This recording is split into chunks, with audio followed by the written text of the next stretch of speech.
What's up, guys? It's your boy TPP, and I'm back with that True Crime Talk live, baby. Let's go. Happy Friday, y'all. Happy Friday.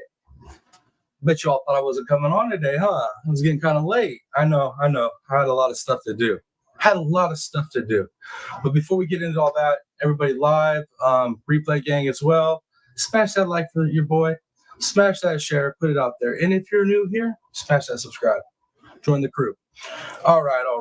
Let me see. All right, so topics for tonight I got picked out were Logan Clegg and then Maya Kowalski. I want to do some updates on Maya because we got into it and there's been so much going on. I haven't been able to really keep you all up to date. I've stayed pretty much up to date on it, but we'll get into that. But first, we're going to get into Logan Clegg. This is a new trial that's popping off right now, and it's a new case to me. So I started reading about it, and then I went ahead and watched the opening statements, right? And that's what we're going to do. We're going to get into this one. I'm going to tell you about it. We'll read a little bit about it, and then we'll get into the opening statements. And basically what I'm going to do is introduce you to the case through the opening statements, and then I'm going to leave you guys addicted to the trial because, dude, after I listened to the opening statements, I was like, dang, how did I not know about this? How did I not know? But that's how it goes, right? There's so much going on. It's easy to miss some good cases. Let me see who I have here. Let's see. Miss Pat Gaines, good to see you. BM Turtle Madness, good to see you, man. Sweet Home Alabama, good to see you. Steffi, good to see you. Miss Julie Dell, good to see you, Mom. Who else we got? Miss Back Row Becky, good to see you. All right. Let's see. Let me go ahead and read you guys what we got here. A little overview of this case, and then we're gonna get right into the opening statements, so you guys can really hear about this. It's crazy. So if you guys don't know about this one, I don't know how you guys don't know. Besides, there's just too many things going on. It's too much to keep up with. But anyways, let me jump into it. All right, guys. And I was going to give you like my essential rundown of what the case is, with my flavor, but we'll just stick to the script. You know what I mean? We'll stick to the script because we don't need me to go four-wheel driving on a Friday, because I'm sure there's going to be plenty of that as we get through this. All right, guys, let's see. All right. A man found living in a tent is accused of shooting and killing two people on a popular New Hampshire hiking trail. Logan Clegg is charged with second-degree murder for the April 2022 deaths of Stephen Reed and DeJonda Wendy Reed. Both were shot multiple times and buried under brush. When investigators searched Clegg's tent, they found multiple cans of Mountain Dew, which is also matched to several more cans found scattered along the hiking trail. So I guess the cans were around the same area where this unaliving took place. So they kind of given it this moniker of the Mountain Dew hiker killer, something like that. That's what they're calling this trial. But yeah, so that's a little overview. Let me go ahead and get the video queued up for us. And like I said, I got all the motions. I cut through all the fat, so we're getting straight to the openings on this. Let me share tab. Let me pull this up right here. Let me share tab. All right, guys. Yeah, I don't, does anybody in chat at the moment, any of the people I have here right now, do y'all know about this one? Anybody? No? Because I was like absolutely clueless on this one. I'll be honest with you. And I don't know how, because this is an intriguing case, because you have like secret identities, fake passports, unalivings, just a dude on the run. I mean, it could literally be a great script for a movie. So obviously it was intriguing the moment I started learning about it. I was like, we covered this on the live. I want to cover Maya, but we need a little bit more, to cover tonight besides just Maya. So this right here, this is perfect. All right. Make sure I'm good in chat still. Okay, everybody's looking chill in chat. Moto Mom, good to see you. Happy Friday. Thanks for being here. All right, guys. I don't know where other parties are going on tonight in the YouTube streets, but this is the place to be. I don't care what anybody says. All right, guys. You guys know what's up. Let me get this rolling, and then give me some ones in chat. Give me some ones in chat. Oh, hold the show.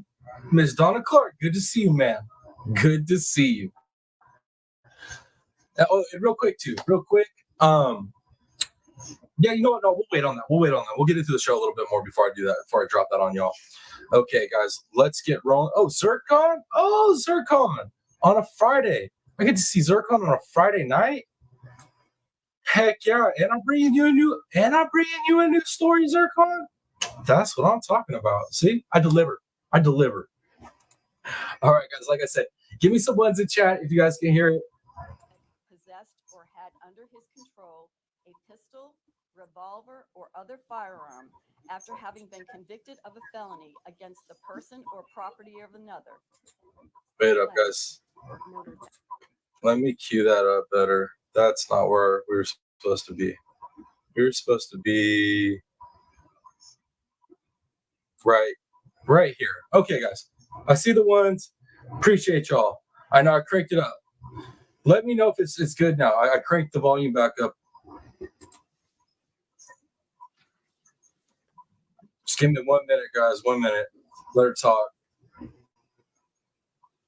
Stephen and just Wendy Reed. Can you guys hear that better? Can you hear it? That's maxed out. That's all that it's giving me. I got the bar maxed out. Is that a little bit better? Yay, nay? Just make sure you can, I don't know, get your stuff turned up max.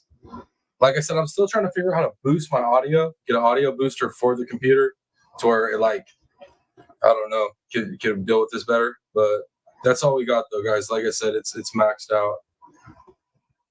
Were shot and killed on the Marsh Loop Trail on April 18th of 2022, just before 3 p.m.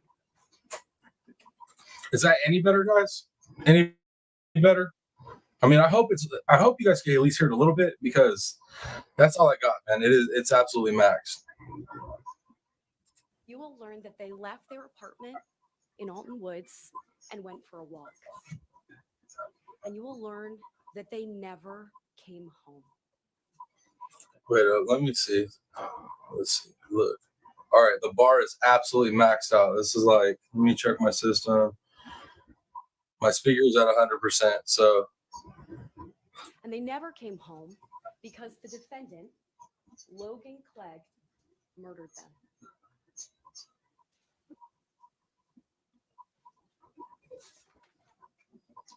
After the defendant murdered Stephen and Jeswendi, who loved ones called Wendy, he dragged their bodies off the trail to conceal them so no one would find them.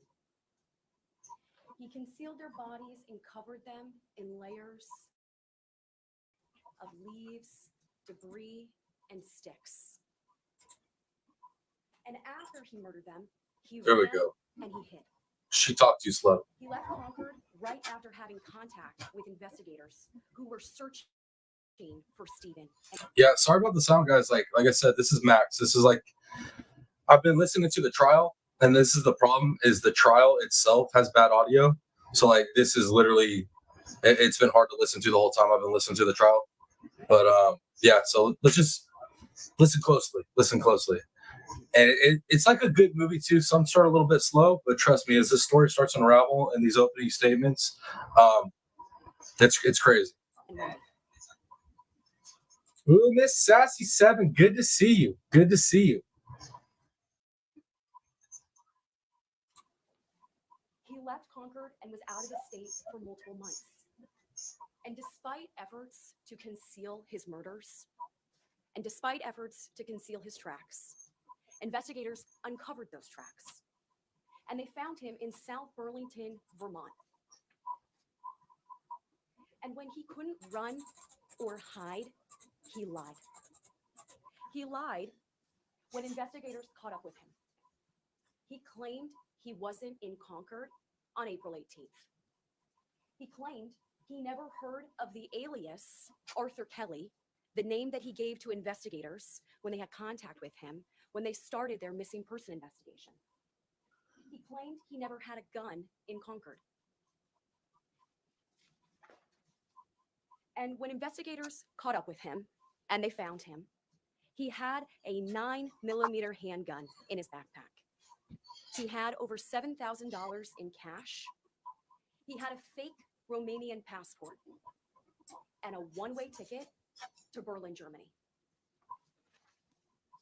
During That doesn't sound suspicious at all. That doesn't sound like a man on the run at all, right?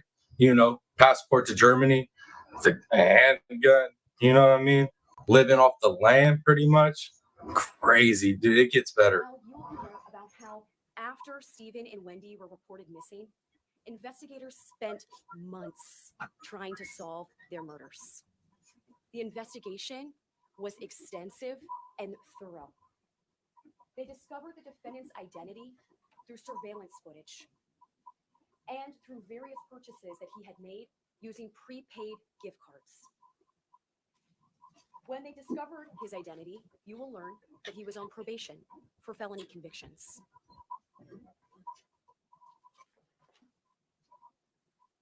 During trial, you will see and hear evidence for yourselves that will prove beyond any reasonable doubt that he is guilty of second-degree murder for killing Stephen and Wendy, and the other charges that you heard read today: felon in possession of a firearm and falsifying physical evidence for his efforts to conceal the murders that he committed.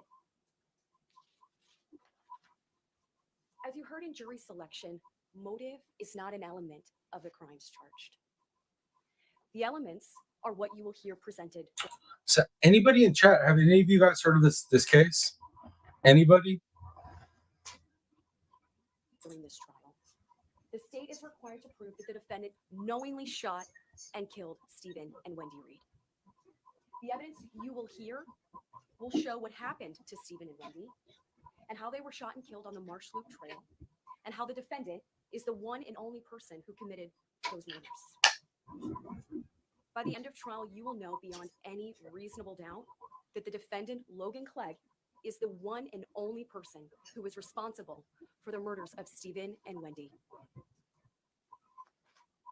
The evidence in this case will show that the defendant murdered Stephen and Wendy. And let me explain why we started with Logan Clegg instead of Maya first, is because when we get to the Maya content, the updates on the trial, if you haven't kept up with it, what we're going to cover, especially the last part, it's going to make y'all mad. So we're going to start with this one. This one will intrigue y'all and leave you probably wanting to watch the trial. But the Maya stuff, I'm going to tell you right now, y'all going to be mad. That he dragged and concealed their bodies, that he ran after having contact with investigators who were searching for Stephen and Wendy. He hid out of state in South Burlington, Vermont. He attempted to flee the country, and when he was finally caught, he lied. On April 18th of 2022, Stephen and Wendy went out for a walk near their apartment complex. Stephen's last known communication with family was around 11 a.m. that morning. When Stephen didn't show up 2 days later on the 20th for a regular tennis match, family members became concerned. It was unusual for Stephen not to show up and not to communicate. And you'll learn that Sue Forey, Stephen's sister, went to their apartment complex to check on them. They lived in Alton Woods on Loudon Road. And y'all are lucky. There's not too much I can interject on the prosecution's opening because they're kind of laying out the evidence for us. But let me tell you, when we get to the defense, this lady's, she's something special, y'all. I'm not plenty to say at that point. So just get this evidence in, because when we get to the defense, bro, I'm telling you what right now, there's so many holes in that. It's like defense is like, it's like a colander. It's got so many holes in the defense. It's bad. It's really bad. Here in Concord. They lived in apartment 1411, so building 14. Stephen and Wendy's cars were out front when Sue Forey showed up. They weren't home. Their house was orderly. Their personal belongings were still home. Car keys, cash, wallets, Wendy's cell phones. What you'll learn is Stephen's cell phone was not home. It was not at the apartment.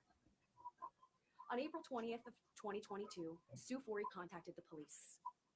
Members of the Concord Police Department and New Hampshire State Police started a missing person investigation to search for Stephen and Wendy. That same evening, so The case in a nutshell, Zircon. You want it TPP style? All right, let's do this. Case in a nutshell. Case in a nutshell is this beautiful couple that goes out for a hike, right? They don't come back. People in their life notice they're missing after a couple days, right? They put on a search. During the search, Ellie runs into a gentleman that's camping in a tent, right? Says he don't know nothing. Then they keep searching. Gentleman they talked to that was in the tent, he somehow disappears. Doesn't know anything. Gives them a bunk name, disappears. Then they find the couple, right? And then they have to go on this search for said individual. It's worth listening to. Trust me, Zircon. I know it's a little dry right now, but it gets good. 20th of April of 2022. While investigators are out. Miss Julie Delk, this trial's audio is horrible. I have all the audio maxed out, Julie Delk. I know. You just gotta turn your stuff up max, get some earbuds in or something. Trust me, I've been struggling listening to this trial too. Searching nearby areas, nearby Alton Woods, they come across a tent nearby, near the Marsh Loop Trail. In this top area, this wooded area. And the blue is Stephen and Wendy's apartment. And they came across this tent. So some of you can hear, some of you can't hear. What's the general consensus, guys? Like,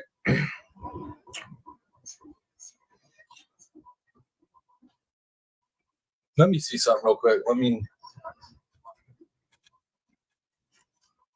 check it. Let me check the playback.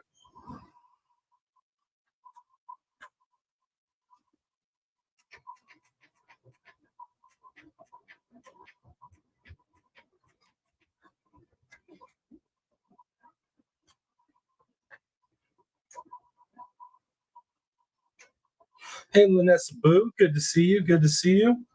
One second, guys. Let me.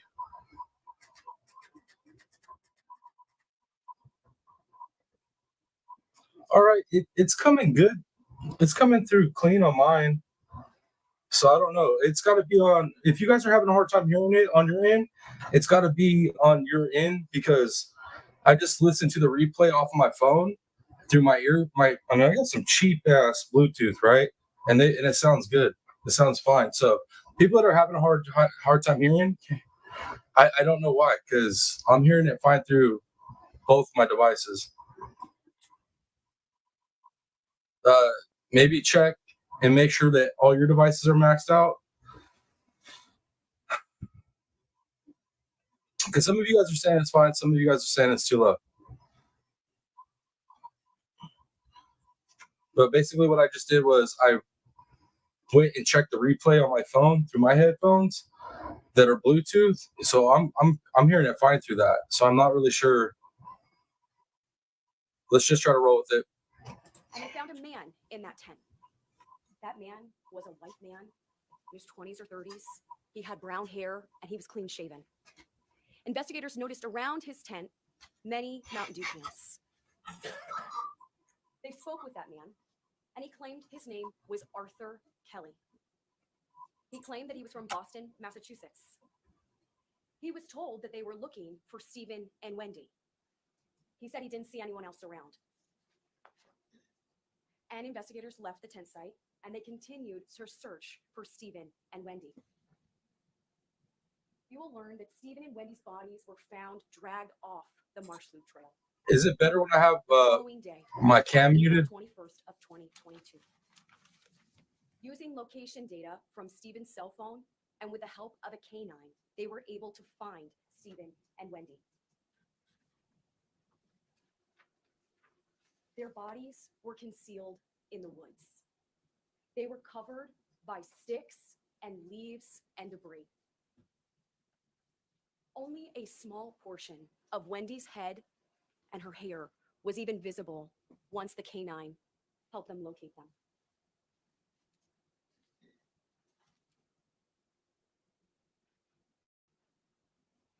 Stephen and Wendy both had gunshot wounds, multiple gunshot wounds. Wendy had 2 shots to her head and her neck.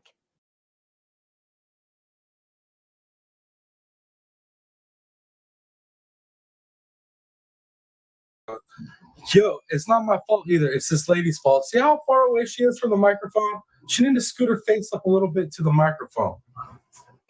I'm telling you, this whole trial's got bad audio, guys. I'm sorry. Just do your best. Do your best. Hindsight's good to see you. Fragments were later from those bullets able to be recovered. Stephen had multiple shots to his left hand, his left arm, his shoulder, neck area, and his back. Fragments from the bullets were able to be recovered. And autopsy results, which are the external and the internal examination of their bodies by the medical examiner, revealed that they died from gunshot wounds. After killing Stephen and Wendy, the defendant dragged their bodies off. No, I know, Pat. She does. Every time they turn away from that mic, you could barely hear them. But I promise you guys, I literally have everything maxed out. Look, I mean, I got the volume maxed out on the YouTube. My computer system's maxed out. It's just the whole trial's, at least the first couple days, is really low.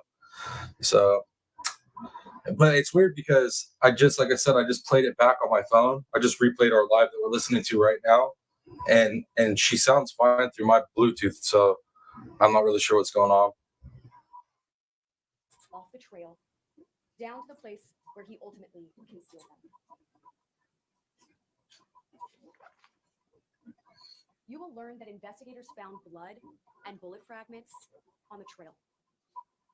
Along the path between the trail and where Stephen and Wendy's bodies were found, a bloody pill bottle and a ripped portion of Wendy's green pants were found. The blood was Wendy's blood. During various searches over the course of the investigation, investigators later found shell casings at the crime scene, and shell casings at a location later discovered to be the defendant's burnt tent site. The day after Stephen and Wendy's bodies were found, so the following day, April 22nd of 2024, a woman named Nan Nutt came forward. Nan had described being on the Marsh Loop Trail on the same day as Stephen and Wendy. When I was listening to this, though, guys, they kept saying on the trail, this on the trail, on the trail. It's like, oh my God, dude, I'm having Delphi flashbacks. It's all Delphi flashbacks right now. Every time they say on the trail, I got Delphi trauma, man. It's bad. To the 18th. She recalled who she later learned was Stephen and Wendy were on the trail at the same time. She arrived at the Portsmouth Street, so Nan Nutt arrived at the Portsmouth Street parking lot, which you will see on today's view. She arrived at about 2:45 p.m. on the 18th. She started her hike with her 2 dogs. It was about 2:48 p.m.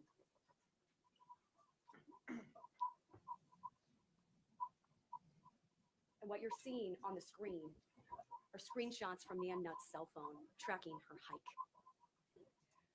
When Nan Nutt arrived at the Marsh Loop Trail, she recalled letting the couple walk past her. She and her dogs were going much slower. And she described that the couple that she saw appeared to know each other. They were having a conversation, and they appeared to be wearing clothing consistent with hiking.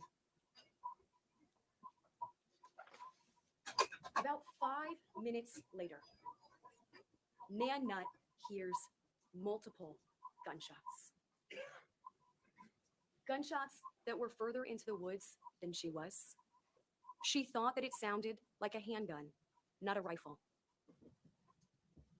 Initially, she didn't know what to make of it, contemplating that it wasn't hunting season.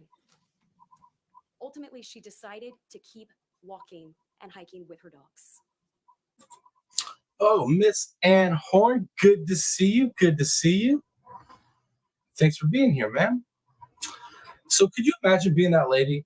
You show up, you're getting your dogs all ready for your walk. You know, there's nice couples there, you know, hi, this and that, and they take off ahead of you. And you're still getting your stuff together, you know, to hike with your dogs. And all of a sudden you hear some pops going. And it's not that time of year. Wouldn't you call maybe law enforcement? Maybe just to check it out, just to be safe. You know what I mean? Like, hey, it's kind of out of season. That doesn't really seem right. Maybe I should look into it. Maybe.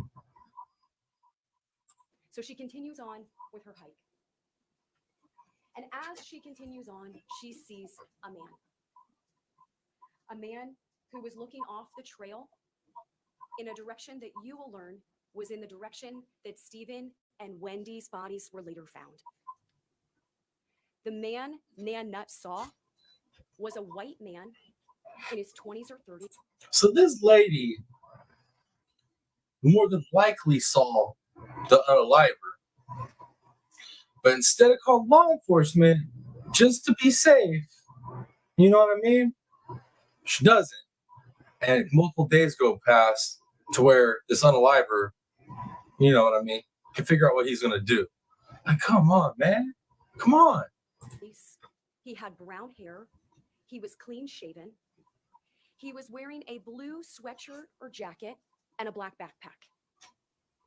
And he was carrying a brown grocery bag.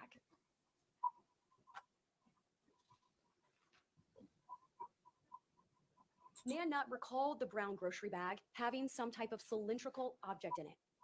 She wasn't quite sure what it was, but it was some type of cylindrical object. Yeah, Miss Ann, the whole trial, the audio is bad. So every time this lady faces away from that mic right there that she's about 6 feet from, it makes it hard to hear. I have everything boosted on my end. I can hear it fine through my phone and my Bluetooth, but some people can hear it, some people can't. I apologize. Once we get through this, we won't have any more audio issues. The rest of the stuff I have for us tonight it's a lot louder. She didn't have any communication with this man. He kept walking in the opposite direction of her, and she kept going in her hike. She looked back to get a better look at him. And when she did, he was staring at her. She kept on her hike, and she left with her dogs. A few minutes later into her hike, she approached a different, older gentleman. They exchanged some words, and they both continued on their hike. Nan continued her hike until about 3:39 p.m. Dang, Julie Delk, what's wrong with you tonight? A little spicy tonight, huh? There's nothing I can do about the audio. I'm sorry. If you don't want to watch, I mean, you know what I mean? I get it. You can go pull it up on Llama Crime and watch it if you want. I promise you're going to have the same issues. When she left the Portsmouth Street parking lot. With the information from Nan Nut, investigators spent months combing through surveillance footage and receipts from nearby stores, trying to conduct multiple searches of the scene and nearby areas. You will learn during the course of trial that the defendant was living in a tent nearby. Circling the profile area on the Marsh Lake Trail map that you're seeing. When investigators went to the location of the defendant's tent, they found debris of a burnt tent site, consistent with someone living there for months. In the burnt tent site, investigators located shell casings. Yeah, I couldn't imagine what all he burnt at this campsite, this tent site. Maybe, I don't know, bloody clothes from carrying some bodies off trail. Burnt grocery bags, Mountain Dew, along with burnt clothing. They also found about 150 mini burnt propane tanks. Investigators searched the closest located retail stores. My Lord, how long was that dude out there? Do you see all those propane tanks? That's a grip of tanks. My goodness. The boys camping for a hot minute. Would sell Mountain Dew and mini propane tanks. And investigators discovered receipts for almost all 150 propane tanks that they found, all purchased by Logan King, the defendant. You'll learn that the defendant purchased propane tanks all winter in Concord. Investigators located months of surveillance footage capturing the defendant at Walmart on Loudon Road in Concord. The day after Stephen and Wendy were murdered, so April 19th of 2022, the defendant entered Walmart at about 9:40 a.m. He purchased a tent, a sleeping bag, and rubbing alcohol. Yeah, Zircon, he was a camper, but he was more so a camper on the run, if you know what I mean. You will learn that the same person who spoke with investigators and claimed to be Arthur Kelly was identified as the defendant, Logan Clegg.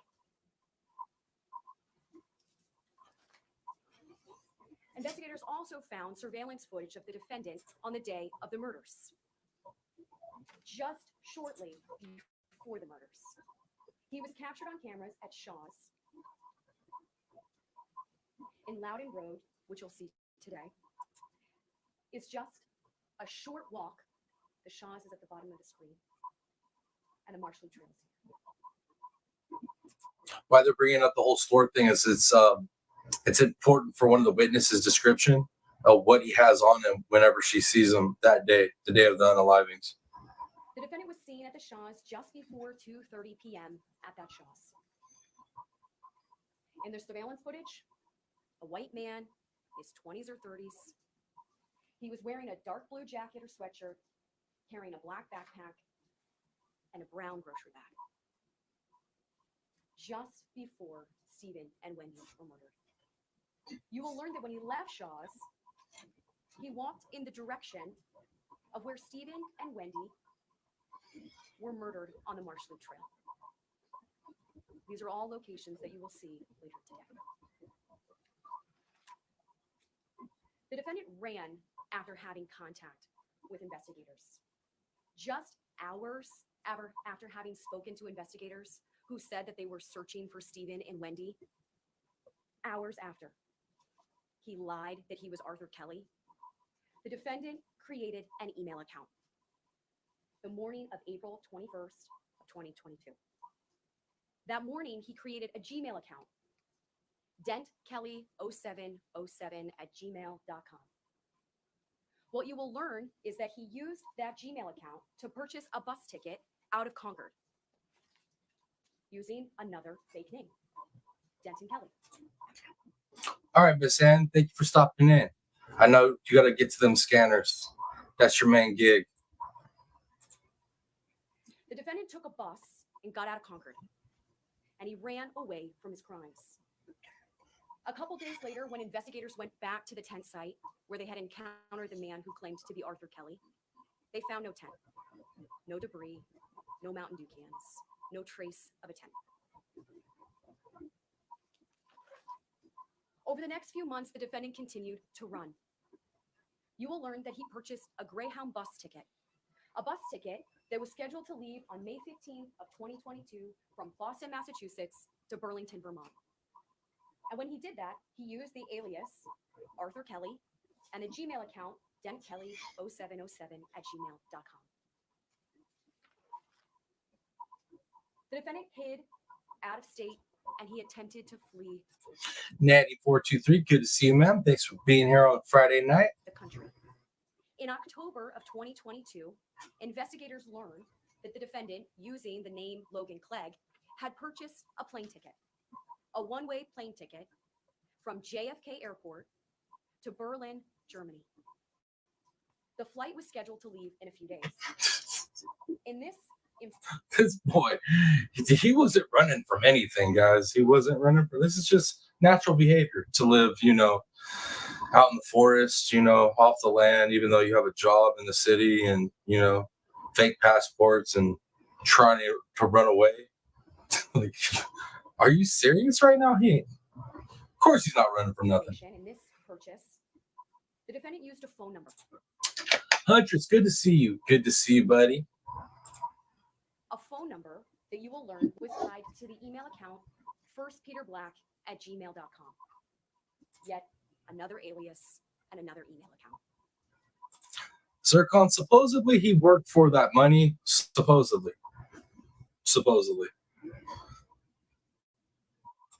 The defendant's flight was scheduled to leave on October 14th of 2022 from JFK to Berlin, Germany. Investigators obtained location information for that phone number. And location information revealed that it was believed to be in South Burlington, Vermont. Bro, if he would have got on that plane, that'd have been a wrap, dude. He would have never came back. They would have never caught him. Learned that investigators Mr. Michigan. What's up, brother? Happy Friday, man. How's the vacation going? traveled to South Burlington, Vermont, and they located the defendant outside a local grocery store, Price Chopper, where he had been working. And when they located him, they followed him to the. What, Huntress? For real? That's crazy, dude. The similarities and stuff. That's why I told you I feel like you're my long lost sister. Just saying. Like, literally remind me of family members I have. And then you give me a hard time like a sister. So just doesn't surprise me. Public library. At the public library, he was using his laptop. He had with him a black backpack. Investigators made contact with him, secured his backpack, secured the laptop. And in the backpack, they found a 9mm handgun. Yo, my boy is dumb. My boy is dumb. It's like all the things that he was doing right to get away with stuff. You know what I mean? Aliases, living off the grid. You know what I mean? Fake IDs, passports, the whole nine. But you're going to hold on to the firearm, you idiot.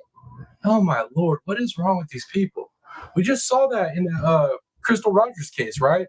Like, the brother just sold the possible murder weapon back to law enforcement. You can't make this stuff up. It's crazy.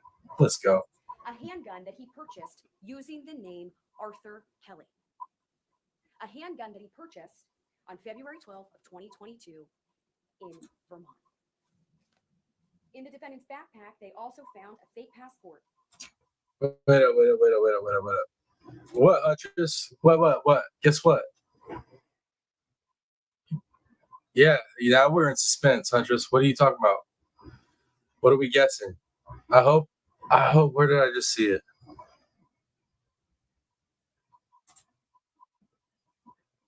Blue is up, playing, no vomiting or diarrhea, just still not eating, so they want to keep him over the weekend, but said he should be home Monday morning. That is freaking awesome. Y'all, thanks to everybody for praying for that puppy, man. I'm telling you, it was a collective prayer thing that a little dude pulled through. So happy. I bet you you're so stoked, Huntress. Like, you had you had some rough stuff going on, and at the end of the week, I mean, look at it. Dog's, he's gonna be back Monday, and you're on Turtle Island. That's a win-win. I'm glad things have been turning around. Let's see what else. All right, cool. I'm caught back up the chat, and that is amazing news. Right on, man. Good news. All right, guys, let's keep rolling, y'all. With his photo on it, which had been mailed to him, Arthur Kelly, in Vermont. Darcilla, how dare you be late? I'm just playing. Good to have you here. Happy Friday. Amen. Sweet home Alabama.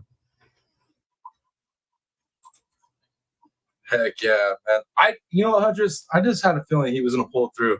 I was trying to stay positive and stuff. You know what I mean? And even when you were getting like some bad reports, but I was like, man, she got him treatment so quick. He just looks like I don't know. I seen his eyes. He looked like a survivor, man. I just knew it deep down. He was gonna be all right. Super stoked.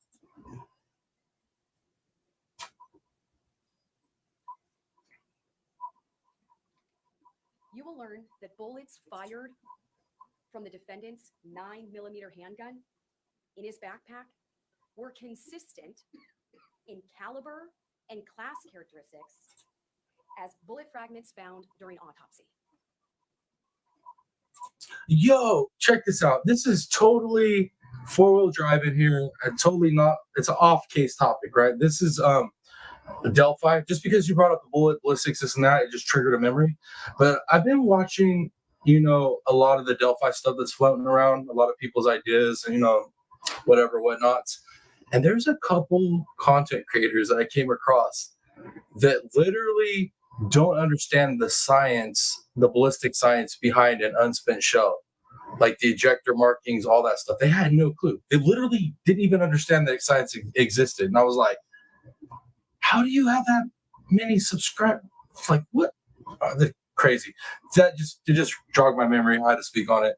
You all know about that science, right?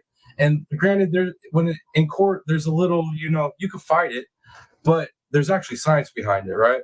And this content creator had no clue that you could literally, match up unspent shells that have been ejected from from a firearm. It's 4-wheel drive. My bad. I'll shut up. The shell casings from the crime scene at the trail and the defendant's burnt tent site were sent to the New Hampshire State Police Forensic Laboratory for ballistics testing. The analysis determined that those casings were fired from the defendant's 9mm handgun. When investigators searched the defendant's laptop, they found the same photograph that was used on his fake Romanian passport. They also found that he had conducted multiple Windows 10 procedures known as a fresh start. So just hours after having been questioned by the investigators who were searching for Stephen and Wendy, and he lied about being Arthur Kelly, he conducted fresh starts of his computer on April 21st of 2022. You will learn that a fresh start is a procedure that effectively wipes. Yeah. but he didn't do anything, guys. He has nothing to hide. Are you serious? Right after it, you gonna jump on your bro? Come on, man. And I'm telling you guys, take in all this evidence right now. Take it all in, because when you hear the defense get up to do their thing, your head's gonna be like, it's bad. Browser history, among other things. What limited search history available on his laptop revealed, search is consistent with traveling out of the country. And he also searched Concord NH News. Yeah, exactly, Mr. Michigan. But like what I was saying is, this content creator literally didn't know that there's a science on how to match an ejected, cartridge to the firearm. I know the science is still a little shaky in the courts, and you could fight it, but they didn't even understand that science existed whatsoever. They're like, how do you match an unspent? You can't. It has to be fired out of the firearm to match it to it. And I'm like, no, you're saying that to like 500 people right now live. Don't. That's not right. But I let them just keep doing what they're doing. You know what I mean? Who am I to correct somebody on their own channel? I ain't gonna do that. He searched Concord NH News that same morning that investigators had contact with him, October 12th of 2022.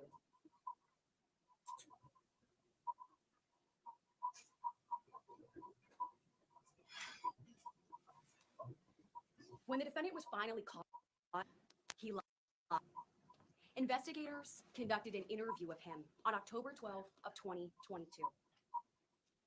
During the interview, he claimed he was not in Concord on April 18th of 2022. He claimed that he had left Concord in February or March. He claimed he didn't use a tent while in Concord. He claimed that he didn't stay in the wooded area near Alton Woods or the wooded area along the Marsh Loop Trail. This boy is like literally lying about everything. They have proof on him. It's like, it's so bad. I don't even. I feel honestly like, even though I feel like the defense is like it's a horrible defense. It's got holes all through. Like I said, like a colander. I kind of feel bad for the lady that's defending him. Dude, it's such a hard case to defend, man. This guy's an absolute dumbass. He even denied knowing the name Arthur Kelly. He denied having a gun. And you will learn that despite being confronted with the information that investigators had learned over the months-long investigation, the defendant continued to try to conceal his murders. In the end, it doesn't matter what you call him. Arthur Kelly, Denton Kelly, Peter Black. What you will know at the end of trial is that he is all the same person, Logan Clegg. The same one and only person who is responsible for the murders of Stephen and Miss Dumpling, good to see you. Happy Friday, ma'am. Happy Friday. Thanks for dropping in. Wendy Reed. The one and only person who shot and killed them on the Marsh Loop Trail. The one and only person who concealed their bodies and dragged them off the trail so no one would find them. Bro, I'm telling you guys right now, it's giving me Delphi flashbacks. If you didn't know what case she was talking about and you just heard the verbiage on some of this, it's like, are we talking about Delphi? Like literally. The one and only person who burned his tent site, wiped information from his laptop, and bought a one-way ticket out of the country. After the defendant murdered Stephen and Wendy, he tried to run and hide. And when he couldn't run or hide anymore, he lied. The end of trial, we are going to ask you to find him guilty. Guilty of the crimes that he committed. Being a felon in possession of a gun, falsifying evidence for concealing Stephen and Wendy's bodies, burning his tent site, wiping his laptop, and murdering Stephen and Wendy Reed.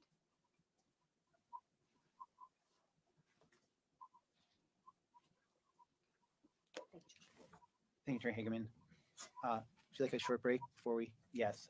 Members of the jury, we're going to take a short break, then you'll come back and hear opening statements from the defense. All right. Let me see what you guys are saying in chat real quick. Mr. Michigan had to rewind to see what you said. Wife was vacuuming. Most people think you can only match the shell when the fire hits the mark, but they make it barrel.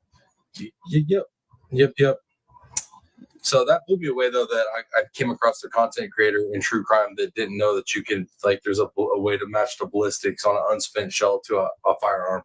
I was like, what? You don't know that? Miss Coco, good to see you. Good to see you, Miss Coco. Happy Friday, ma'am. Thank you for being here.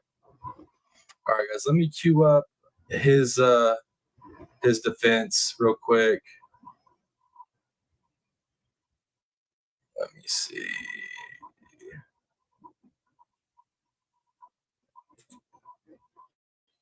All right, cool. Let me go ahead and get us rolling, guys. Let's keep rolling because, like I said, we still got Maya Kowalski to get into. We got to get some updates done on that. Prepare to scratch your head, though. Listen to this defense. It's awesome.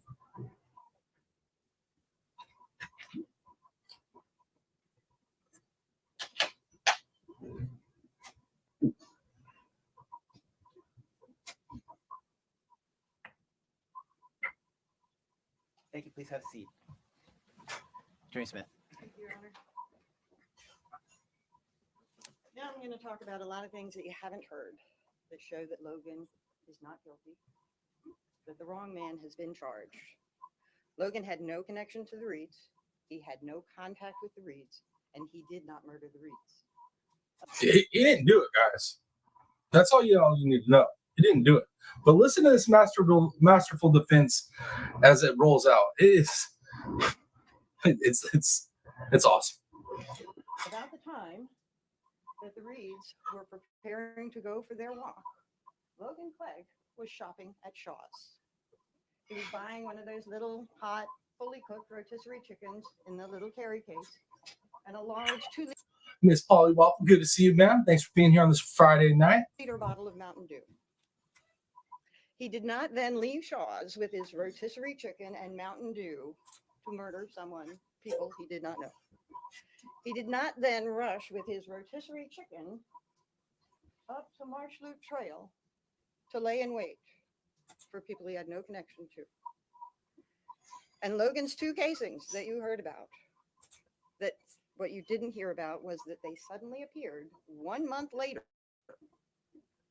those in an area that had been searched by dogs, canines, people over and over and over again for that very thing, suddenly appeared, and they were not casings from the bullets that killed the Reeds. The whole defense, I'm not even playing, guys. The whole defense is based on what she's about to say. I'll just let her say it, and then we'll talk about it. It's too much. I'm going to break down laughing and then crying. They were placed there a month later after the killer murdered the scene and cleaned up his crime scene. Yo, you heard that right? You heard that right? The killer, did the unaliving, hid the bodies, cleaned everything up, left, came back a month later, and deposited the casings. You heard it, guys. She cracked this case. It's not her client that's guilty, okay? They got the wrong man. Murdered the Reeds, sorry. But what about the actions that you heard about in the state's opening of Logan's? Yes, Logan's actions made him a suspect, and the police were right to investigate him. He lived alone on a tent off Profile Avenue connector of the power lines from Shaw's in the area there. He did have a gun, and he did lie. He moved around. He tried to hide his identity from the Concord police.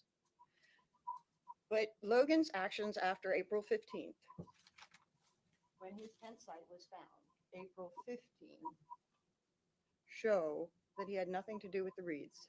He was not in hiding from a murder. He was hiding from a probation violation out of Utah. He did not want.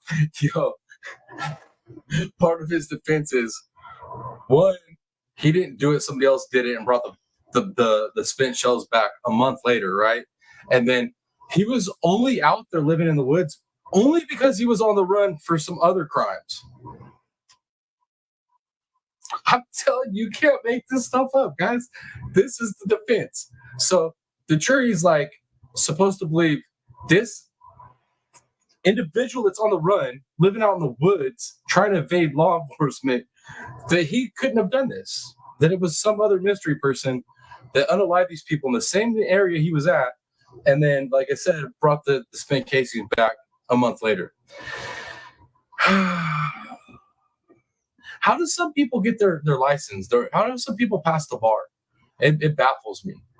It really does.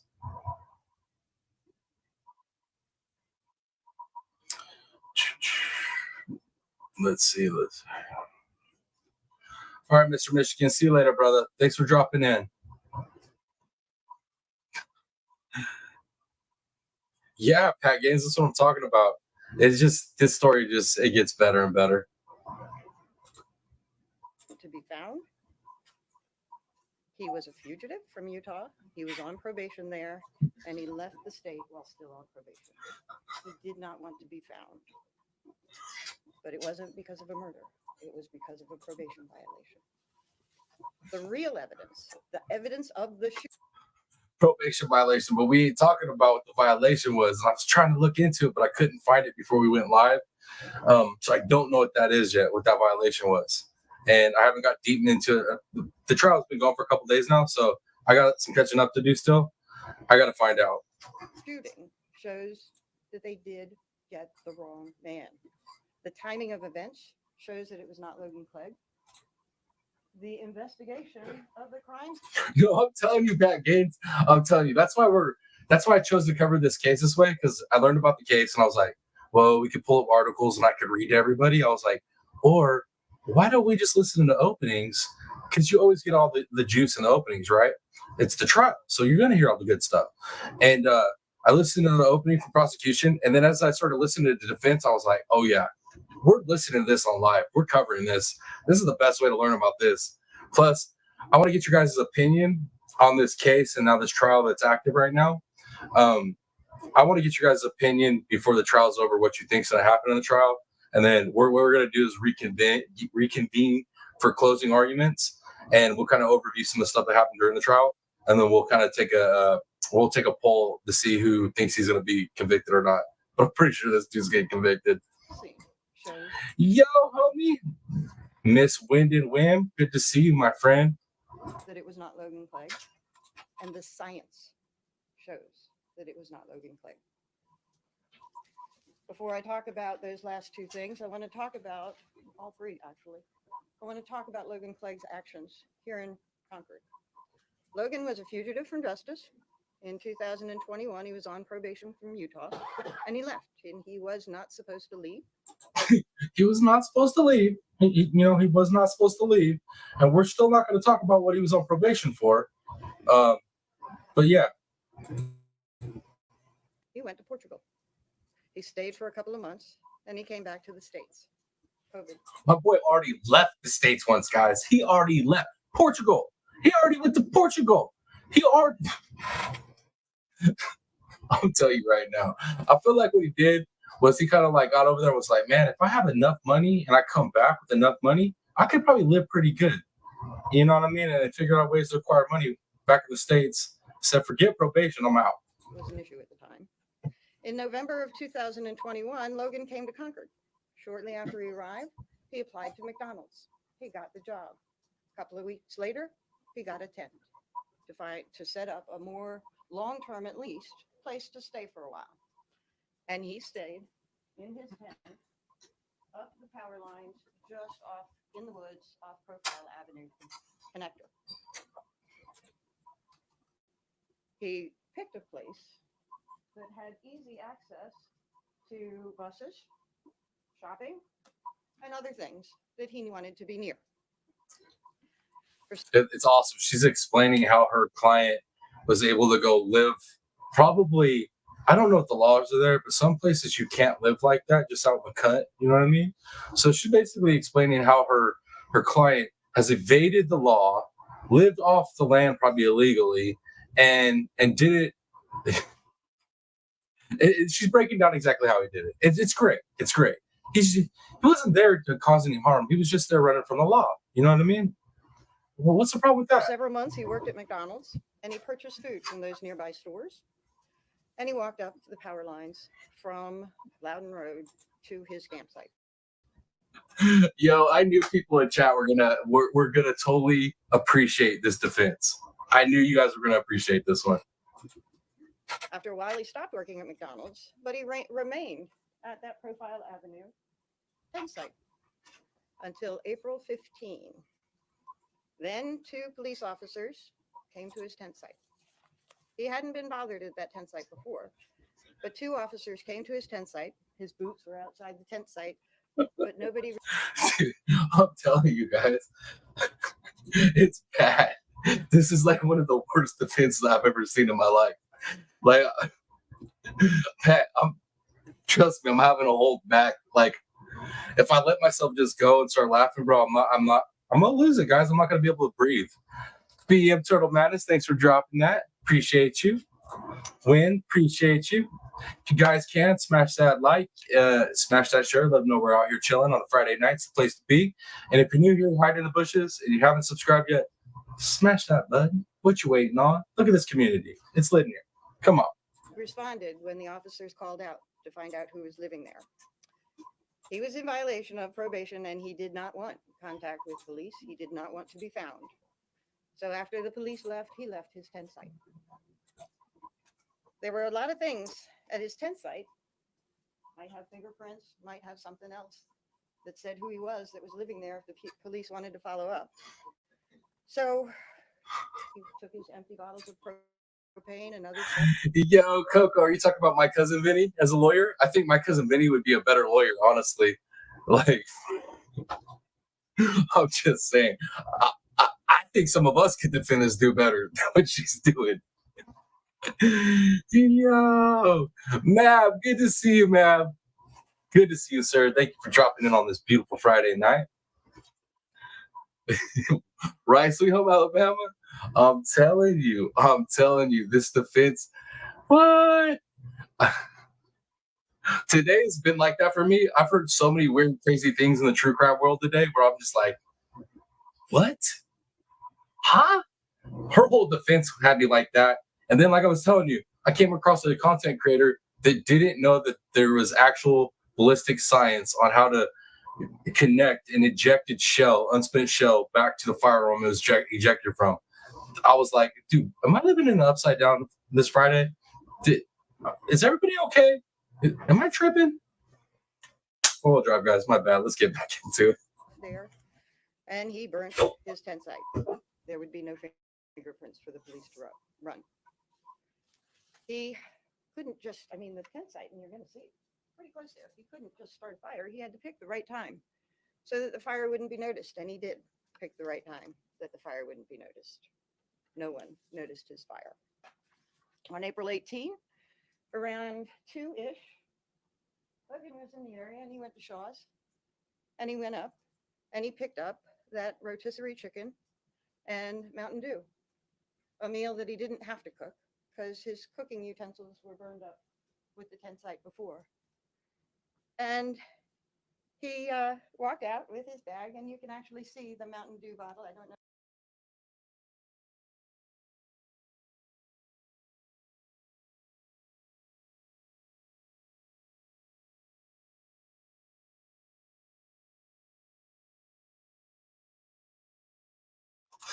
My bad. I was muted, guys. What I was saying is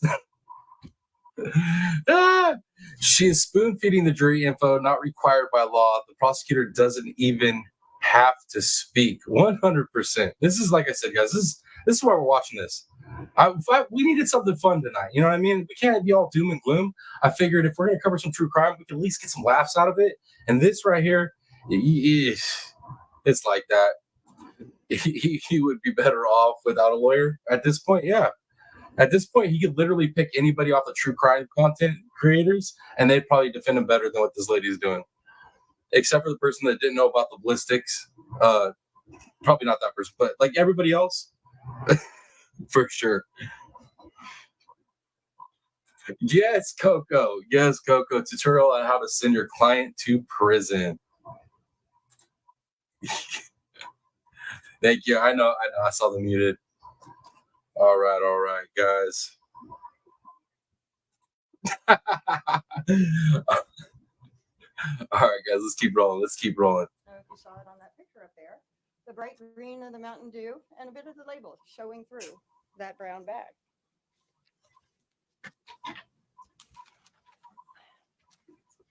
On April 19th, he had picked an area to live. And he knew area to live.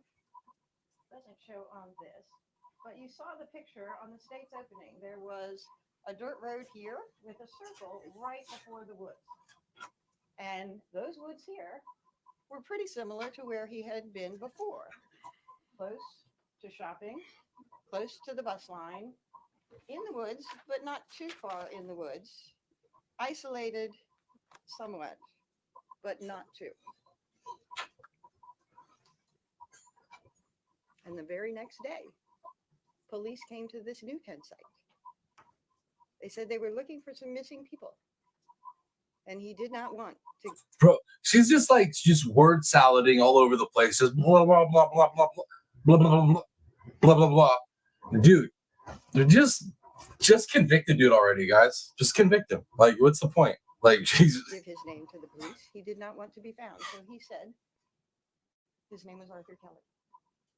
And the police officer, he did something to check the name and actually confronted Logan about that name. Logan didn't want to cooperate. He was done talking to the police. And the police continued on through the woods looking for the people.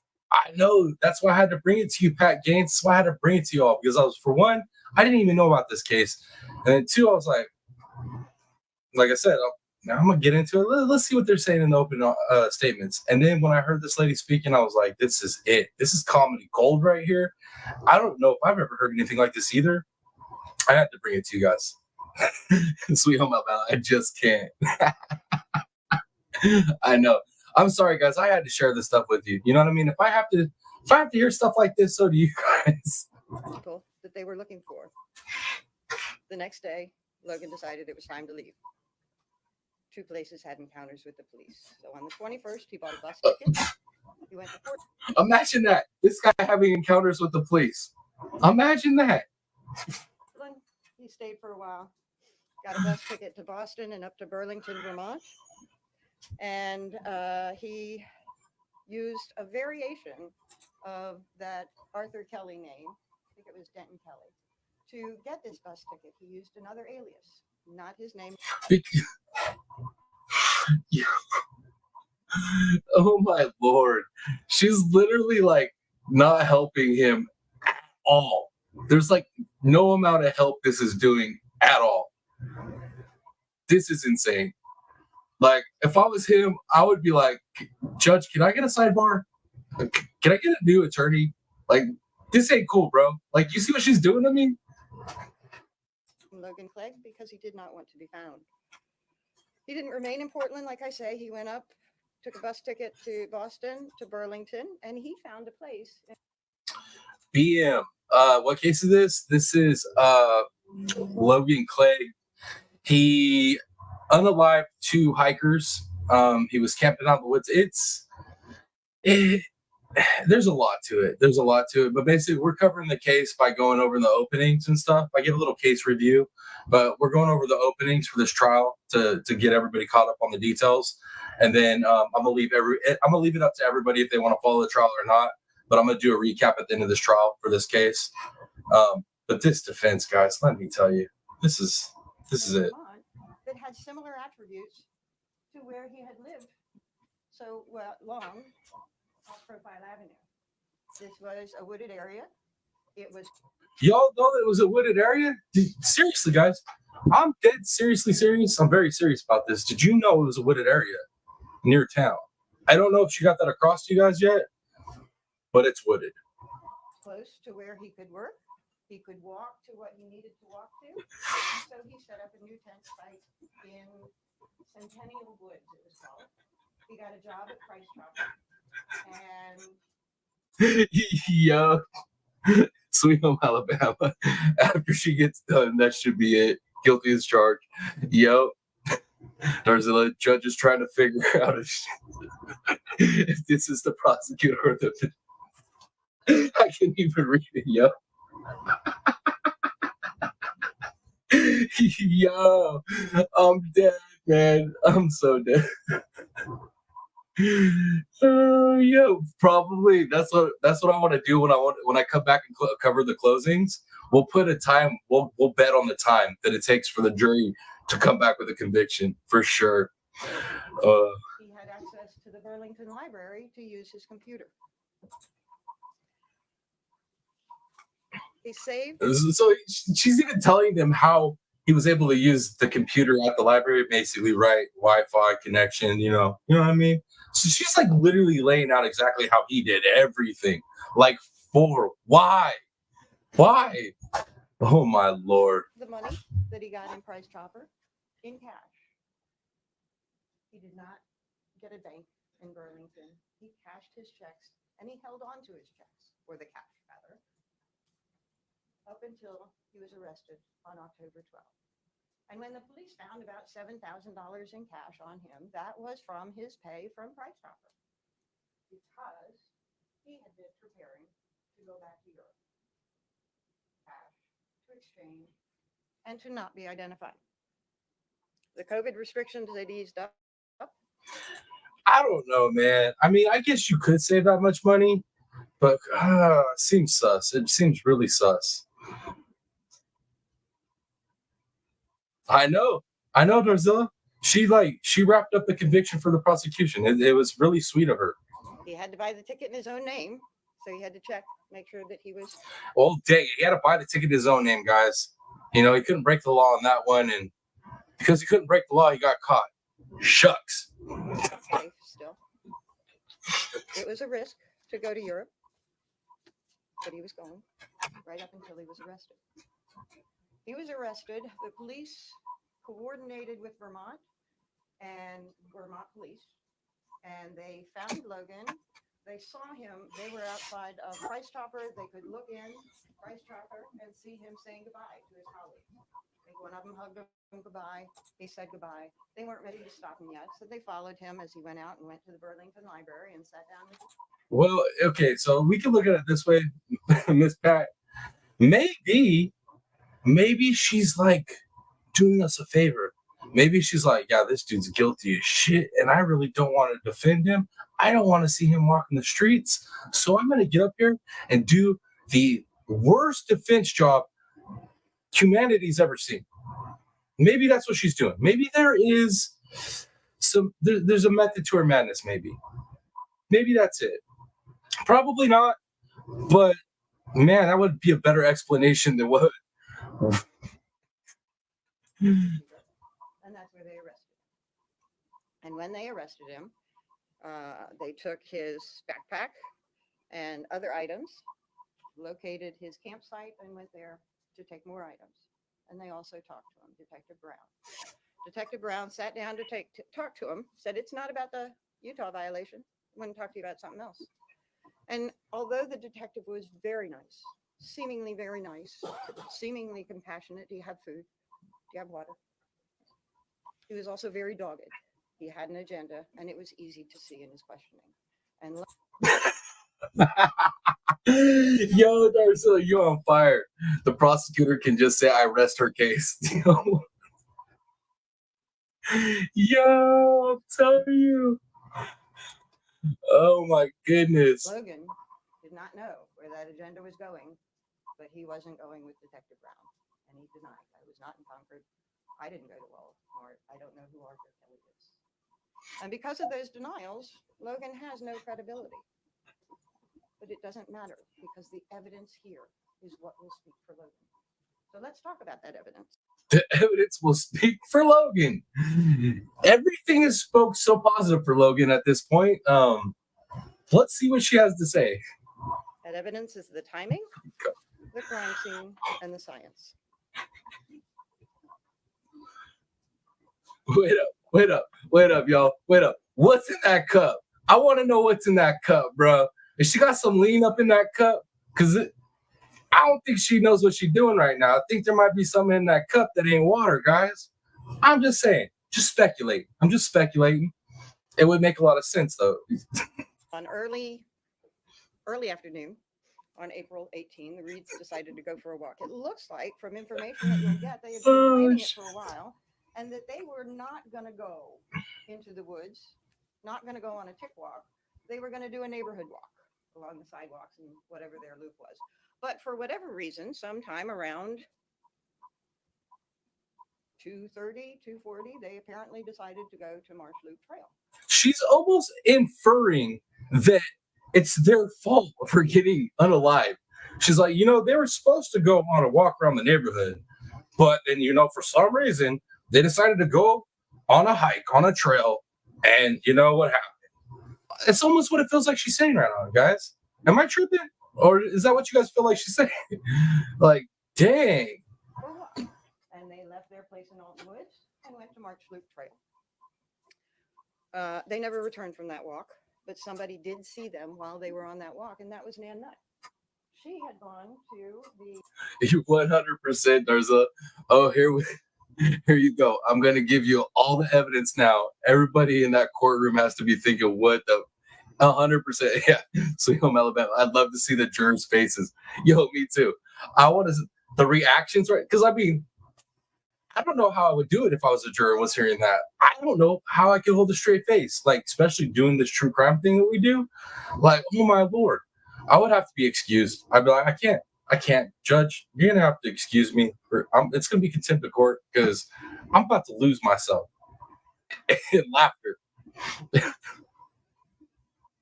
The parking area of Marsh Loop Trail, Portsmouth Street, and had started her walk when the Reeds passed her. She had gotten to the parking area a little before maybe 2:45 and fussed with things. Nan Nutt was a retired woman who was going there to walk her two little dogs, and she took care of whatever she had to make. It's the same thing, Sweet Home Alabama. I would literally have to have myself excused so I didn't get thrown out, because I wouldn't even have made it this far. Where we're at this point in the video, I wouldn't even have made it this far. I would have been like, yo, I can't. Sure was straight in the car, get the dogs, put them on the leash, make sure that everything was okay, all locked up. So after a couple of minutes, she was ready to start her hike, and she started her tracker.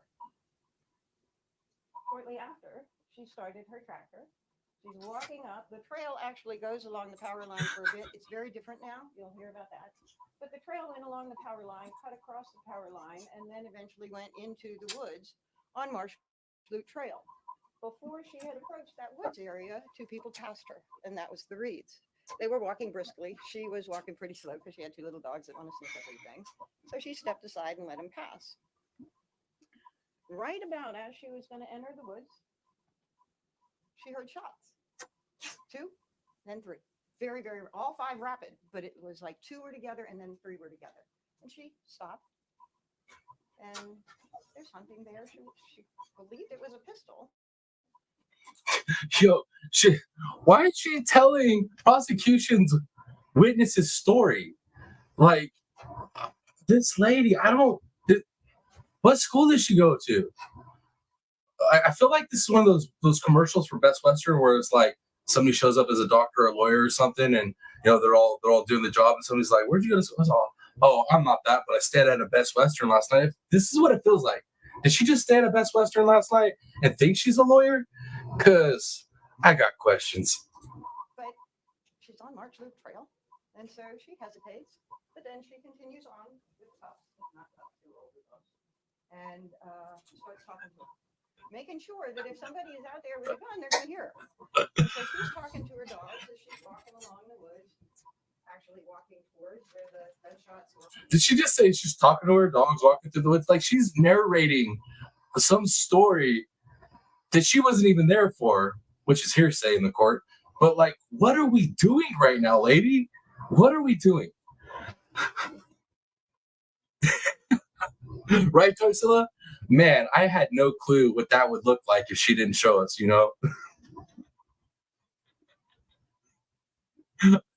That's what she did, Sweet Home Alabama. She literally got up and was like, I'm not prepared for this opening.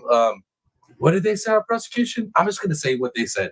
Yeah, I'll just copy what they... She must be one of those ones that got through, schooling and stuff and copying from other people and then somehow guessed all the right answers on the bar exam. I don't know, guys. It doesn't make sense to me. I'm trying to like wrap my mind around it, but it's hurting my brain.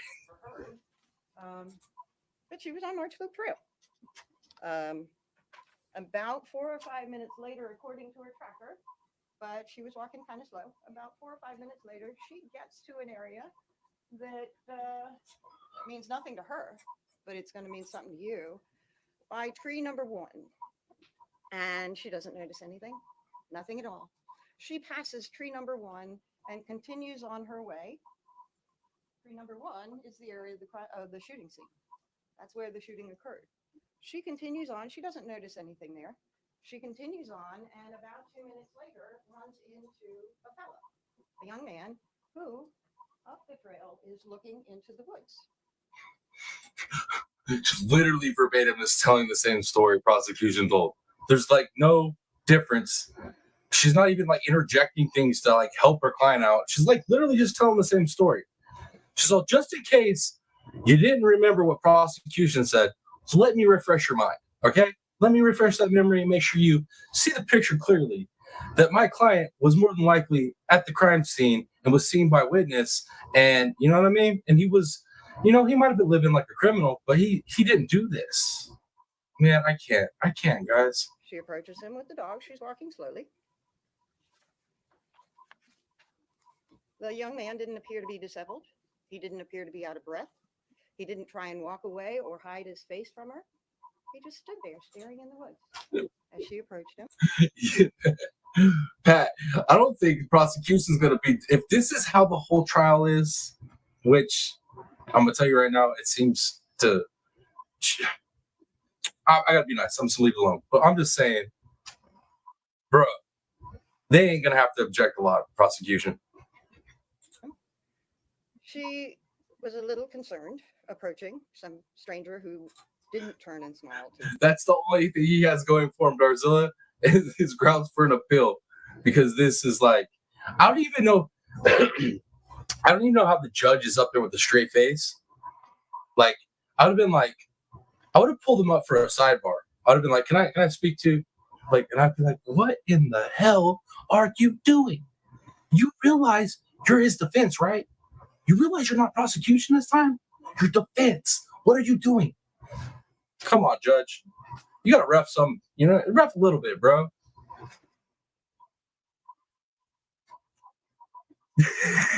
Mr. Michigan, I had to stop for a second. Did this lady have a stroke and forget she was the defense? Possibly, sir. Possibly. That might be what it is. I'm telling you guys. the prosecution needs to use her as the star witness. Oh, I got the funniest chat, man. You guys are the best. her. And so as she passed him, she wasn't looking him in the face. She was sort of looking down, and she could see the bag that he was carrying. In that bag, she sort of noticed it seemed to be a grocery type bag, market basket, she thought, or at least of that type. And it seemed to be full. And she noticed a specific cylindrical object with about a 4-inch round top. Kind of, she's not saying it was a peanut butter jar, but she was saying it was kind of like that kind of thing, a jar, like a peanut butter jar. What she did not see was the bright green of the Mountain Dew bottle sticking out of that bag. What she did not see was a label of a Mountain Dew bottle sticking out of that bag. What she did not see was a cylindrical object that tapers to about an inch or so at the top of the bottle. I'm not sure if y'all know what a 2-liter looks like, but if you didn't know what a 2-liter looks like, you do now. You do now. And so this is the other part of the defense, right? Is, you know, obviously, like I said, the spent casings, right? The original unaliver, cleaned up the scene, took the casings with them, came back a month later, right? That's part of the defense. And the other part of the defense is that the witness didn't see Mountain Dew 2-liter bottle. The witness saw something else. Dude, we all know how hard it is for a witness to remember small details. It was a freaking bag with some stuff in it, bro. It sounds, and the description sounds just like your client. I'm just saying, we know that your client was just seen out of the store, right in that same time frame, buying stuff. I'm just saying, man, this lady is something else. What she saw looked like a jar with a round top, like a peanut butter jar. As she passed the young man, she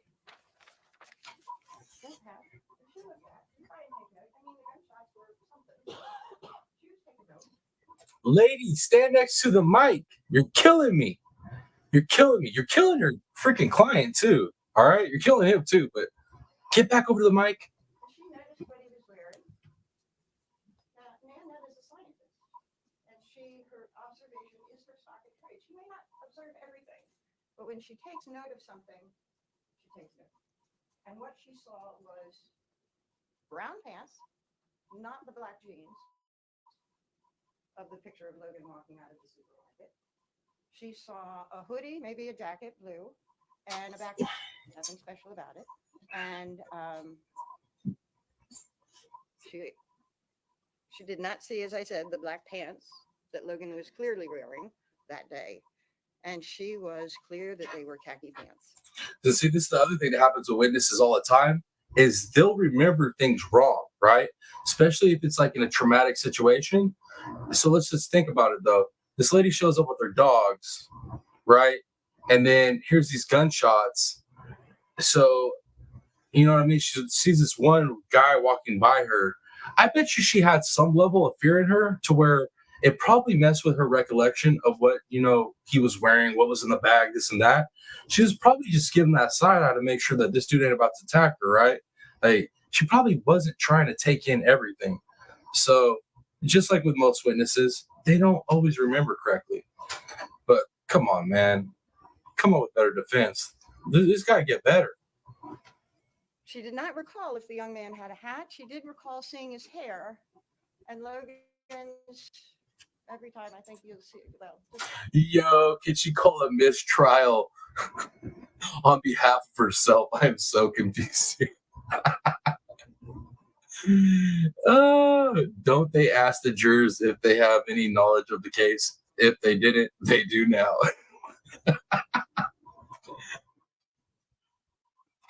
Yo, I'm telling you guys, you can't make this stuff up. Like, this is why I wanted to watch it with you guys or review it with you guys, because one, it's a trial, right? So it's not like I'm just taking somebody's content, you know what I mean, and we're chopping that up. But it was like, man, if I try to explain this to you guys, what went down with openings, if I was to explain it to you without the video, y'all would have been like, he's telling fish stories. TPP's telling fish stories. He's embellishing like fishermen do. You guys would have thought that. So you guys had to see it firsthand. But every time I think you'll see Logan, there was that signature hat, baseball sort of thing with a bill. She didn't remember seeing, she didn't take note of it for sure, whether he was wearing one or not.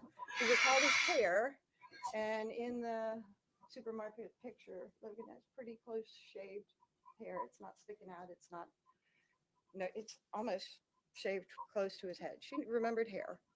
And she continued on, unmolested. As the young man continued south. It was noteworthy. So were the gun. Back to the mic. Earlier, but it wasn't anything of concern. Later that day, around 2:30ish, Alan Schwartz came to that same general area. He was doing a different loop on that trail, so he was coming from north to south. And as he passed tree number 1, sometime past that, he wasn't quite sure. He didn't know it was tree number 1. I'm doing that for your benefit. As he passed tree number 1, he saw something on the ground. Her and these dang trees, man. Tree number 1, tree number 2, tree number 1, tree number 2. Darzilla, if I was him, I would have a new assault charge as soon as I walk back over to. As soon as she walked back over to me, I'd punch her in the mouth. 4 casings, 2 on one side of the tree. Yeah. He knew guns. He went and he picked up one of the casings and he looked at the bottom of it, trying to figure out the caliber. I'm not quite sure if he couldn't figure it out because his eyes couldn't see it, if it was worn or if it didn't have it on there. I don't know. But he could not determine the caliber. And so he left it there.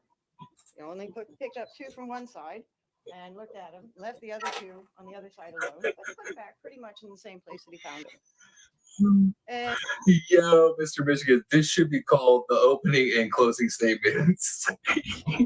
100%. 100%, sir. Sweet Home Alabama says, poor dude need to fake a heart attack or something to shut her up. Jeez. I knew you guys were going to love this one, man. I knew you guys would enjoy this one. Like I said, I had to pick something fun for Friday night, guys. You know what I mean? I don't do a game or anything yet, so I had to pick something fun for us to cover. Don't worry, it's gonna get serious on the second half of this live when we start covering the Maya Kowalski stuff, bro. I'm gonna tell you what. Woo, we'll get into it though. Thought nothing of it. On April 20th, when the Reeds are missing now for a while, Sue Forey, you heard Stephen Reed's sister, went to check the residence. The sliding glass door was not secured, which was unusual. And the window was open, also unusual. So the police were called, concern was raised, a search began. There was a staging area that was set up for the search. Remember again, we talked about that, or I talked about, sorry.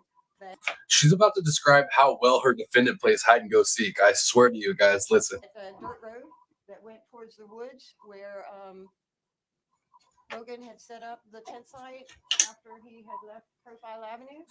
Well, he's there, nice and secluded in the woods. And the staging area for the police is set up right there. Just probably within eye visual of the same area. The I told you guys, she's like literally talked about how good he is at playing hide and go seek. It's like right there, it's like within visual, but like they didn't, you know what I mean? It was like right there. police set up a staging area.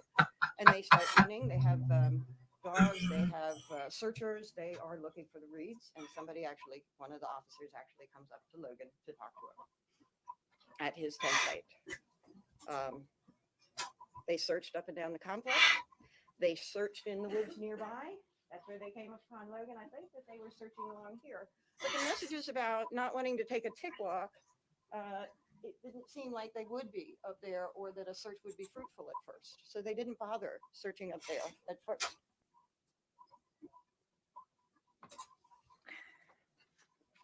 I'm telling, bro, she's sipping on something, guys. There's something in that cup. Something in that cup that ain't water. I really feel that way. Yo. Next day, unrelated to the search. No, same day. I'm sorry. Still, April 20th. Get your day straight, Mr. lady. Medeiros was taking a hike. I believe he was going up the power lines for a hike and decided to step in the woods to relieve himself. And he noticed a burnt tent site. He took some photos of that burnt tent site and went along Those photos were provided to the police when the information was out about missing people. She literally is just filling her whole opening with fluff. It's literally just fluff, word salad, just literally just the same information prosecution gave us. It's literally should be, this right here should be shown to people in law school to show them exactly what you don't want to be. Don't do this. Don't do this. Everything you see here in this video, don't do that. Okay? You'll be all right. The next day, on the 21st, the police get access to GPS coordinates for Stephen's phone, for the last known ping or something like that for where Stephen's phone was. And it was here in the woods. So they changed their search pattern from around there and started to go up there. And they again had canines looking for the bodies. And sure enough, the canines found the bodies where the GPS had sent them. That investigation changed from a missing person to a murder investigation. You know, I have never heard a trial. I've never heard a trial where the defense is so kind and friendly that they make sure in their opening statement to reiterate everything prosecution says so that the jury can remember it all. That's a beautiful thing, guys. I have never seen such a kind defense attorney. It's something else. I mean, her heart's huge. You got to admire it. What they did a cursory search, looking around, and did some check the bodies and removed the bodies. But it was getting dark, and so they wanted to do the search in the night, looking for evidence of this murder. And what they did was they secured the scene. And what that means is they put the tape around so that people can look through, and they leave police officers there. Bro, did you guys know? If you didn't know, they take and they put tape around the area and they leave officers there to secure a scene, just in case you didn't know that was part of how they do things. It's important. Seriously. Seriously. Because they can't help anything that happened to the scene at the time of the murder hereafter until they find that scene. But once they find that scene, nothing's going to change. They are going to. Is she teaching a course? Are we in a class? Did I click on a class? I thought this was a trial. I thought we were doing opening statements in a trial, guys. I'm sorry. I might have accidentally clicked on a video from some law school, and maybe she's like just explaining things like to us over and over again. No, it says law and crime. It says law and crime on there, so that means that this is a trial. It's not a class video. Crazy. Going to investigate that scene, and they're going to continue to investigate till they have the evidence that that scene has to offer, and then they'll release it back to the public. Oh, Sweet Home Alabama. That comment you just made, hold on to that comment. Keep that in your head. Trust me, you'll see what I'm talking about later. Keep that in your head. Is exactly what they did here. The medical examiner confirmed multiple gunshots, at least 5. One bullet was recovered from the body.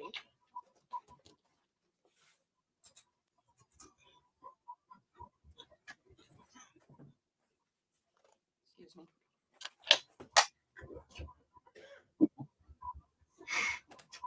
But one bullet was recovered right near tree number 1. She's got some cool displays, though. Cool display, you know what I mean? Cool little boards and all that, you know? That's cool. Oh, snap. Oh, Lord. All the other attorneys seeing this want her for the defense attorney on their cases. 100%. All the prosecution's like, yo, I hope I want next against her.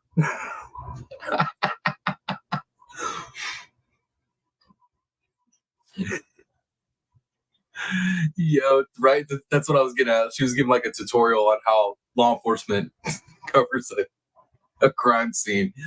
Yo, I've never heard, like, check it out.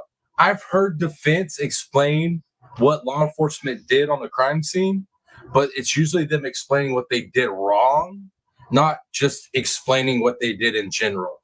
This is insane, guys. That I've been talking about. And there was also discovered a drag trail to the area where the bodies were found. Now there's access to 2 bullets, medium caliber, I think they call it. You know what? She's actually doing an even better job than prosecution did, because she's like really showing he was right here, he was living right here, he was working right here, he was buying stuff right here, he drugged the bodies right here. And there was a comprehensive search that considered those areas.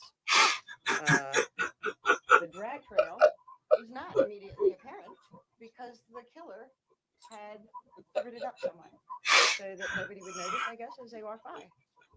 And the casings, there were no casings Oh, there. shit. The killer had cleaned up after himself. And even so, police knowing that, they're gonna search and they're gonna find whatever they can. They've got canines. Canines come out not to find the bodies. They are called cadaver dogs, I think. Those were no longer necessary. These are different dogs Cadaver dog, she thinks. that are trained to collect or alert to different sort of things. Things like bullets and things like casings, things with propellants that would be connected to a gun. These dogs are trained in that. And they have 2 different dogs, Cora and Winnie. And they've been trained in all sorts of locations. This is what they do. So Cora, the more senior dog, is the one that locates or alerts on an area near tree number 1. And I think she lies down and just looks at it. And sure enough, investigators go and they see that there is blood on the tree debris. It's not really apparent, but once you know to look there, there's blood on tree debris here. I'm telling you guys right now, I've never in my life listened to a defense like this. This is criminal med. There you are. Good to see you. Let me see what you're saying. Let me see. I've created a quiz for everyone after she finishes. Make sure to get your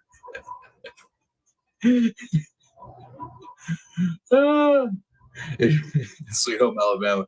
If she was my defense attorney, I would skip court. Maybe that's. I'm surprised if this boy could get out, he would probably try to skip the country. Yeah, that's for damn sure. He'd be, I'm out, man.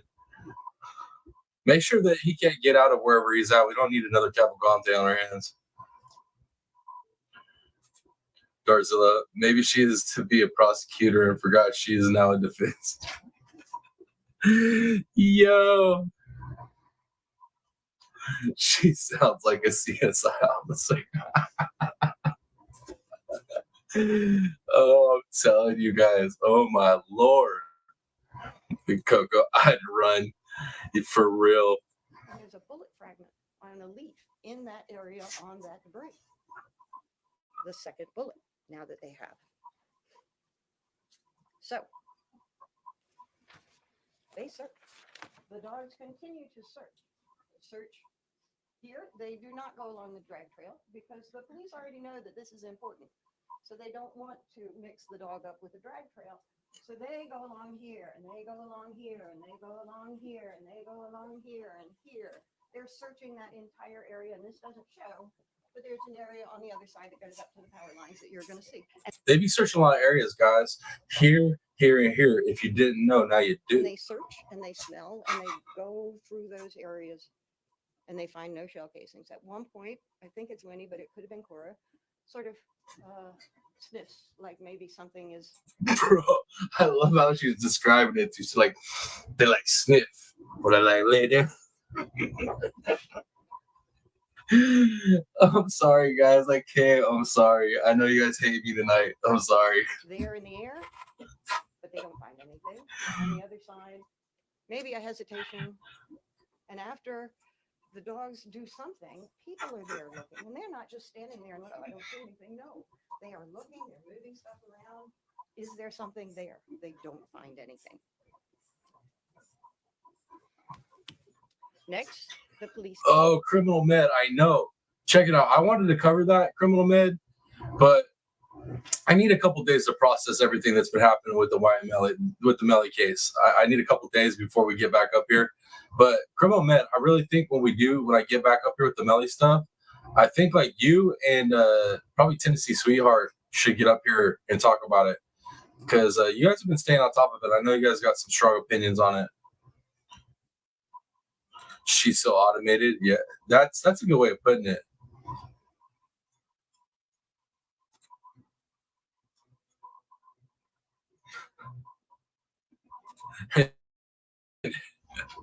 Um, it's heavily witted, guys. I just, Coco wants to. In case you guys didn't know, Coco wants you to know that it's heavily witted because it's serious. I tried to watch the whole thing too, Criminal Med, but I was like at work trying to watch it, and then I was trying to watch it at a doctor's appointment I had today. Exactly, comedy hour. That's exactly what this is.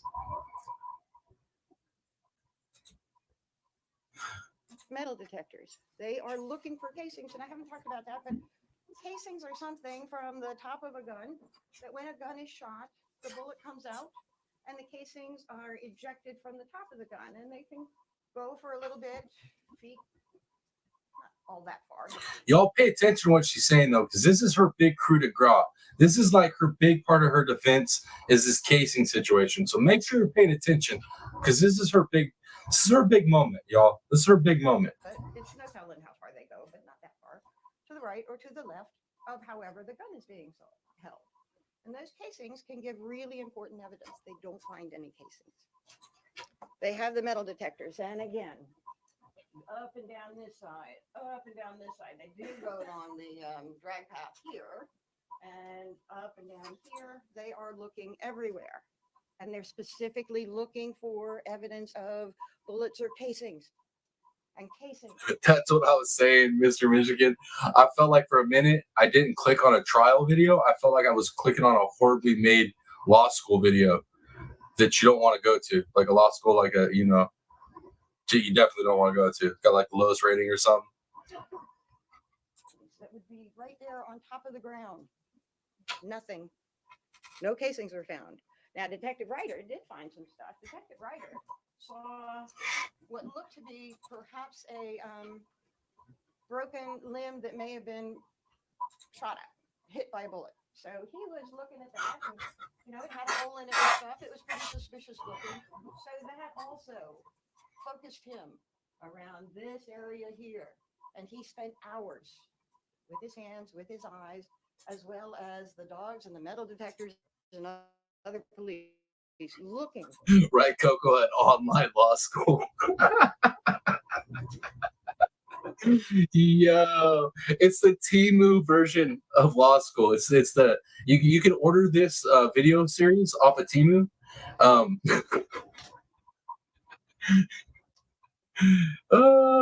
Comes with like a guaranteed certificate and everything, but you try to like call the number to get the certificate, like it's a disconnected number.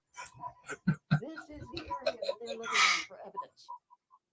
Detective Ryder does find a little bit of a green cloth, camouflage green, that was going to be confirming that this was the drag trail because it was pretty similar to the that Mrs. Reed was wearing. And focus, focus, focus, search, search, search. No casings were found. Afternoon, we're on the 22nd now.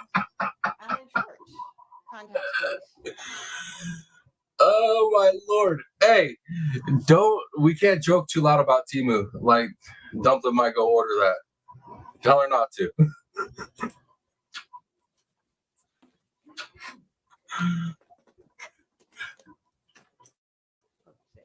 I think he contacted them outside the scene, but he talked to them about what he had seen. I had the wrong day. Let me get back to that. Dude, she is really hands on. Here, you know what I mean? Like, she real hands on. They find no casings on the 22nd, but they do not release the scene. The scene is still secured. And then they go to the 23rd. Oh, shit. 23rd, they do a line search.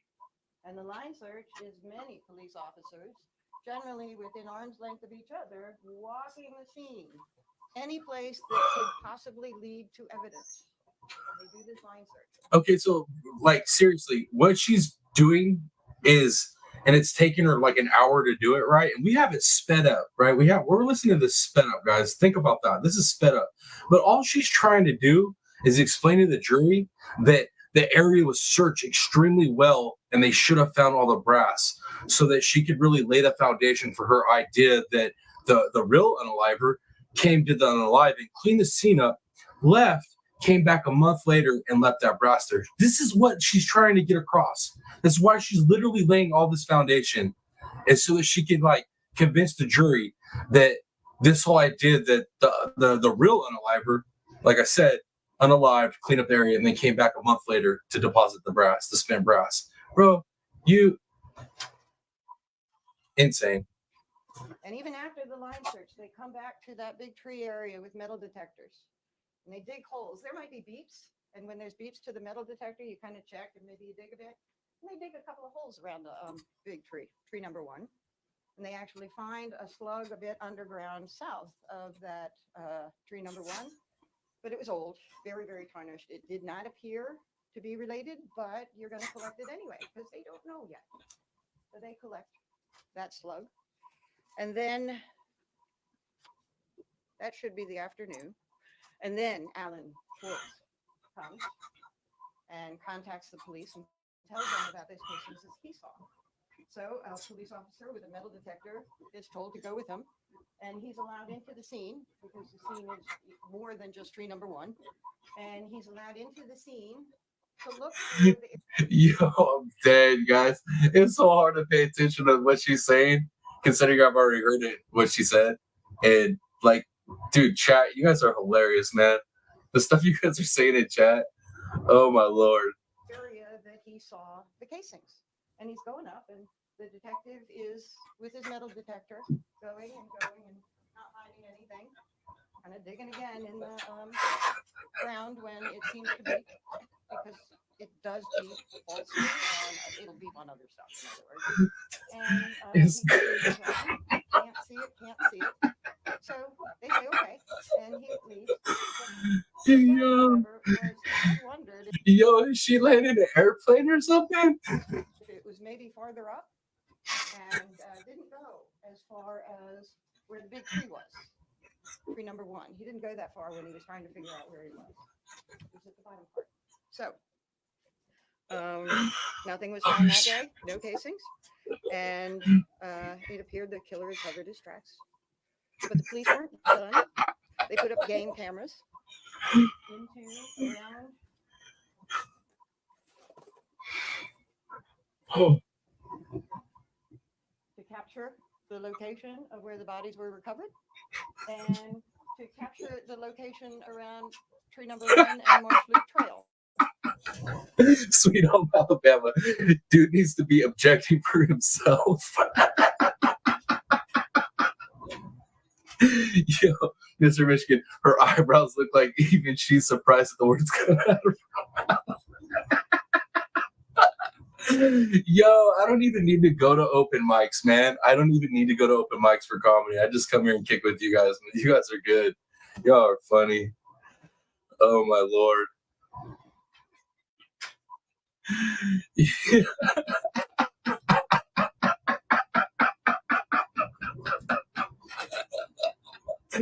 She's crushing it, guys. She is crushing it for the prosecution. I mean, absolutely crushing it. Unfortunately, the one on Marsh Loop Trail was too high and did not capture the people that came through, because now this trail was open to the public and people were coming through. The game camera didn't capture that, but it did capture people coming to the area where the bodies were found. Random people. Oh, Jeannie Ann, good to see you, ma'am. Thanks for dropping in on a Friday night. I hope you're having a beautiful Friday night. I love it when you're happy. It makes everyone happy. Thank you, Jeannie Ann. I like to be happy. I'd rather be happy than all, But there's definitely no way to not be laughing and happy in a good mood. Listen to this nonsense. This is next level comedy gold. But word was out and random people were curious and they were coming to the crime scene. It was no longer secure. Anybody could go there. Anybody could take something. Anybody could leave something. Oh, your internet's down? Man, thank goodness, though, that you can watch from the phone for sure. I mean, I do, honestly, guys, most of my YouTubing, my watching, my consumption is off the phone. I usually only in front of the computer for the shows and do like the research, or at least pull up the research that I already did. Nan Nut. She had called the police and told them what she had seen on the 18th, and they talked to her. They were aware of what she saw. She even wrote her own statement to make sure, because like I said, she was a scientist. She wanted to make sure that she had her observations down, and she did. And on the 25th, Detective Brown came with Nan Nut, and they were going to walk along the trail to see if she could identify specific areas of interest. What were the areas of interest? About How many of those damn boards does she have, guys? She got a lot of them damn boards. She really came prepared to lay it out for prosecution, didn't she? Such a lovely lady. So that's a map then. Trees and a road. Is there a train coming? Gee, anybody can go take. Oh my gosh. I think she's been to flight school. She would be in the planes. Get it 100%. No, I thought she was landing planes for a minute. I thought we was like about to see a 757 roll up into the courtroom. You know what I mean? starting, about when the Reeds passed her, about where she was at the beginning of the wooded area, when she heard the gunshots. And the next area of interest was where she saw the young man in the khaki pants. And she walked past tree number 1. No hesitation. Oh, by the way, Detective Brown is videotaping her. So when she has something to say or wants to point something out, he's got the video and he'll turn it on. They walk back past tree number 1. Nothing there. She doesn't notice. He's not trying to point things out to her. He wants her recollection. She goes about 2 minutes past tree number 1, and she points out this stump. Dude, she is literally banking on the brass, right? And she's banking on this witness being a scientist, right? And having great recollection. This is an older lady, right? Who was out there, heard gunshots, had her dogs. Do you think she really was taking in every little bit of piece of information is going to remember it that great? We all know how witnesses are. But literally, this defense, she is banking everything on this, the brass, and this lady didn't see the Mountain Dew bottle. That's literally what she's banking the whole defense on. It's insane. Or an area where a stump is. It may not be the stump specifically, but his video captures that stump. And that's the first area that she thinks maybe here, but the trail is a bit different than what she remembered. I know, that's exactly. It's like the kids whenever you have like the science fair, right? That's what she was like. She was when got her poster board, she got her crowns and her markers, and she was like, "I'm gonna get it." And then she forgot she was supposed to be defense, and she was like, "Damn." It was flatter, maybe it was farther on, and then they continue on to the intersection. What's interesting, though, is nothing in what she said had that young man at tree number 1. And she could not say that that man had any relationship to the shooting at all, because somewhere beyond the shooting scene, he was looking in the woods. Not Bro, I love it, dude. Her acting's on point. She's like, just looking in the woods.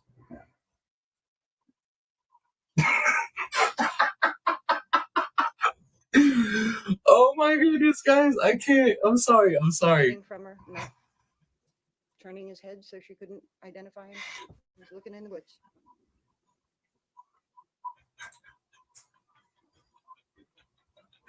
Mr. Michigan, that's what her 5-year-old granddaughter, they sit up all night, bro, on these boards. That's what went down. Police continued their search. They dove in local ponds that were in the area. They searched through GPS coordinates to try to find anything there anything they could that might be related to the murder of the Reeds. Oh, my Lord, you guys are making me choke over here. Criminal men. I think we should arrest tree number 1 immediately. Sounds like a repeat offender tree.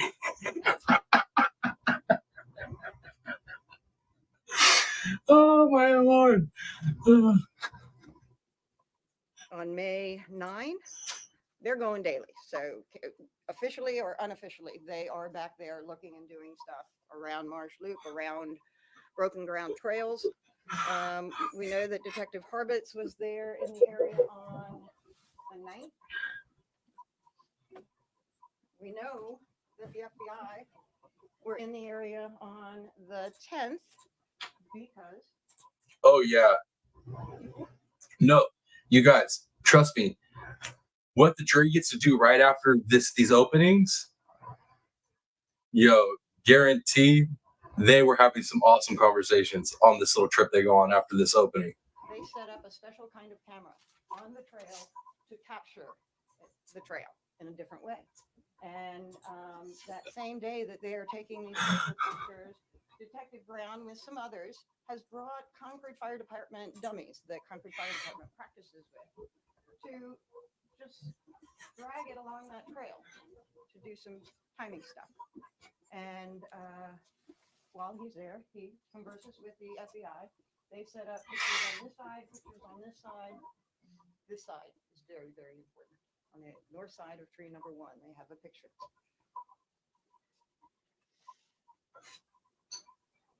That was the 10th. While they're there, no casings are found. No casings are around tree number 1, no casings along here.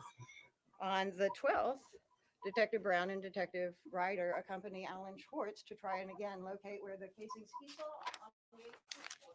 on the 18th that they have not found.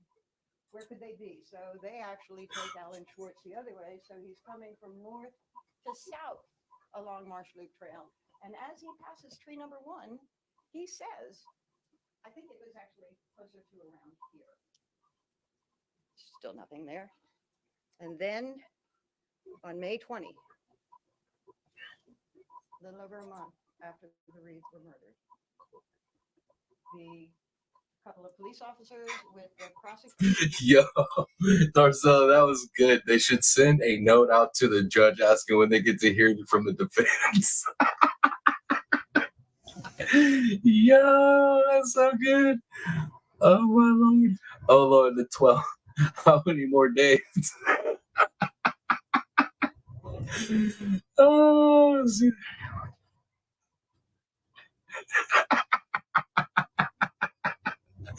I love you guys. You're on fire tonight. A couple of prosecutors and the medical examiner go out to show the medical examiner and prosecutors the scene, and they walk up Marsh Loop Trail, and they come to tree number 2 is just sort of a staging area with a table and stuff. It's literally like she memorized every law enforcement officer's report that was involved in this investigation. It's like she memorized all of them step by step and is just regurgitating every law enforcement officer's report. Like that's what it seems like. And they come up to the area, they're looking at the drag point, and one of the prosecutors back then, he's not on the case right now, walks up to tree number 1, comes out to north, walks up to tree number 1 and gets to the other. What are those things? 2 cases right there in plain sight in the area that had been searched time and time and time and time again with all the tools at the police department's disposal. 2 casings just appeared a month later. Those casings were not from the murder. Detective Brown got his metal detector and searched again. Well, if 5 shots were fired and these are related to the murder scene, maybe there's 3 more here. There's nothing else there because those casings. Boom, case solved. Brazil solved the case. Maybe tree 2 is trying to set up tree 1. Sounds plausible to me. That sounds more believable than anything I've heard so far in this defense. Were not from the murder. And the 2 casings, unlike the 4 that Alan Schwartz saw, these have clearly marked 6 hour 9 millimeter. Clearly marked. They're bright, shiny casings. Not completely shiny. They actually have a little tarnish on now. So she was like, well, they're not exactly fully shiny. They got a little tarnish on them, like almost like they'd been sitting out there for a month, the whole time. Do you know how many variables could be at play for why those dogs didn't hit on those shells being there the first time? You know how hard it is to find little casings in a massive area with a metal detector? So, like, her whole defense is hinged upon this brass theory and the no Mountain Dew bottle, right? And she has spent all this time laying all this foundation in this opening, and I feel like it's for nothing. honestly, I feel like it's for nothing. I think the jury's gonna be like, okay, cool story. The brass was missed for a month and then it was found. We're supposed to believe somebody came back and planted it? You're tripping, lady. The police not only diligently searched that scene, but they were also diligently talking to people and trying to identify people who could have been at the scene, people who might have information. Oh snap! It was tree 3 that planted the brass. Well, damn, tree 3 did it, huh? That was going on simultaneously. And through that, they connected Arthur Kelly, who had given the false name to the detective on the 20th when they set up that staging area. And they connected Arthur Kelly to Logan Clegg. And they connected Logan Clegg and Arthur Kelly to that profile tent campsite that was now burned. And they connected him to the gift cards. And they discovered where he worked. They discovered where he shopped. And they found that he purchased a gun in Vermont in February under the name of Arthur Kelly. And that when he left on the 21st. Wait, he purchased a firearm illegally with the wrong identification? Did she just literally tell us he committed a felony? Is that what she's telling us? She's like, hey, I just explained to you guys how he's been on the run, how he was hiding out and all this stuff. But let me go ahead and tell you one more thing. He committed a felony. Just saying. He left for Portland under a variation of that name. Kelly Denton or Denton Kelly, I'm sorry. My boy's got so many aliases, she can't even keep him correct. She can't keep him straight. They got pictures from those videos of Logan shopping and stuff, and they made the connection to McDonald's and Logan Clegg. Oh, yes, she did, sweet home. Oh, yes, she did.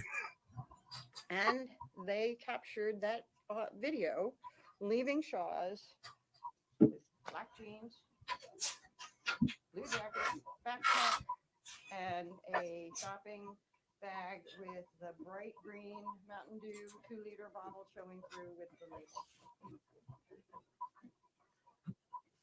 Yeah, we got to take a quick fair use break, guys. Mr. Michigan here with a, PSA. Everyone needs to hit the like for the comedy show and instructional video we are watching tonight. Don't forget to share and subscribe as well. You heard the man. You heard the man. Replay crew, if you're just catching this as well, you heard the man. He's down there in the chat. You know what I mean? I know you're watching chat. That's why people love these replays. They come to watch the chat. They don't even hear from me. Much love anyways. Darzilla. She will let us know all the reasons the casing could have not been found the first time they looked. She told us everything else to hurt her client. I know. It's amazing. Like, she's an all-star. They had a video of him walking across the parking lot, and then he was lost to view. Oh, the board again. With the board again. On Loudon Road. Around the complex. On Loudon Road. They could not see where he went to the new site. They could not see where he went along the power lines to the old site. They had no idea. But they continued to investigate him. Guys, I think I could do this defense lawyer thing. I think I could do it. I can make some cool boards. And I know how to point, you know what I mean? With enthusiasm. I think I could do it, guys. I think I could do it. They went to his tent site on. Right? She's like, have you guys ever heard a defense attorney straight up just tell the jury that their client illegally purchased a firearm? For no reason, what?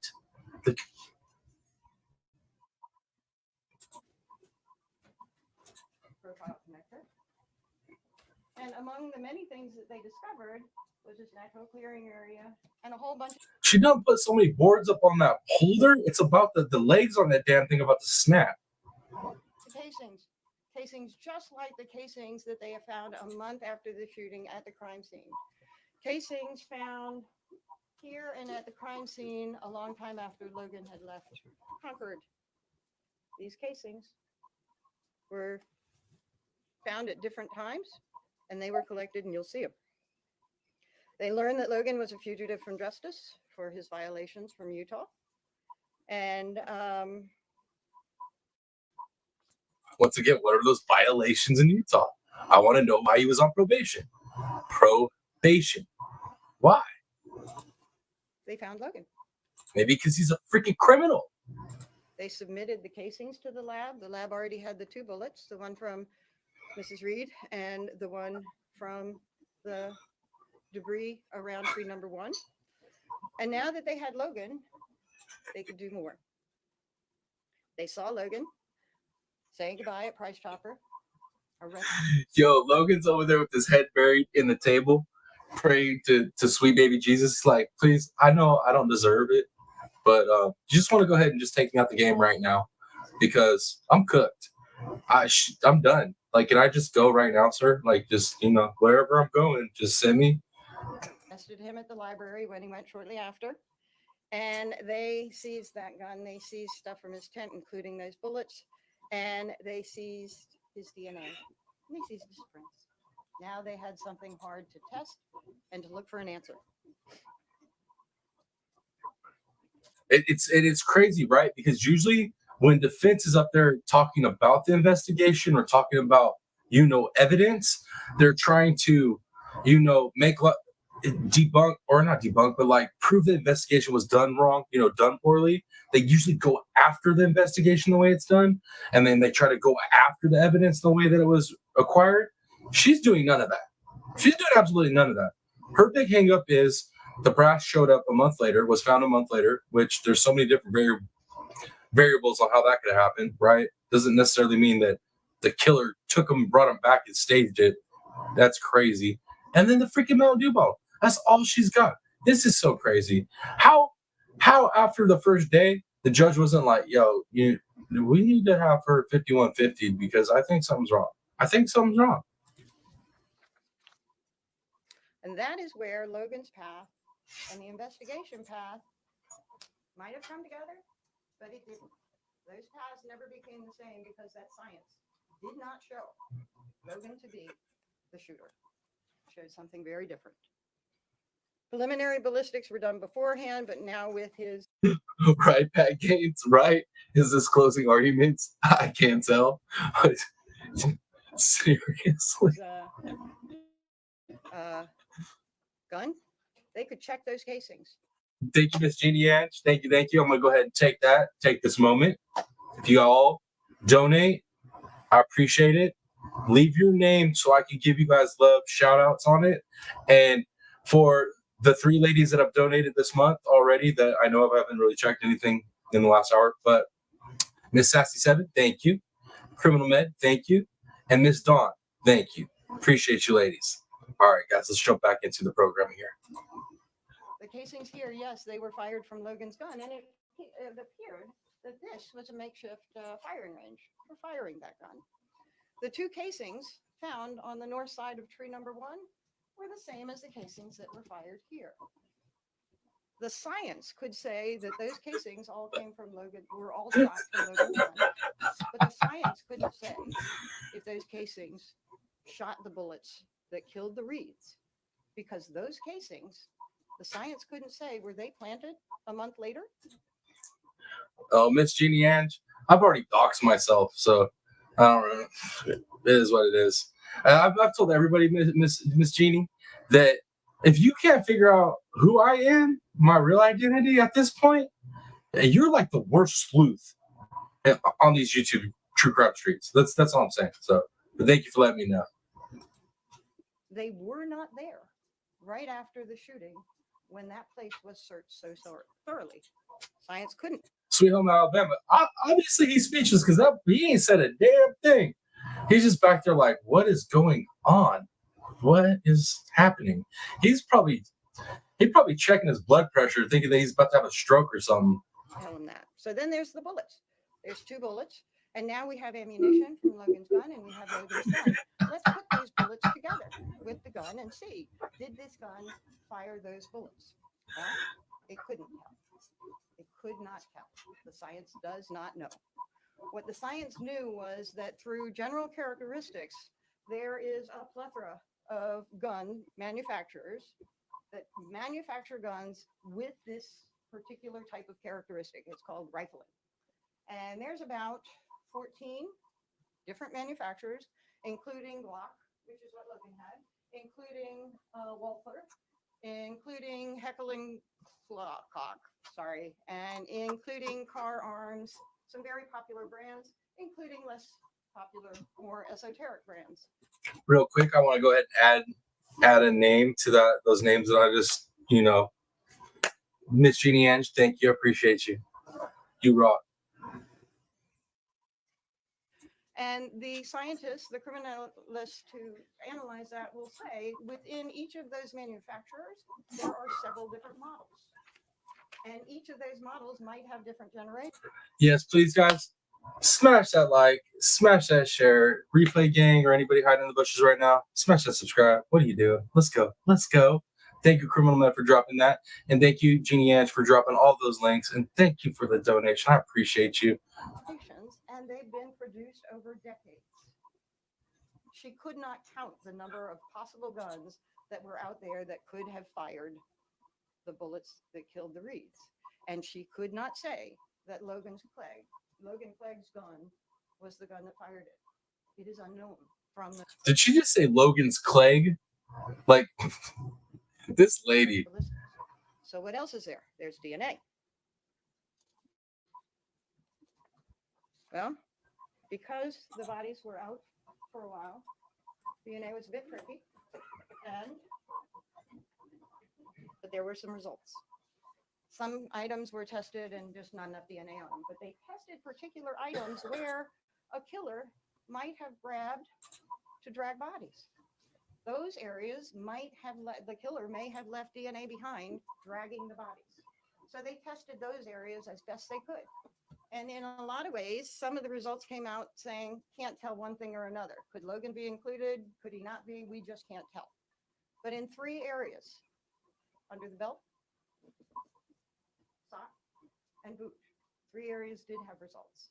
And they were not the DNA matches of 1 in 100 million trillion zillion. It was. This is the part where she just starts word salading stuff and like trying to confuse the jury. She's actually doing defense stuff now. Now she's actually getting some actual defense in. She's trying to, confuse the jurors and stuff. But like, it's a little too late, man. You already pretty much sewed it up for prosecution at this point, lady. Was probably not Logan. And it was also that it seems to be 2 foreign contributors in those areas, not the Reeds and not Logan. After those results, the state sought more testing, trying to... Pat, she wearing herself out. She wearing me out. I've had to listen to this twice now. I had to listen to the first time to make sure it was, good enough quality to bring it up for y'all, as entertainment. But man, I tell you what. Their theory. No results supported their theory. In April, Detective Brown went to talk to, and I don't know if he went or it was by phone, but Detective Brown talked to Alan Schwartz. And during that conversation, Detective Brown said, is it possible that you took the casings away and then returned them later? And Alan Schwartz said no. And Detective Brown still pushed. Look, there's no issue. If you took them away and return them later, as long as you tell it. No.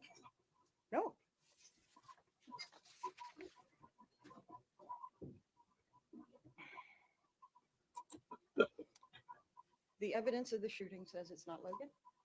Yo, I'm actually one of my friends. She's court reporter, right? I'm gonna hit her up and have her watch this and be like, "How would you feel if you had to sit in there and type all this out?" She's younger too. She'd lost her damn mind. Logan's actions raised the suspicion. Without a doubt, he was somebody who should have been investigated. He gave a false name, but his reasons were not anything related to the Reeds. His reason was to avoid being arrested, being found out on the probation violation, to be extradited. As it turned out, in Vermont, what did they use to arrest him? Because they didn't have any tests. It's called a fugitive from justice for the Utah probation violation. They arrested him on that. And later, they made Quick fair use stop. I'm going to go ahead and add one more name to that list of names. Darzilla, I appreciate you. Thank you for the donation to the channel. Y'all know it goes directly back into the channel, goes to pay for StreamYard, Canva, YouTube Premium, and anything extra goes into an account so that we could start saving towards better equipment. I need a better camera. I need better mics. I need a better system. Yeah, I'm limited, but appreciate y'all for the donations. 100%. You guys rock. Like I said, I throw those out there, and I love giving the love back like that. But man, it's hard, man, because I start getting my feels, yo, and then your voice starts, I appreciate you guys. Much love. the charge of murder and arrested and brought Logan back to New Hampshire. Logan does not have to put on a defense. You heard the judge tell you that during jury selection. He will. He will put on a defense through the evidence, through us, but through the evidence. It is the evidence that gives you the answer here and the evidence that shows that they got the wrong man. It's important to note that the state may be calling several witnesses that have information for us. The fact that the state called them doesn't mean the information is any less important or any less part of Logan's defense. Please keep that in mind. The cross-examination is his defense. The judge has talked about proof beyond a reasonable doubt. Proof beyond a reasonable doubt is not can't rule out. It's not possible. It's not could have been. It is evidence that is so compelling that there is no other answer for you. No reasonable answer. That does not exist here. You also heard about the direct and circumstantial evidence during voir dire, and that if the circumstantial evidence leads you to a path of not guilty, that is the path that you must take. Here, the path is Logan is not the killer. The killer is not the killer. The path is, he's not the killer. I thought the path was right there on her board. Isn't that the path right there? Oh, okay, maybe I'm confused. Thank you. Thank you, Attorney Smith. Somebody just remove, if you could just remove that board from, I just want to talk with all the. Okay, guys, so we made it through the openings, right? And you pretty much know what this case is about now, because you got to explain to you both by the prosecution and the defense ad nauseum. So if anybody has questions at this point about this case, I don't know where you were. That being said, though, what happens right after this is the jurors are given instructions, right? Because right after the closings, they get packed up and loaded on a bus and taken to the crime scene. So they actually did have to go out to the crime scene with this lady and the rest of the jury. And yeah, they had to listen to this lady out there again. Can you imagine that? I picked my eardrums. Oh my Lord. So that's what happened right after this. Now, that's all we're going to cover for this. I just wanted to bring light to this case. Some of you all hadn't heard about it, obviously. And I figured, I might as well share it with you. So I think they're on day 4 of this trial. So if you're interested in catching back up, hit it up. Long crime. Hit that double speed, you know what I mean? Get it in quick. Because like I said, when we get to the end of this trial, I'm going to cover the closing statements and we're going to chop it up and see what we feel like is going to happen, even though I'm pretty sure this dude's getting convicted. With that being said, let's jump to the second half of the show. Second half of the show, we're going to be covering Maya Kowalski's trial. First, we're going to watch her testimony. Then we're going to, I found a clip of her dad's key moments in his testimony. And then after we watch that, we're going to watch her social worker for the hospital, the one that, is pretty much the reason why we're in this trial in the first place. So we're going to be listening to that as well. So prepare. You guys thought we were about done? No, we got a whole nother half of the show. So buckle up, grab your snacks, grab your drinks. Hope you ain't got nowhere to be, because this is what we doing. All right, guys, let me pull that up, get that queued up. Let me catch back up the chat before we get rolling in the Maya case. You Jamaican. Y'all talking about some drinking, huh? 6 points.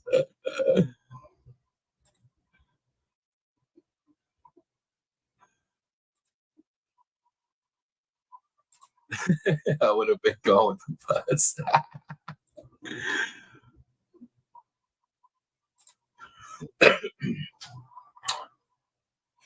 Oh my Lord. All right, guys. All right. Looks like I'm caught back up in chat. I mean, feel free if y'all want to, if you want to conversate on that trial a little bit more before we jump in this one. But I mean, I think we pretty much said what needed to be said on it. Miss Sassy in the bushes chilling. I would have thrown myself under the damn bus if I had to listen to her any longer. Bro, I'm surprised that many of you guys listened to that long.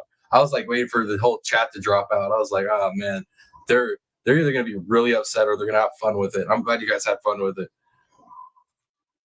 We need to watch this whole trial. Need to see what she asked the witnesses. This could be Cal Comedy Hour night. You know what, Darzilla, that might be a good idea. Maybe that's what I'll do. Maybe I'll go and chop up the segments of the trial for maybe I might do that. We might do that. That's a good idea, actually. I might do that. I might go back and get like key moments from the trial so we can like, laugh next Friday night or something. We all agree the poor client is toast. Burned, for sure.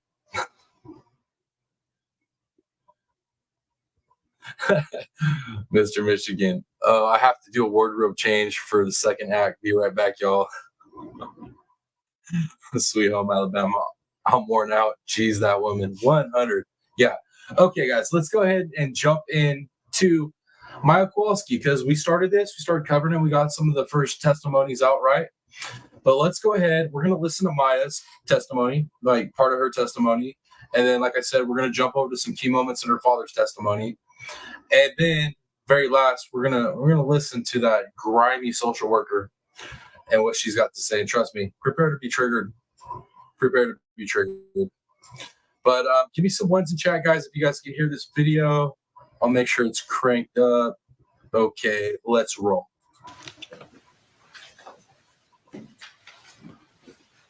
It's good practice. All right, guys, can you hear that? And let me also preface this too before we get into these testimonies, guys. Dude, defense has been taking Maya's team, her whole team, to task on sidebars and motions before the jury gets in. Dude, defense has been having their way in this trial. They've been having their way. So I'm really torn on what the outcome is going to be. I feel like the testimonies are really strong. I feel like, I feel like Maya's team's doing an awesome job during the court in front of the jury. But there's so many motions that the defense is winning. There's so much stuff that's not coming in the trial that I really don't know if this is going to go good for Maya or not. I'm torn on it, guys.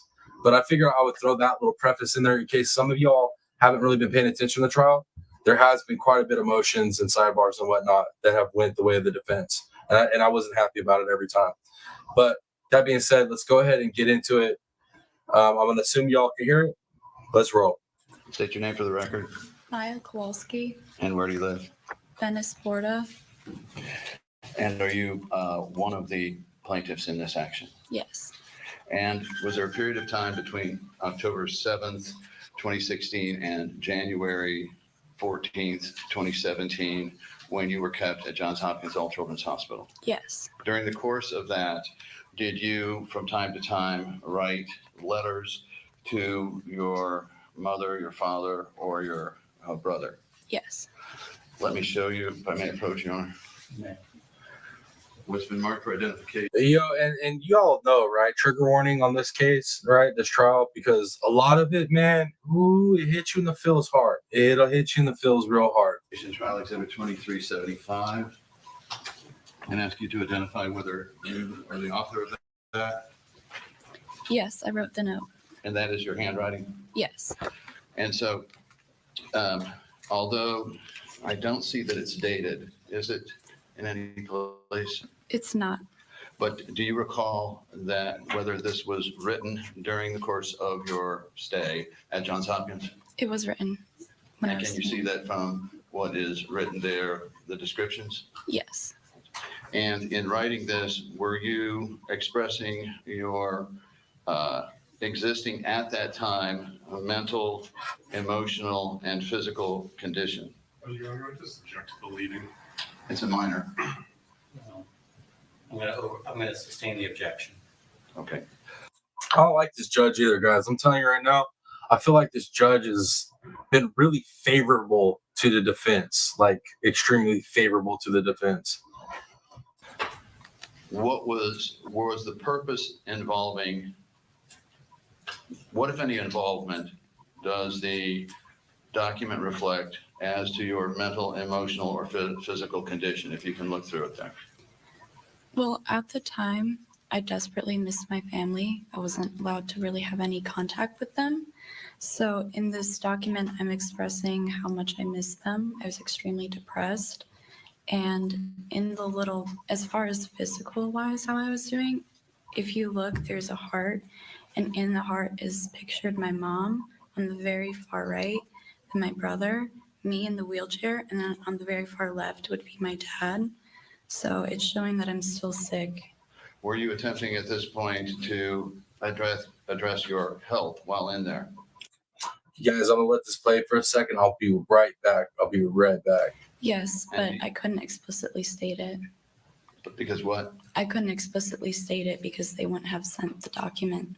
Was that your intent, however? Yes, And did you state in there the status of your pain? I think it's in the top. Is mine, can I see that up there? Or has the judge got that shut down? I gave away all my copies. You can put it back on the screen.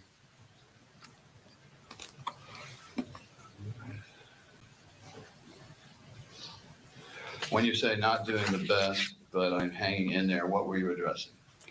I was trying to express that physically I wasn't doing very well. I was in a lot of pain with my CRPS. On top of that, I wasn't doing well mentally because, I was a kid and I was taken away from my family, so you could only imagine. During this period of time was Dr. John Wassenauer your pediatrician? Yes, And through the course of your stay there, did it come to your attention that your parents from time to time would keep him updated? I figured, I didn't know that entirely, but I could assume. And did you trust your parents at that time, your mother or your father, to provide information to your pediatrician about your status during the period of time when you could not directly communicate? Yes.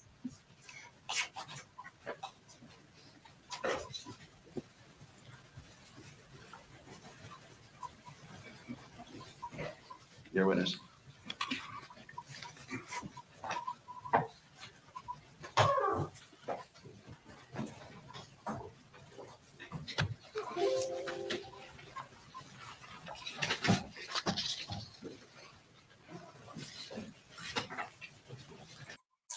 I really dislike this defense attorney. I really dislike this whole defense team. I know it's their job. They're like high-powered attorneys, and this is their job to, help out their high-powered client. But man, I really don't like these guys. Mr. Anderson, do you want to go to the part? I'm sorry. Hi, good morning, Maya. Good morning. Just a couple quick questions.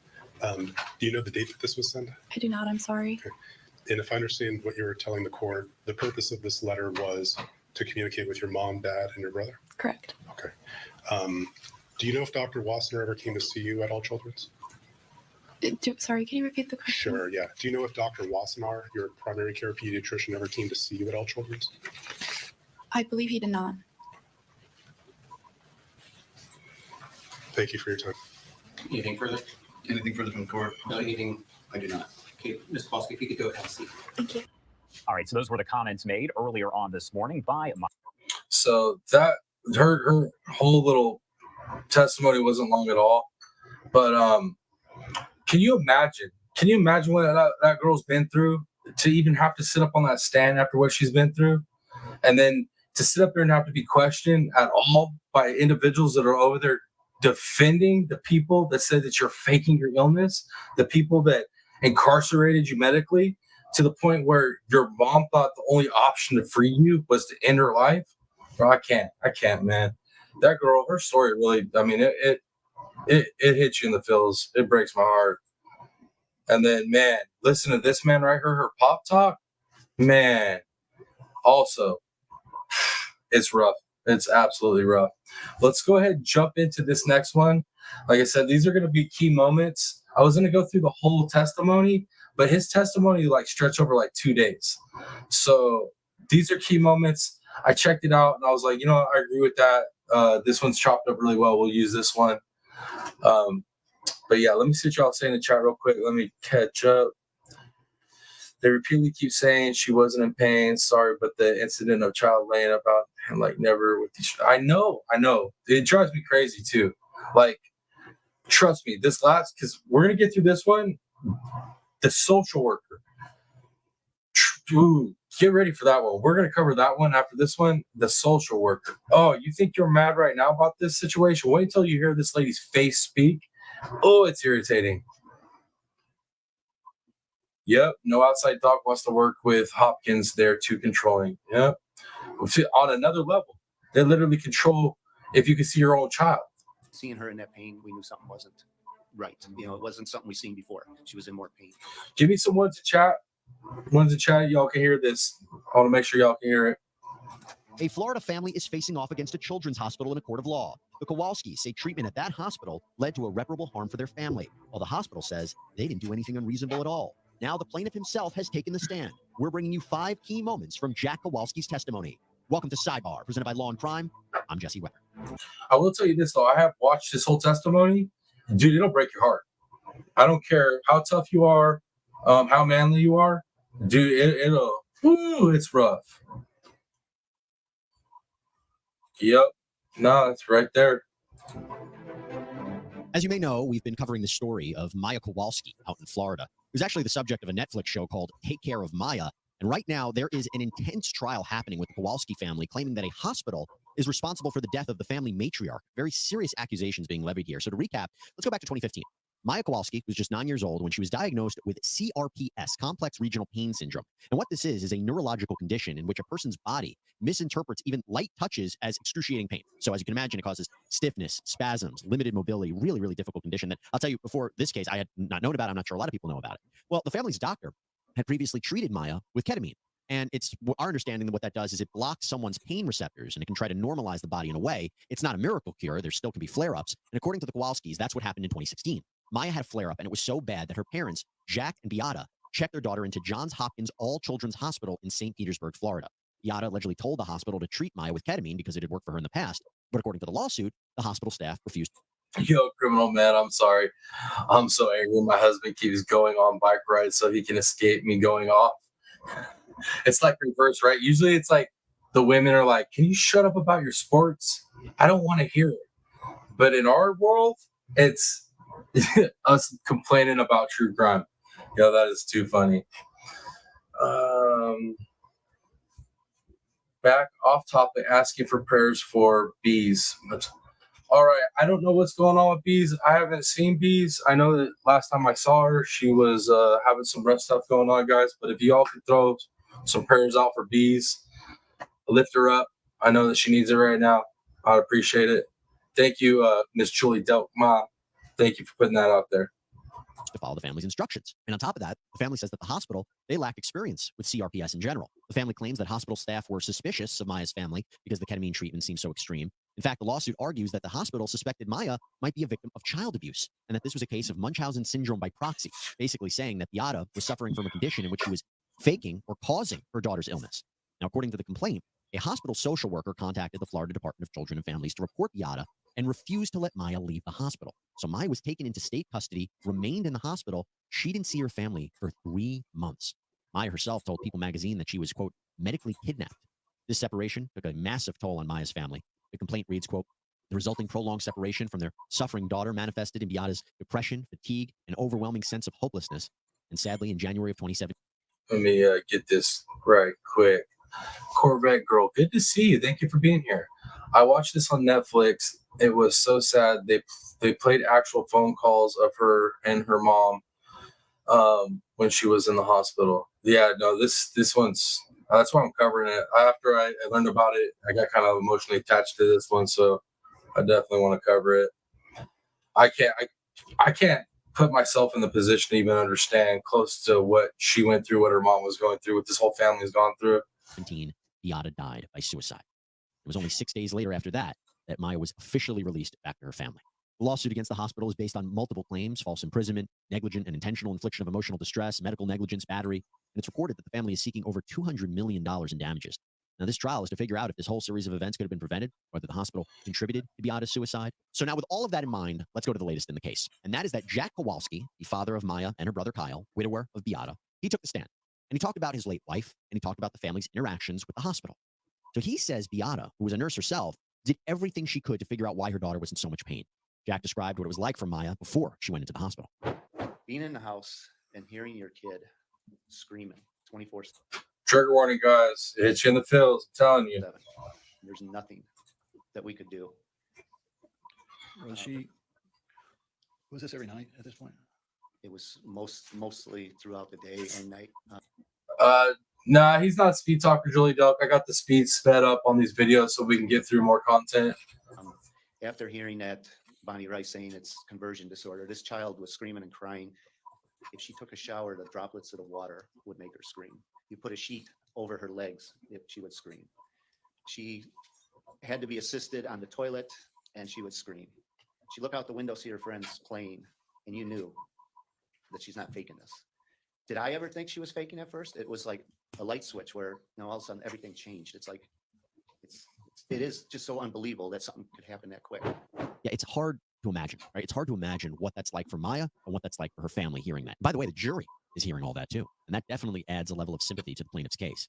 Now, another key moment from his testimony came when Jack's attorney asked him about the ketamine treatment and whether the Kowalskis wanted Maya to stay at Johns Hopkins All Children's Hospital. The doctors, no matter who, but the doctors agree that on this evening of October 7th, that they would continue the ketamine program. They continued with ketamine. I don't know the exact dosage, but they did treat her with some ketamine. All right. Was it your intention to stay there, or did you want to leave? We wanted to leave. We wanted to go and get her treatment. Were they telling you anything about the reasons why you shouldn't leave? Were the doctors telling you anything about why you should leave or stay? Well, he clarified to the doctor, so you can answer that. I believe that their justification was weaning off. Weaning Maya off of what? I don't know if it was the ketamine or whatever, but then on the 8th, what did you do? Did you continue to try to get yourselves out of there? We wanted to get out of there, yes. Did you lobby the doctors to get out of there? Yes, and why didn't you just get up and go? We were told if we left, we would be arrested. That, I imagine, definitely helps and adds support to the false imprisonment count of the complaint. Jack also talked about the impact that Maya's hospital stay had on the whole family, but especially her mom and his wife, Beata. How was it in terms of the stress on you and your wife, knowing, as you just testified, that you needed to get your daughter out for treatment and you were being kept in, that she was being kept in? It was extremely stressful, extremely. And what was the fear there in terms of Maya's condition as she lay there? The fear was that she's going to deteriorate, which she did. Not only did I see her deteriorate, I seen my wife. I go to the hospital, I see my child deteriorating. I go home, I see my wife deteriorating. I don't know how this man made it through. I don't know how he's still standing. Like, man. Can you tell the jury, did Beata's condition remain the same from what you saw as a husband, or did it continue to deteriorate? I was asked by Dr. Duncan, why is Beata so upset?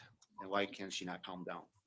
And I thought about that, and I remember, I'll say this real quick, but my nephew and I were fishing, and he accidentally caught a baby alligator, and he was reeling in, and the mother came out of the water and chased us on a picnic table.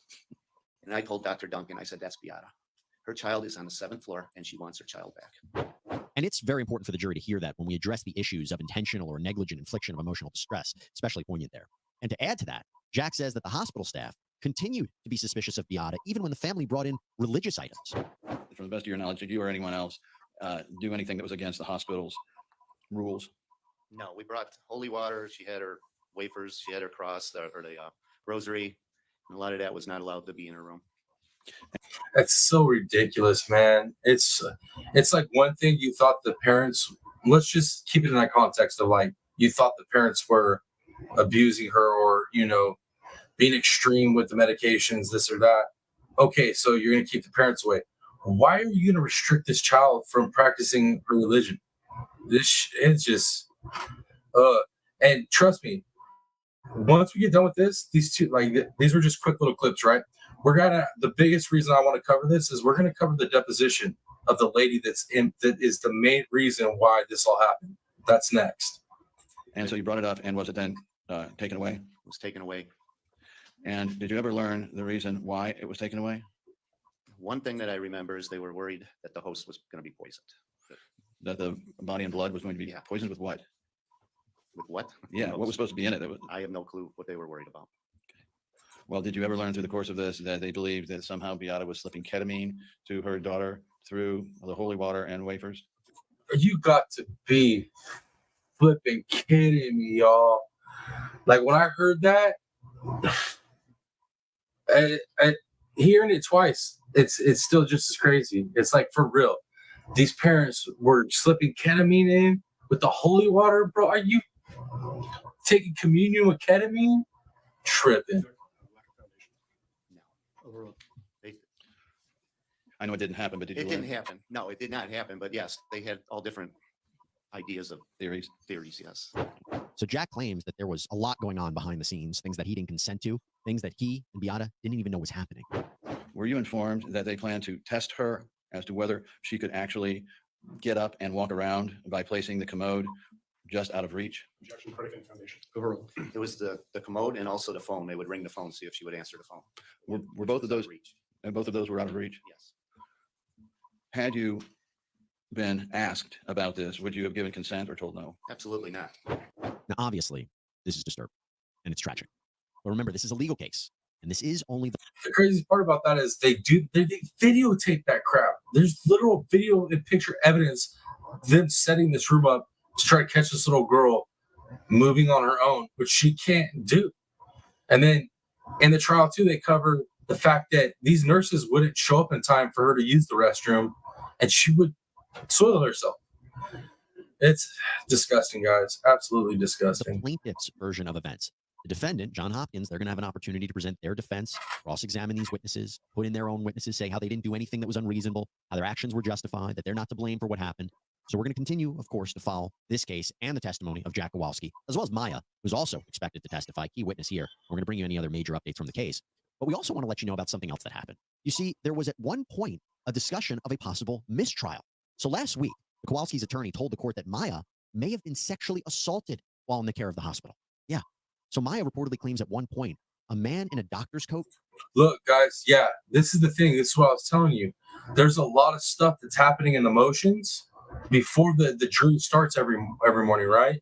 And then like on breaks, on lunch break, there's a lot of motions happening in sidebars happening. A big time on the motions though, where there's a lot of evidence that's not coming into this trial. A lot of critical stuff that is not getting to be brought up in this trial. And that's got me pissed off, like extremely mad, because some of it has to do with that misconduct, SA misconduct. And I'm so upset with this judge on so much of this motions and so much of this stuff that doesn't get to come in. It's so upsetting, guys. So anybody that's not following this trial, like I've been following this trial, you're probably better off like just catching these updates. Came in and asked her to take down her underwear and looked at her before leaving. So now the plaintiffs want to add a battery claim to their lawsuit. The problem is that the jury was never questioned about their views on sexual assault. So it's too late to move forward with such a significant new claim in this case. In fact, the judge asked the plaintiff's attorney, are you asking for a mistrial right now? Meaning, are you asking to end the trial? And the attorney said he would discuss it with his clients, but for now, they're going to continue with testimony. All right, everybody, that's all we have for you right now here on Sidebar. Thank you so much for joining us. Please subscribe on Apple Podcasts, Spotify, YouTube, wherever you get your podcasts. Thank you, Jesse Weber. You the man. All right, let's go ahead and get the next video queued up. All right. But yeah, guys, this trial is insane. This whole case is crazy. And I'm telling you, there's been a lot of trials I've covered where the motions that are happening before the trial starts every day are kind of irritating. It's like hearing evidence that should be in, that would be a huge factor, not come in. This case by far has had the most out of any case that I've followed, any trial that I've followed, the most motions and the most evidence being like kicked out. There's just judge ain't gonna let it roll. I don't like this judge. But give me some ones in chat. Give me some ones in chat if y'all can hear this next one. And definitely, yes, definitely trigger warning on this because this lady's face is gonna piss you off. This lady's face in the words coming out of her face about to irritate you. This right here, guys, this lady right here is the reason we're covering this trial. There's this lady right here. This is the whole reason all this happened. So prepare yourself to be absolutely irate. This lady is soulless, in my opinion. But yeah, give me some ones to chat if you all hear this. Please state your name for the record. Catherine RBB. Good. And where do you work? Wait up, we're gonna slow that down just a tad. 175 is a little too much. Let's go ahead 1.5. I work for Johns Hopkins All Children's Hospital. And what is your position? I'm a pediatric All right, sweet. I see the ones. Thank you, Miss Julie. Mama, thank you. intensive care licensed clinical social worker. Have you been disciplined in any of your jobs? Yes. Right. Have you been disciplined in any of your jobs? Yes. All right. Tell me where and why. I was disciplined at Johns Hopkins for yelling at another coworker. And what was the consequence? Were you It was just a written. a write-up, Yes. basically? What happened there? It was. I'm not sure if I understand your question. You guys got into an argument? Yes. Okay. But whatever happened, Johns Hopkins felt it was necessary to write you up. That's my understanding. Sweet Home Alabama, you have an amazing night. Sweet dreams, ma'am. I'll see you on the next live. Thank you for being here. I appreciate you. Okay. So in any event, after that discipline, were you subject to any retraining of any kind? No. And obviously you were not fired. Correct.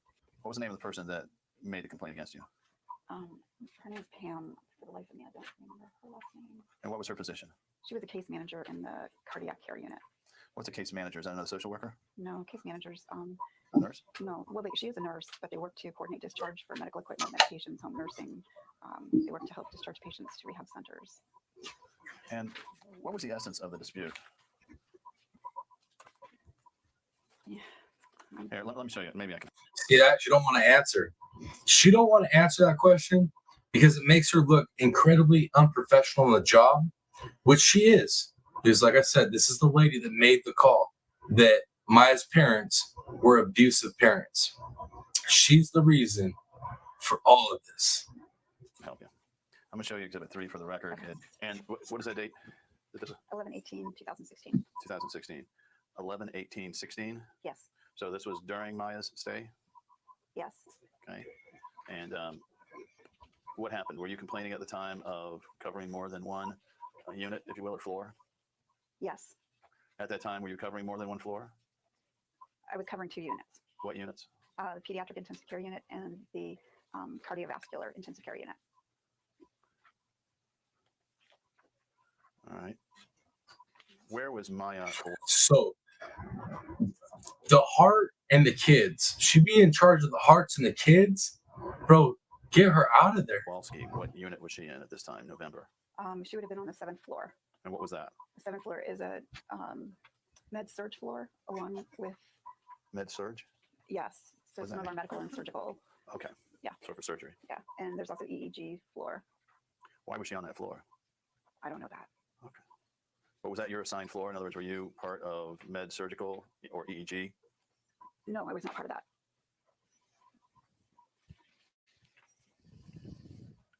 Bro, I'm telling you guys right now, like this lady, she does not want to have to admit to so much of the stuff she's about to admit to. It's frustrating, man. But yeah, you stayed with Maya when she moved onto that floor, did you not? I did. And then in November, what's the date there? November 18th. You were complaining that you were essentially overworked by having both the pediatric intensive care and the cardio intensive care units to look after? Mhm. So Yes, yes. I'm sorry. And you chose nonetheless to take on responsibility for trying to manage visitation and counseling needs for Maya Kowalski. It was an assignment. It wasn't something that I chose to do. Okay, for the record, Ms. Beatty, it's from Nina Bagby Bishop. Who's she? Yeah. She was a social worker that was with the hospital. All right. And it's to you, and it's dated October 19, 2016. Subject is 709 Maya Kowalski. Was 709 her room number or something? That designation there? Yes. Figured. Okay, and it says, Dear Kathy, Avon said you were wanting to continue to follow this child. Please let me know if you plan to do this now that she's on my floor. Thanks, Nina. All right, so I'm guessing Nina was the social worker on the 7th floor? Correct. And it says Avon. Who's Avon? Yvonne was another social worker. Avon said you wanted to continue to follow this child. Is that true? No, it was assigned, and I said I would continue to follow. Okay, so when Avon said you were wanting to follow this child, Avon was incorrect. Correct. You were assigned it, and Yvonne was incorrect. Sounds sus to me. did not ask for this assignment in any way. I don't know. I don't think so. She's lying. She's lying. Straight up, she is lying. She interjected herself into this position of being like, oh, I'm going to be the one to report this. Oh, I'm going to take over this. Dude, she's a demon. She's a demon. I don't think she has a soul. Did you receive any instructions or including to just keep them up to speed from anybody from risk management? Yes. And who was that? I talked with Patty Condon. Okay. Patty, a doctor or nurse? I don't know what Patty's profession is. She's Okay. in risk management. Okay. Who else? That would be who I talked to in risk management mostly. I may have talked to Louise. Was risk management fairly involved in this case? Maybe not initially in October, but after a few months? Yeah. And so let me ask you something about how you got involved in this case. First, I want to know a little bit about your qualifications for a case that I think you would agree with me is this complex. Would you agree with me this is a complex case? Yo, listen to this, guys. He's about to destroy her. He's about to destroy her. Oh, I love this. Yes, I would agree with you. Tell me what, before being assigned to Maya, what specific training you had in CRPS? I didn't have any in CRPS. What is RSD? It's regional pain disorder. Okay. I had to think about it. All right. How about, do you have any specific training in RSD? No. How about Munchausen's by proxy?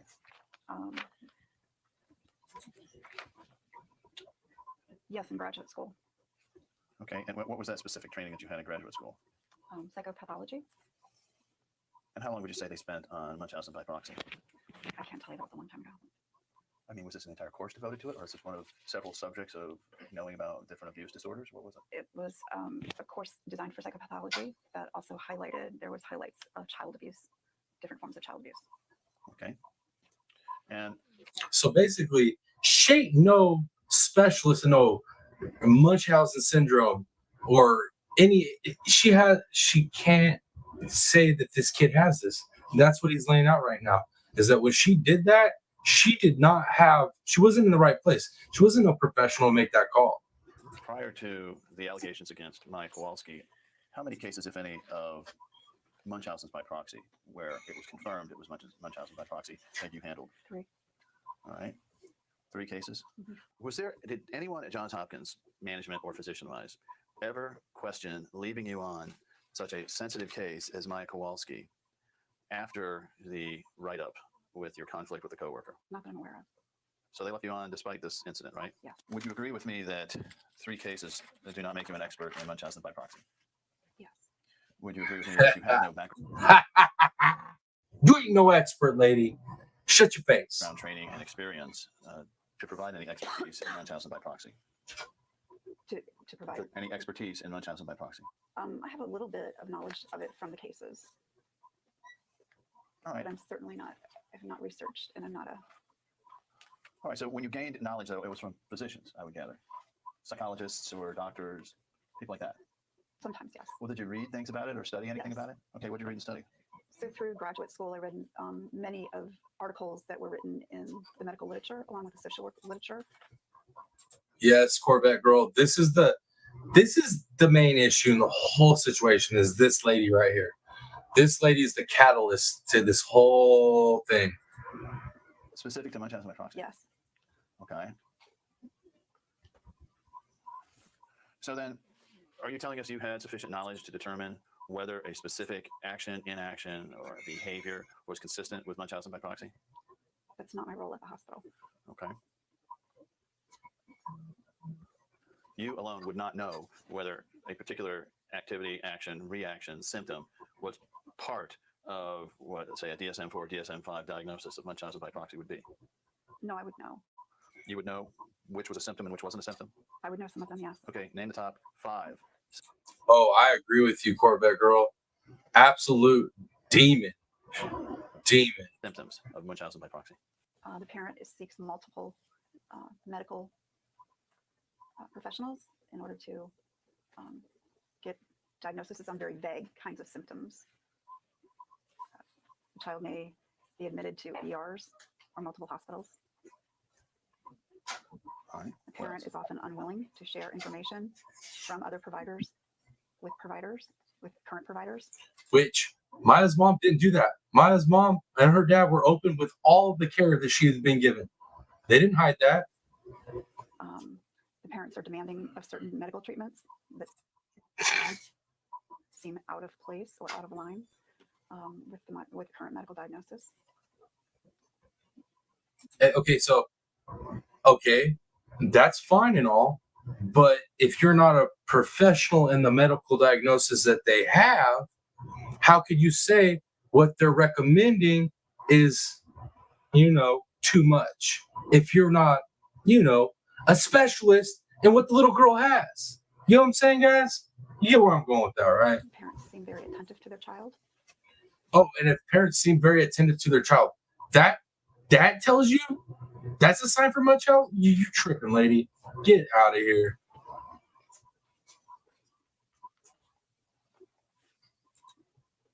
Anything else?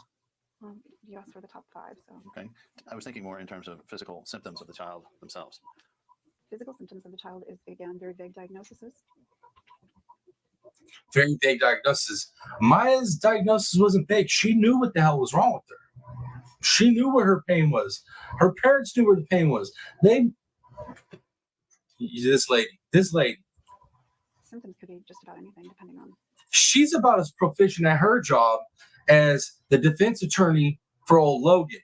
You know what I mean? What the parent was using. Distinguish for me the telltale lesions from CRPS from, say, scratches. I can't. Okay. So these seem like more psychological evaluations about the parent's willingness to share information, right? That's part of the DSM-5 diagnosis.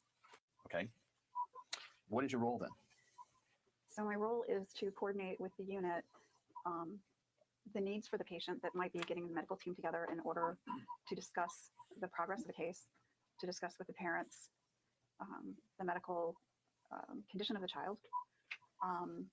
I work with and making sure that all the multidisciplinary teams are working with the patient that need to work with the patient. Aren't those medical decisions? Well, if they are medical decisions, but if I have questions from PT, OT, or speech therapy, I may be working with them to make sure that parents and the providers understand what the needs are. Let me get these comments real quick, guys. Criminal med, that was proven that the ketamine was appropriate and not that high of a dose. You have to be a helicopter mom with these kids. They billed 500,000 plus on that diagnosis. Jeez. Corvette Girl says, I was a nurse for 20 years. I worked both peds and med/surge. That hospital was wrong on so many levels. I agree with you. I know a couple nurses that definitely agree with you too. Name 5. Right, Mr. Michigan? Oh man. I also work a lot with DCF on cases. So I'm making sure that the DCF orders are followed. I'm working with detectives and CPIs in coordinating their access to the patients, coordinating their access to records. When you start caring for a patient, do you read the chart? Yes. Do you determine what the operating diagnosis is? Yes. Did this child's operating diagnosis include complex regional pain syndrome? Her diagnosis included that, yes. As soon as this child, the medical doctors, not you, hospital determined in the chart that she did have complex regional pain syndrome, that invalidated any allegation of Munchausen's by proxy, correct? That was not a determination for me to make. Well, you said that you read up on it, right? On Munchausen, correct. And you did recommend on multiple occasions that the child be kept in the hospital, did you not? I just read it to you. Yes, I did. Yo, my guy is lighting her up, dude. I really like this attorney. This dude knows what he's doing. He's playing chess. And on multiple occasions, you made recommendations to keep the mother away from the child, did you not? Yes. And on multiple occasions, you made recommendations to limit the child's contact with certain family members, including the father, did you not? Yes. All of the things you were doing were based on a presumption that there was Munchausen's by proxy going on with his family, right? Not my presumption. At that point, she had been sheltered, and I had to follow the shelter order along with the visitation orders that were given by the court. I made recommendations based on how Maya was participating in her therapies and with the staff. Isn't it true you were the person in the hospital that had the primary control over who saw Maya, what Maya ate, what she did, who she could talk to? No. Okay, who else in the hospital, after reviewing all of these emails and memos we're about to go over, who else had day-to-day control over who Maya could see and not see, and who could come in at what time and not come in at what time? What other person? That was up to the court order. Listen to this. He's about to smoke this lady. He's about to, oh my Lord. He drops a elbow on her right now. Watch, dude. I really like this guy. You read all these court orders before this deposition, did you not? I did read the court orders. And you're aware that when those limitations were put in, that the court then deferred to the hospital for the specifics of everything, right? Correct. The court made certain general findings for the benefit of the child, but then deferred to the hospital. Got him. Gotcha. Boom. They've been trying to put it off on the court the whole time during the whole damn trial. Like, dude, the court puts you in charge because you are the one that reported this. And now you want to act like it ain't on you. Lady, get out of here. Implement those, right? Correct. Order behind you, but you were the person in terms of when we get to the hospital discretion on to do things, you were the person that had most day-to-day control, if you will. I was at that point consulting with Risk, and so that would have been up to Risk to interpret, and I asked many times to have Risk interpret. Yo, she real good at trying to pass the buck, or I don't know, or Them for me, so that we knew what we were supposed to do and not do. Right. But the day-to-day implementation of the orders left it up to the hospital, right? Or the hospital's discretion, correct? You can answer. As much as we could. Okay. That discretion then, is it your testimony here that your discretion, whatever actions you implemented regarding who got to see Maya, how much they got to see him, what she ate, all of these things that involved limitations on her life while she was in there, those actually came from the risk management committee, right? Yes. If the father has visitation rights, who was making the decision of how, where, and when Jack Kowalski could see his daughter? DCF. So you were not involved in making that decision? No. Where are the orders from DCF? This is it. Okay. It says supervised. So in order to supervise, what did you understand needed to happen? DCF had to give us somebody to supervise the visit. We don't do that. Okay. And did they ever give you somebody to supervise the visit? Mr. Kowalski had visits, so yes, I would assume they did. Okay. Well, how did you know who was authorized to visit and who wasn't? So CPI would call, or somebody from the Department of Children and Families would call us. Who made the initial call to, or either call to the hotline? The first one was made by Debbie Hansen, and the second one was made by Elaine Brown. Debbie Hansen. And who's Debbie Hansen? She was a social worker at the hospital. Did you ever speak with her? Well, yeah, I mean, she worked on a About team this? with me. Okay. And then who was the next one? Elaine Brown? Elaine Brown. And who was Elaine Brown? She was their social worker on the weekend. Did it strike you, or does it strike you at any time, how serious it is to take a 9-year-old girl away from her family? Well, yes, definitely. How harmful that is to a child? It can be. Okay. It can be. It can be. It can be. Take a 9-year-old child away from. It can be. No, it is.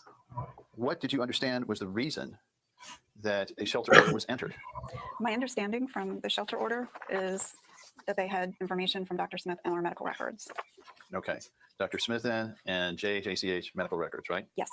As one of the people who saw Maya the most in the hospital, tell this jury what you saw with your training in Munchausen by proxy that indicated that this family was abusing Maya.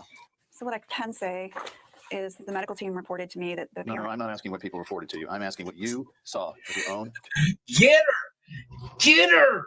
Ooh! 2 eyes, Mark 1 eyeballs. What did you see I that would heard, support that? I heard and saw the mother on... You heard what? I heard and saw on numerous occasions the mother demanding from the doctors that the child be given amounts of ketamine. And I heard discussions from the doctors saying that that was too dangerous. Did you know at any of those times that there were multiple expert doctors who had actually prescribed that amount of ketamine? I didn't know that. No one ever told you that Dr. I didn't know that. I didn't know that. I don't like this lady, guys. It's really hard for me to not say a lot of really mean things about this lady. I don't like this lady. Let me see what y'all saying in chat.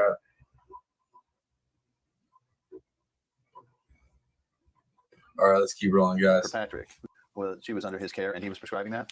Did you know that or did you not know that? Early on, probably not. Did you know Dr. Hannah was prescribing that? Early on, probably not. Okay, well, if it wasn't JHACH doctors, how would you know what is an appropriate amount of ketamine for a complex regional pain syndrome 9-year-old during flare-up periods? How do you personally know that? Well, personally, I don't know that. Thank you attending. Wait. So you don't know the information that you're claiming the parents are wrong about. So you don't know. That's okay. Okay. Come on, man. Like, dude, at the end of this trial, if it does not go in favor of Maya and her father and brother, like, I'm going to be very livid. Morse told the mother the current care the patients receive from other providers is not the standard of care, and it could be harmful if not deadly to the daughter.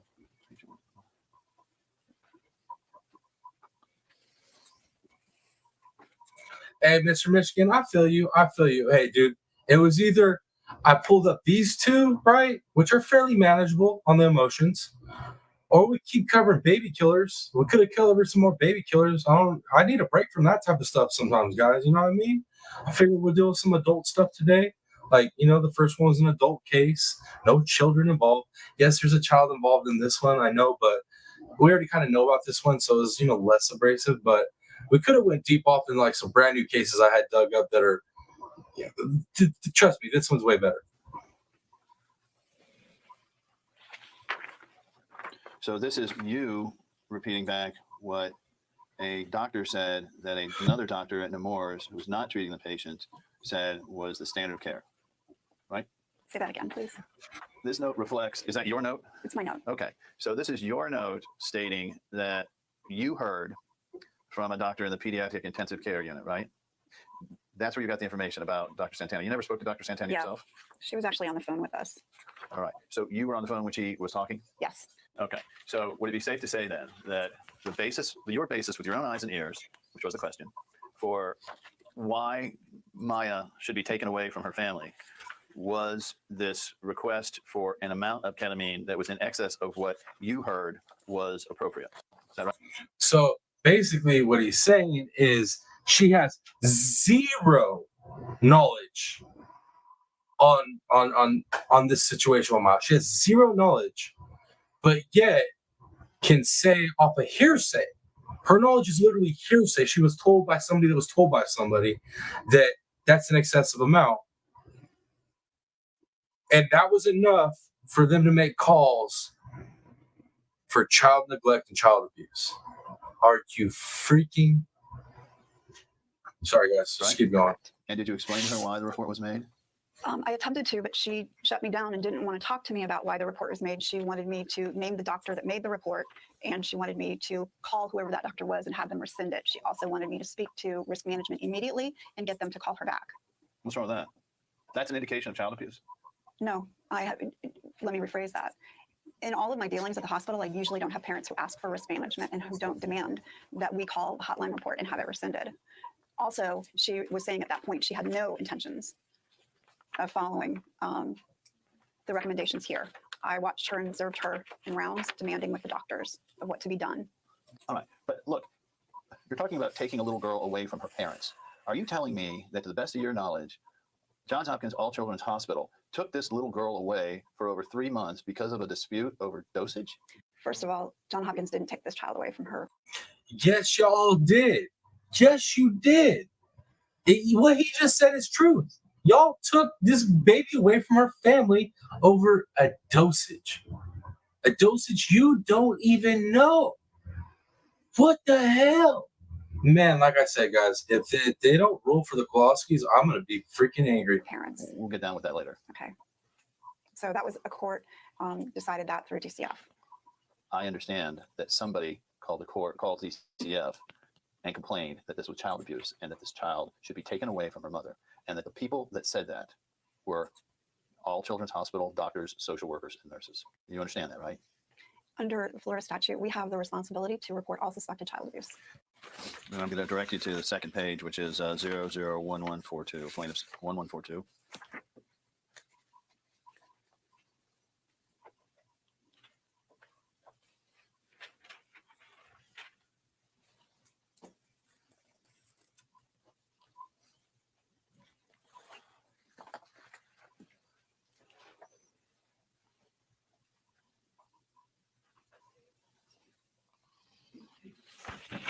Are you familiar with this? Exhibit 8? Yes, sir.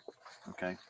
And if you look at 1142, the next page there, it says at the top, under the family have the right, the middle column, it says to talk with another doctor or specialist at your own request and expense, or to ask for a transfer to another healthcare provider, providing it is medically acceptable and the other provider will accept your transfer. Is that right? Yes. Did they have the right under JH, ACH, Bill of Rights for patients to get transferred out of there upon request? Yes. Did they have a right, that is, did Maya have a right to a timely response to her complaints of pain, according to that? Yes. Did they have a right to participate in decision-making and being informed of options in pain management? Yes. Well, if she's repeatedly stating that she's in pain, it's a pretty good indication she's in pain, isn't it?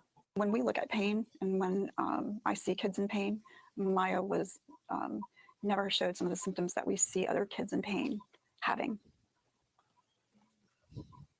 Okay. Tell me what training you have in the identification of pediatric pain. So on an ongoing basis in the unit, I work with kids that have chronic pain or that are having pain from certain procedures and or things that have happened to them. We work on coping skills, sometimes relaxation therapies, sometimes mindfulness. I see children in pain from surgeries, car accidents, traumas. We see kids in pain from cancer. So she kids in pain. She has all this experience of seeing kids in pain, but zero experience of dealing with what Maya had. So her ego is what controlled her decisions. It was that freaking ego and thinking that she knew.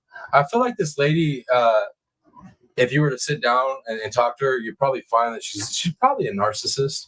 That's what she comes off as. Like she even seems like she's bothered by this whole process. Like, I don't see remorse in her at all. I know, like, I'm sorry, I did the wrong thing. I should have backed off. I should have nothing, man. She don't care. From just, again, a multitude of things that might be happening to them medically. Okay. Well, are there any accepted medical symptomology, I guess it would be, about identifying pain in children? Any criteria, any objective standards, or is this all subjective? I think, again, that what we look for at our children's, that when I am actually in front of a child, what I'm looking for, and they're saying that they're in pain,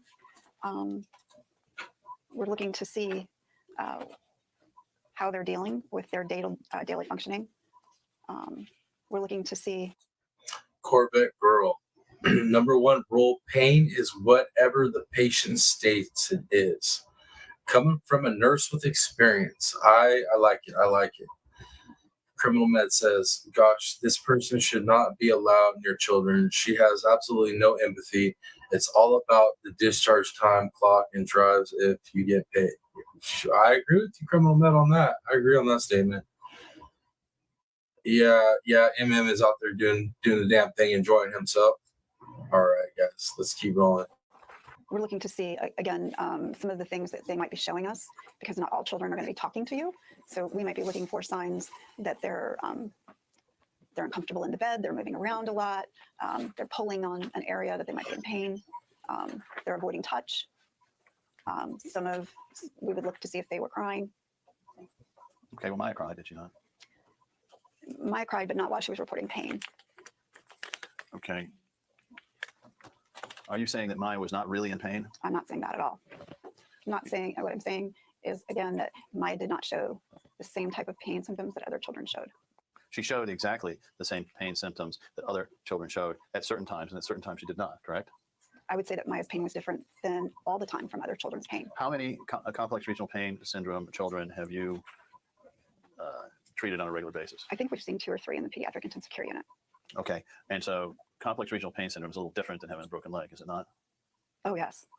Yo, criminal man, I hope a couple did get her. I hope a couple of them little kids did get her.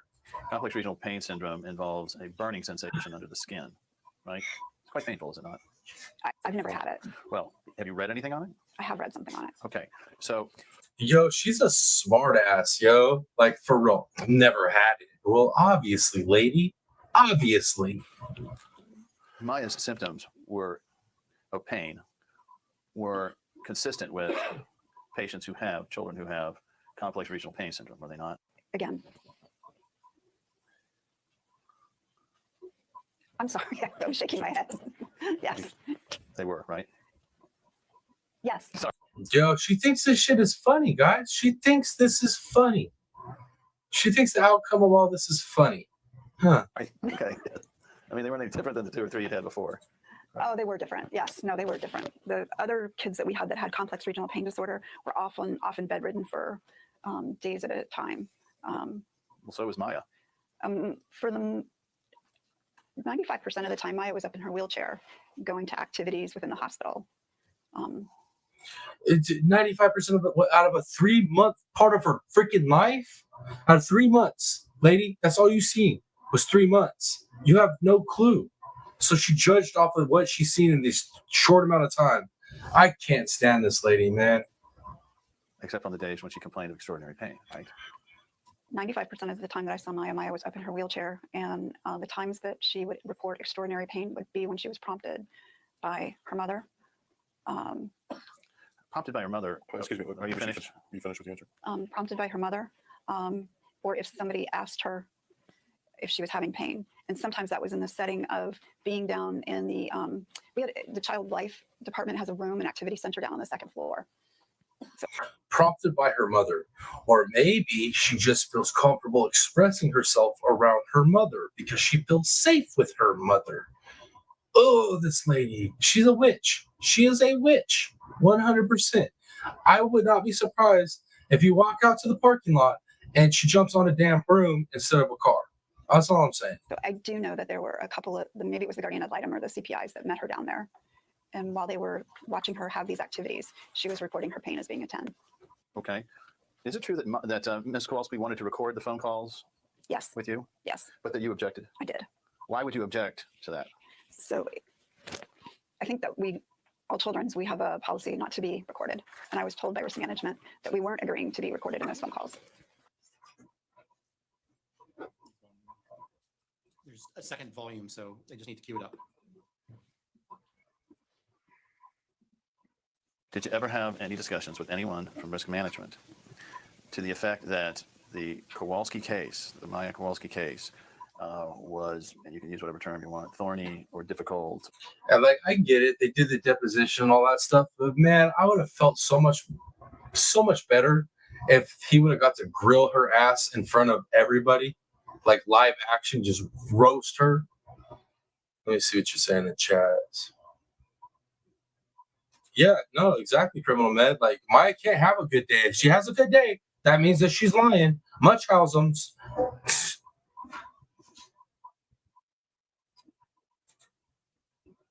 I know you like how she's a lot of like, I think, I don't know, I think, oh, it was somebody else, or I'm not in charge of that.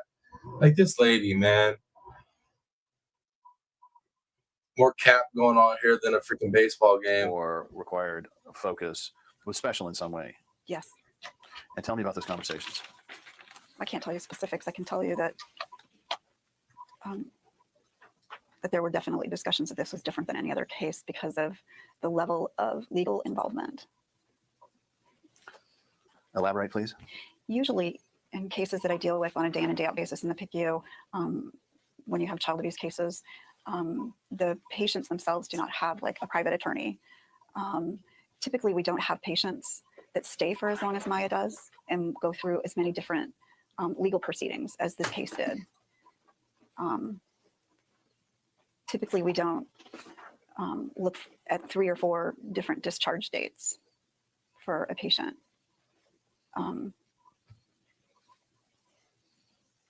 That we have up in the PICU. Explain about the discharge dates.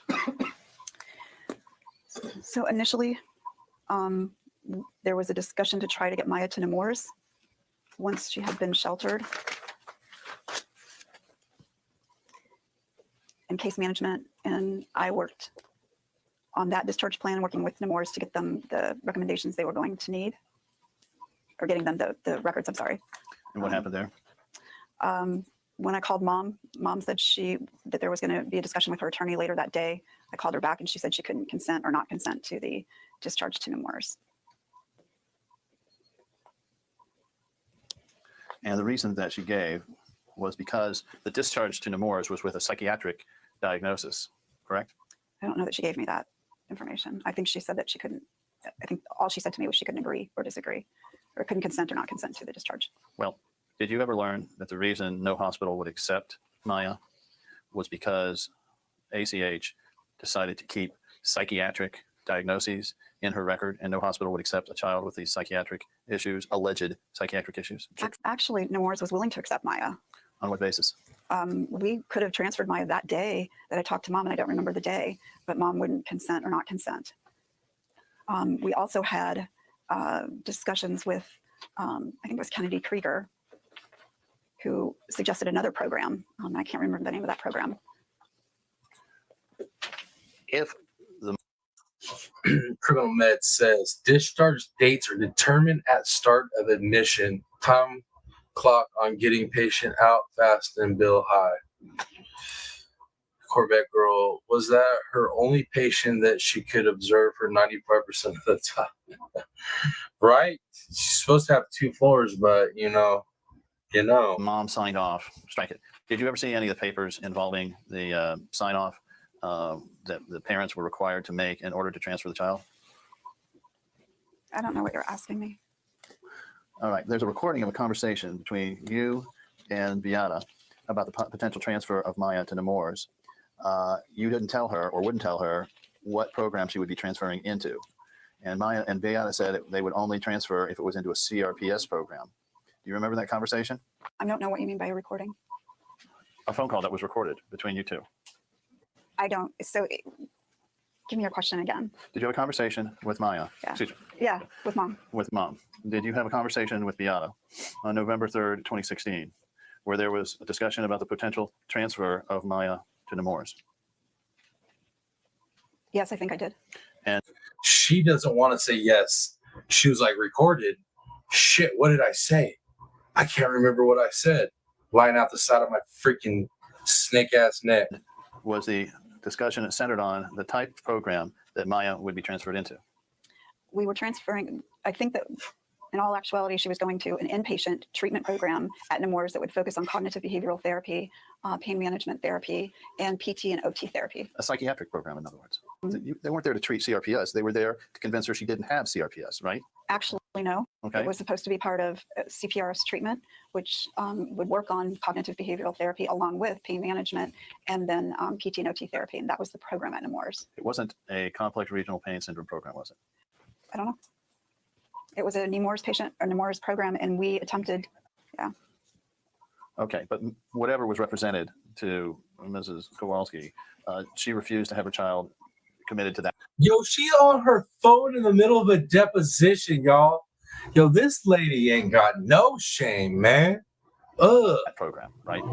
Yes. Well, she said she couldn't consent or not consent. Okay. And then what happened after that? When I stayed at All Children's, we continued to look for, we were directed by DCF to continue to look for programs. Well, so did you ever receive any notification, or was there any discussion that included you that Maya was not getting better and that CRPS was present, thus the allegations against Beata, the child abuse allegations, needed to be dropped? No one ever said that to me. And in fact, we noted on several occasions where Maya was moving her legs, moving her hands without any pain. Maya was engaging in activities such as foosball, cutting out and making crafts in the craft room. She was out playing the piano downstairs and often moved herself around the hospital. That's all upper body, dude. Oh, and I'm not a doctor. I'm not Maya's doctor, but I know myself, most of Maya's strength has been in her upper body. So her doing activities that involve her upper body, that shit makes sense, lady. It was only after we gave that information to DCF that Maya then decided or quit moving herself around the hospital for a few days. It was noted in some of the music therapy and in PT therapy that she was able to move her feet and her hands and didn't complain of any pain while she was doing that. On occasion, when I would be in the room with Maya, Maya would be showing me her Shopkins, her prayer cards, and she was moving herself in the wheelchair, laughing, giggling, playing. You mean using her upper body to move? Imagine that, where all of her strength has always been. Holy shit, lady. Would be putting on her makeup, wanted to put makeup on me, wanted to put makeup on some of the nurses. And all during those times, there was no pain. And there were, Maya was very engaging, working really hard with the staff. So you think, so we understand your testimony, Yeah, Maya was just too tough for her own damn good. that Maya was happy and thriving in the hospital. There were many days that we saw Maya doing really well in the hospital and working with the therapists that were involved with her, yes. And you say, I just left Maya's room. She told me she is furious, angry, and in pain. She told me she can't talk or trust anyone, and she knows there is court on Monday, and it's all lies. Maya told me if I have a problem, I need to talk to her attorney. Yes. Right? Yes. So she's telling you there, she's furious, angry, and in pain. Does that sound to you like she's thriving? Actually, there were very few days that we saw her like this. And this was only after either a visit or a conversation with somebody on the phone. Uh-huh. So you're blaming it on who this time? I'm not blaming it on anybody. Did you listen in to Get her. Get her. You blaming it on who this time? Get her. her conversations with her attorney? No. Did you listen in on conversations when she was trying to talk to the judge in court? No, I don't think so. So if Maya testifies that the reason she was uncomfortable with testifying over the phone and wanted to come into court was that she was terrified of you sitting next to her and what you would do to her, she'd be wrong? Yes. Okay. She just made that up, that you were sitting next to her. Yo, she said that? Yo, this lady she a demon. During her court appearances. I don't know that I was sitting. What model of broom do you think she rides, guys? What I mean, you know what I mean? I don't even know what brands of brooms there are out there, but she probably I can see her rock one of them old school big ass brooms, right? Like old school witch broom. Next to her. I think she was with her attorney at those times. Were you in the room? I don't know. I don't remember being in the rooms. Did you require Attorney Kelly to leave the door cracked while he was meeting with her? We may have. Why did you want to leave the door cracked while Maya was trying to consult with her attorney? We were not in the room with her, but there had been an episode where Maya said she fell out of her wheelchair and was on the floor for hours. So at that point, it was discussed with risk management. Risk management wanted the door left open so that we could make sure to monitor the patient. Really? So you think the attorney was going to let his client lay all over the floor and not help her? So you guys had to be there right beside her or listen in? Strike that. So the purpose of cracking the door. Corvette girl. Yo. Yeah, I got that Turbo 500 souped up, baby. She got the spoiler and everything. And being right there next to it, because you were standing right next to the cracked door. No. Then, so we were going to be able to hear it by Maya shouting and screaming down the hall? The door was left open so that the nurses could observe and make sure, because as they were walking by, it was not me observing. This was the nurses observing that were on the unit. Okay, so, and the theory was. So guys, first part of the live, you know, that lady, right? I want to say attorney, but that lady, that's exactly what you don't want. This gentleman right here, this is exactly what you do want. This is like night and day. This man he's playing a masterful game of chess. That other case that we listened to earlier, oh my Lord. I don't even know. I want to go back and find out if maybe that was like a spoof, a parody somebody put out, if that's like real or not. That while Maya was in the room with her attorney, there was still a chance she would fall out of the bed and her attorney would not ask for help or otherwise assist his client lying there on the floor. So you guys had to be able to look in. Is that the theory? Was that the theory here? So risk management, after that happened, wanted to make sure that the door was left open at all times so that there was site to site so we could make sure that Maya was safe. All right, guys, get your favorite drink of choice. Get your favorite drink of choice because we have a new game. Miss Julie Delk says, I'm going to take a shot every time Tom says Yo, I'm Tom. Just so y'all know, that's me. Yeah, I like that game. That sounds like a good game for a Friday night, especially with the nonsense I've been watching. Because let me tell you, yo, it's been like that. Seriously, serious. Yes. Why would it be a big deal that she fell on the floor? I never said that Maya could move around freely. I said that we watched her move around with her legs. What Maya could and couldn't do was not my decision or making. I saw Maya move her legs. I saw Maya move her arms. I saw Maya move her feet. All right. So the theory then was that because Maya said she fell out of a chair once, you guys had to leave the door open or cracked so that you could see her if she fell out of the chair, right? That's the direction that we got from risk. Yes. Okay. And so is it explained to you that it was felt that the attorney would not be able or willing to help his own client? I know, Miss Julie Delk. There's some people be sitting in the bushes. Y'all, hopefully all y'all people in the bushes have hit that like, the share. And if you're new here, you've hit that subscribe. Drop in and say hi, guys. Don't be scared. You know what I mean? If she did fall out of her chair with him there? I can only speak to you. Our direction was given, and that is that we had to leave the door open. So it came down from risk management that Maya would not have, it was necessary to keep the door cracked, even when Maya was trying to consult with her own attorney. Yes. Did you ever confiscate a plastic bag filled with? Yo, take your shot, yo. Criminal Med, that's you're probably right, Criminal Med. You're probably right. The host, holy water, prayer book. What else? Did you ever confiscate that? No. You never took those away or prevented her from having those? Never. Okay.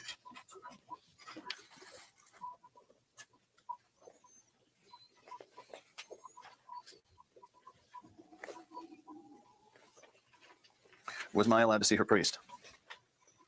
That would have been up to the DCF order.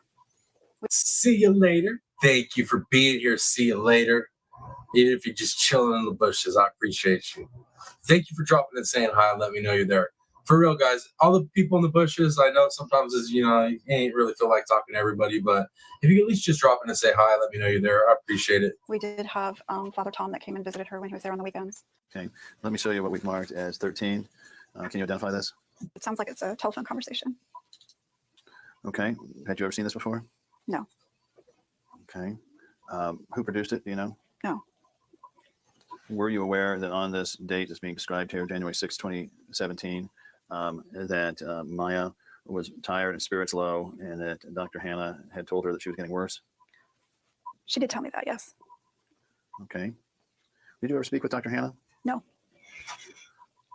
Why is it that JHACH chose not to discuss Maya Kowalski, or for that matter, Beata Kowalski, with any of the ongoing treating physicians? That would be out of my scope of responsibility. What are you responsible for? Everything and nothing at the same damn time? Holy goodness. Were you involved in efforts to keep Dr. Hannah off the premises? That would be out of my scope of responsibility. Was DCF also monitoring the call? Oh, Sam. There's Sam. Miss Jeannie Ann. Good to see you again. Sorry I had to call everybody out of the bushes. I just want to see who was here. I miss y'all when I don't see your faces. And sometimes they were monitoring the calls. Why, if DCF was already monitoring, did you keep being there as well? In the beginning, DCF monitored those calls, and then those calls we were doing the monitoring. So because DCF and the Guardian ad litem's office said they couldn't do those calls, so in order to facilitate the calls to make sure that Maya was getting them, we agreed to do that. I even came in on a couple of Saturdays to make sure that those calls happened. Okay, but why did you have to be on calls when DCF was already on the calls? There was a time that DCF wasn't going to be on those calls anymore, and we agreed so that Maya could get those calls with Mom. And that's not really my question. My question is, during the period of time while DCF was still doing the calls, why was it necessary for you also to be on the calls? Because they were already being monitored by. It's kind of cool though, having a couple mods in the bushes. Feels like I got a couple snipers in the bushes just waiting in case stuff pops off. You know what I mean? Y'all be like, blocked. Scott, good to see you, Scott. Welcome back. DCF. The calls for the calls that DCF did, all I did, DCF would call my phone, and then I would take the phone in there and put it on speakerphone. But why did you have to listen in too? That's what DCF asked us to do. Did you ever take Maya into the chapel? No. Did you ever sit Maya on your lap? And whenever they had the last court hearing, or maybe it was right before Christmas, and Maya thought she was going home, I was called by Charlotte to tell, and Charlotte asked me to go in and tell Maya that Maya wasn't going to be able to be going home for Christmas. Maya became very upset, started crying. I'm just asking you whether you put Maya on your lap. She asked then to sit on my lap. Oh, so Maya asked you for permission to sit on your lap?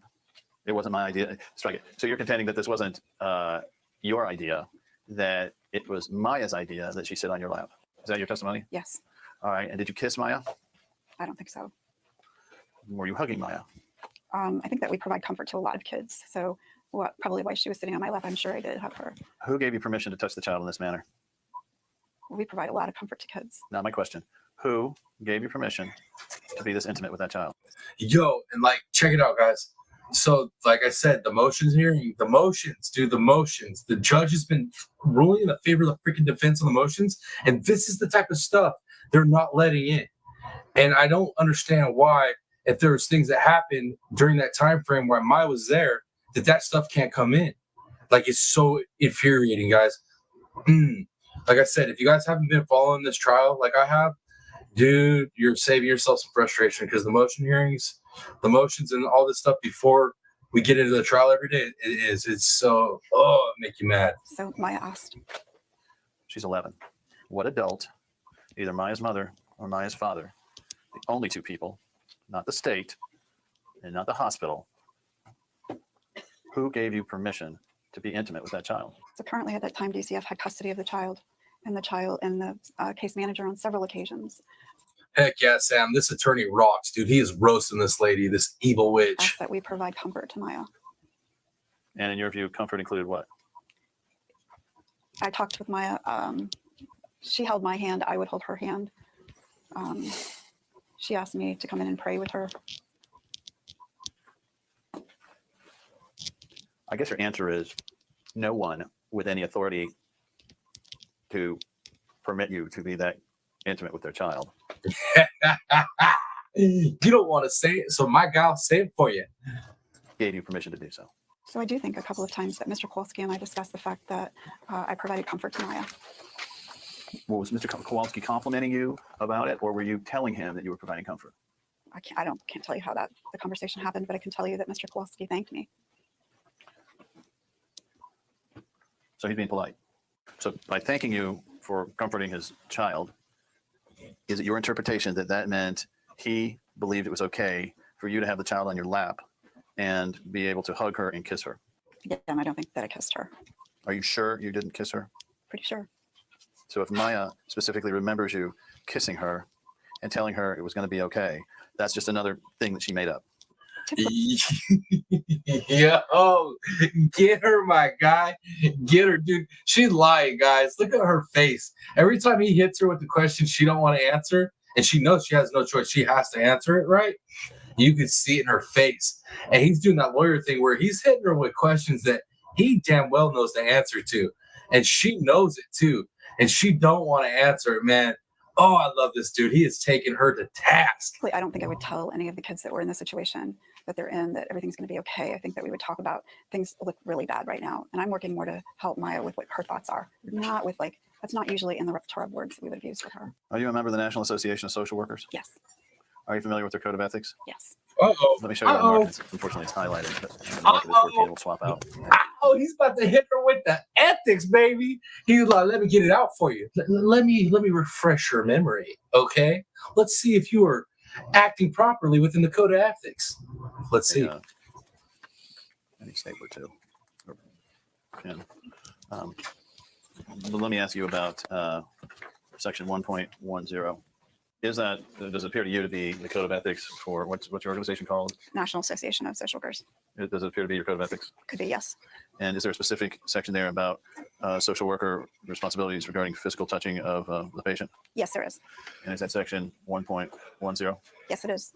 Could you read it to the jury, please? Social workers should not engage in physical contact with clients when there is a possibility of psychological harm to the client as a result of the contact, such as cradling or caressing.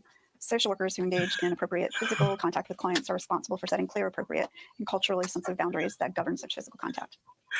Toast, baby. Toast. My guy just lit her. Oh my goodness, dude.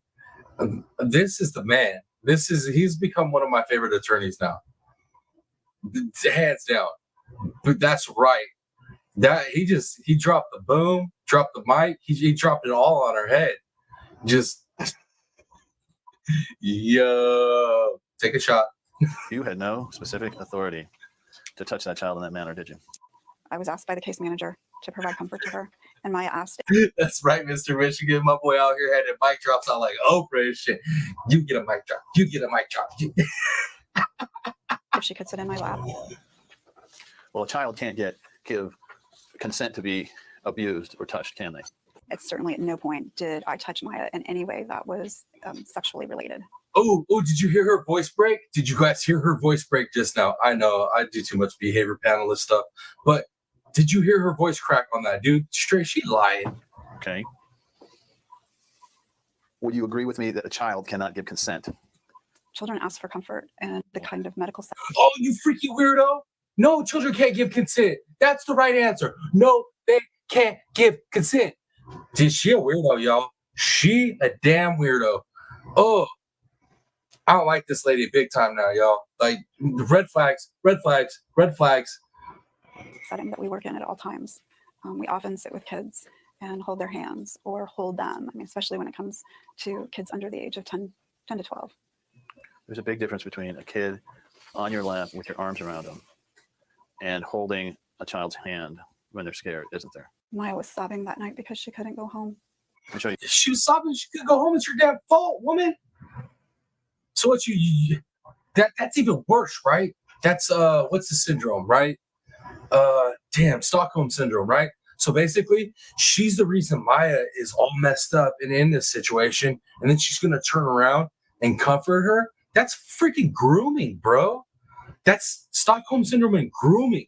That's what people that kidnap people do. She's literally acting like a kidnapper. She literally is acting the part of what she's being accused of doing. Y'all are seeing this, right? Am I tripping? Am I just making this up in my own head? Or is this what we're seeing?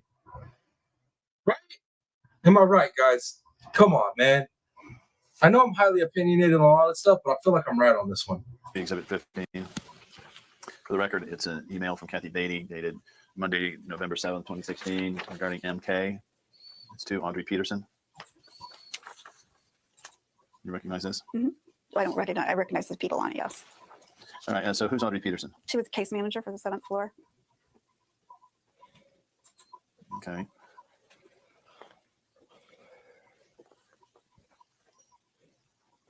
Okay. And I like that criminal med. I agree with that. I think they realize too that she is the catalyst to this, really. I mean, come on. So why not let her get up on the chopping block and let the head roll? You know what I mean? Replace her. But man, I hope it don't come down to where it's just that easy, dude. I hope Hopkins gets their asses just taxed. And it says, I'll call you later with massive update. Describe for me what the massive update was. I have no idea without going back and taking a look at my notes from that day. So I guess I didn't have a chance to talk to Audrey that day. So I emailed her the next day. Said there was no update available as the parents will not consent or decline the placement in Moores. There's a hearing today and Thursday that will clear up the matter. That's a massive update? Yes, because we were looking at discharge. And we were looking to get Maya on to some kind of physical therapy. So for us, yes, that whenever there's not going to be a discharge, that's a big update for us. That's massive. That it's not going to be a discharge, huh? That's the only thing you guys discussed about Maya Kowalski or her situation. Yeah, because I didn't talk to her on the 7th. That's for her email. But yes, anytime there's a delay in discharge, it's massive for us. You've got. Yeah, I mean, I didn't think I was tripping. I just want a verification from you all smart people. But like literally, the way that this lady's acting, I mean, that's what you do. That's what bad people do to people they kidnap. Is they created the trauma, and then they come in and like try to comfort the person and be the person's like, support. That's what they do. That's what people that kidnap people do. And this lady literally did that. under the guise of this big, hospital. Like, it's insane. It's absolutely insane. An affidavit on November 2nd, 2016, and then that's Exhibit Baby 16, and then we've got this November 7th email regarding massive update, which is 15, and then we have what I'm going to mark as 17, which is what? Tell me what that is. For the record, it's an email from Kathy Beatty to Megan Leaf. Why does she got that freaking grin on her face, dude? I can't touch a lady, but I wish one of y'all ladies would reach through the freaking screen. You know what I mean? At My Florida Families, dated November 9th, 2016. So 2 days later. And then the massive update email. Late in the day.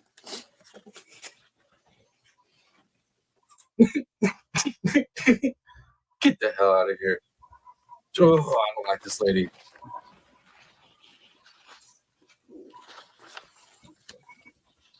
I know, Sam, I can't stand it. I can't stand her grinning, Sam. I just, this lady's a demon. She's straight demon.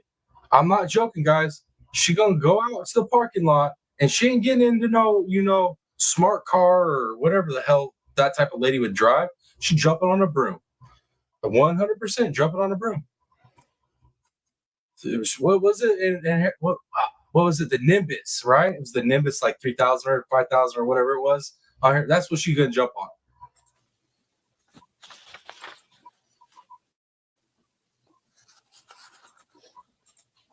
What is exhibit?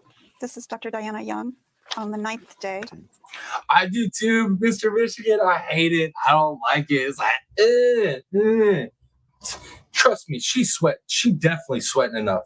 She don't need that. I agree with you, Mr. Michigan 100. Indicating she did another affidavit for transfer. All right, this is the second affidavit for transfer? Yes. All right. So let me get this straight. Am I correct that you... Criminal man, I love it. She thinks she knows her shit, which obviously she had no cells under that dry hair. I was about to say the same thing. Girl needs to be working on her hair care routine. Shit looking a little bit, I don't know. Man. You helped on the first affidavit that said nothing about factitious disorder or conversion or anything like that, right? Yes. And then you do an email. I'm just talking about the timeline here. You do an email to Audrey Peterson, the case manager, where you say, I'll call you with massive update 5 days later, right? I'm sorry, it'd be 3 days later. No, it'd be 5 days later. Yes. Okay. And then 2 days after that, there's an email from you to Megan Leaf forwarding this affidavit of Diane Young, right?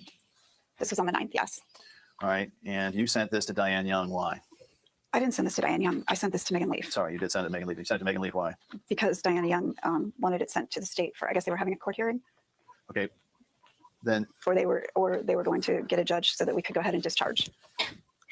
All right. So. Is that why she's smiling? She got one question right? Yo, that's funny. Is Diana Young a pediatrician? Yes. Is Dr. D's a pediatrician? Yes. Were they both seeing Maya approximately the same time? They could have been, one of them could have been working for part of the week and then the other one for the other part of the week.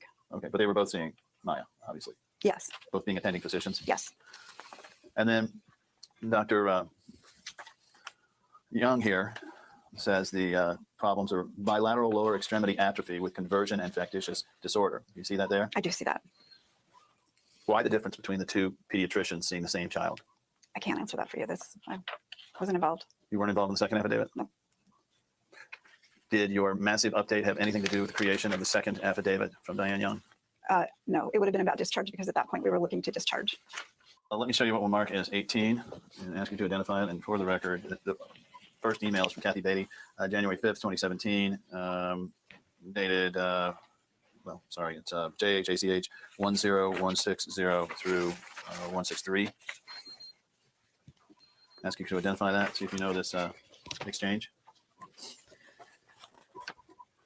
Yes. And what is this about? So I think this is I'm pretty sure this is the day that Maya was going to the courthouse and then going to see Dr. Hannah. And I know, Julie Dope. There's only 19. There's only 19 people here. Where's the party at, guys? Is there a party going down somewhere I don't know about? Don't answer that because I ain't going anyways. The party's right here. We were asked to take pictures. Risk management asked you to take pictures. So I have to go all the way back to the beginning. So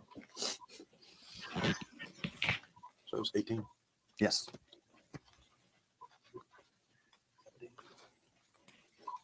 It's close.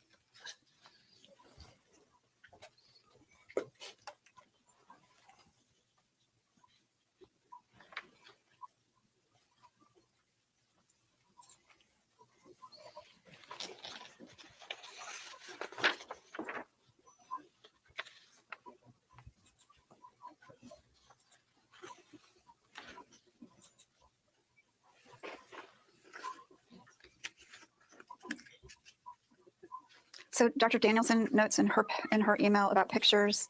I was contacted. Patty wanted to know, is CVI able to help out? They can't. They're doing their own pictures in Sarasota. And then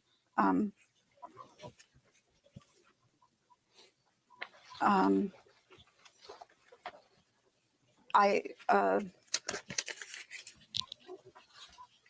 indicate that I think that we should do them here at the hospital. Patty agrees. She suggests that 2 people are in the room, and she has a camera. So who's Patty? Patty Condon is risk management. Let me see what you guys say in the comments. Criminal med. This is illegal and terrorizing that poor child. I am actually scared of this harpy. Yo, that's a good one. Harpy? I like that one. Dang, man. That takes me back to my World of Warcraft playing days. Yeah. Harpies weren't fun to deal with back in the day. You know what I mean? They had a big health bar and stuff back when I was playing. She definitely resembles a harpy. You just throw some wings on there. Bam. I like that. I like that, criminal man. Corvette Girl says, I got my coffee, so I'm here for the long haul. I love the commitment. I love it. So risk management made the decision to have these pictures taken of Maya? Yep. And tell me what happened. What did you do with Maya? The bedside nurse and I went in and took pictures of her arms, her legs, her face, and her stomach. Was she in her bra? Yo, right, criminal man? Who wants that face taking pictures with this woman in your underwear? Criminal man, I mean, that might be one of the most traumatizing things that poor little girl had to go through. Man, why you saying that like that made me just think about it like in a whole different light. It's like this poor little girl was going through all that and having to stare at this ugly damn face. Ugh. No wonder she was losing muscle, man. No wonder she was degrading. Like being around this soul sucker. Like what else is what do you expect to happen to a person? They're gonna wither away. It's literally this lady being within your parameter would literally suck the soul out of you. And panties. She was in her sports bra and a pair of shorts. I think we took pictures of her back too. Bra, and she wasn't in panties. She was in what? Her shorts. Who gave you guys permission? I say you guys. Who gave risk management permission to take photographs of this little girl's entire body? So that would be, again, I was directed by risk management to do that. Did you object in any way to this? No, I did not. Had you ever taken pictures of a child without any clothes but bra and shorts before? Not your own, but I mean in the professional context. In professional context, in the foster care program, if they were going to visit a situation or when they came back, if there were injuries, yes, we did. Foster care. In foster care, not the freaking hospital. In foster care. What the fuck? What the fuck? Yo, this lady, man, this is beyond her deserving to lose her job. This lady needs to have legal action against her. Like, dude, how is that not, child SA? How is that not that? You do that same shit in the real world, motherfucker, you're going to jail for a while. How she get away with it? Because man, I don't like it, guys. I don't like it. The more that I get deeper off in this trial and really like mill over the testimonies, just the more disgusting and just the anger. You know what I mean? But she didn't have any injuries. She'd been with you for over 3 months at that point, right? Correct. So did anybody give you any reason why they took pictures? I was just directed by risk management to do that. Was there any discussion at all? But it's like, why would risk management do that? Like, why would they do that?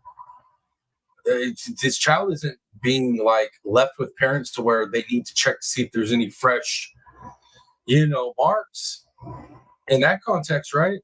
So why would they want to do that? Maybe because you told them, you called the shots, woman. Stop putting it off on everybody else. So, of why it was necessary to take pictures of this little girl in her sports bra and shorts.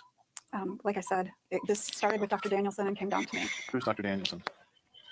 Her name, Dr. Danielson, was probably the attending that day.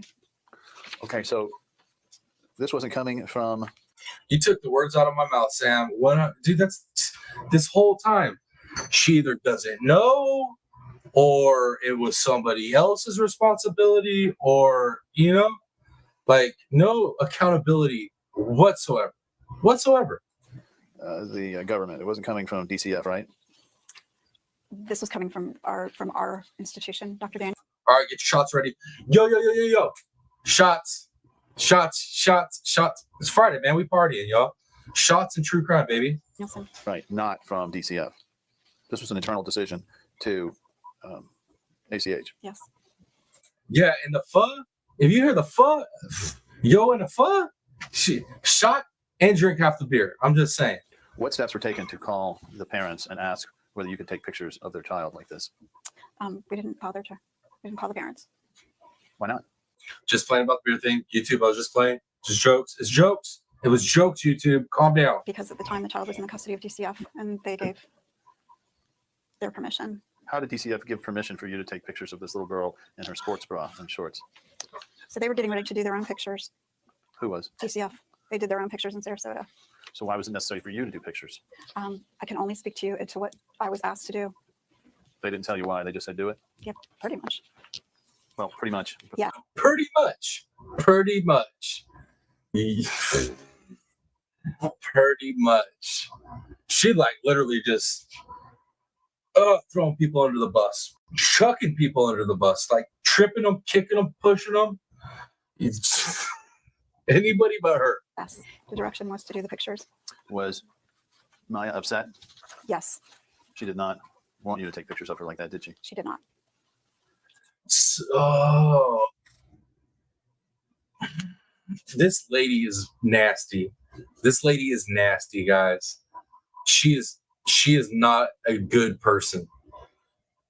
You know what I mean? This is not a good human being right here. Not a good human being at all. Like, did you see how comfortable she was with saying, yep, she didn't want us to do it, but we did it anyways.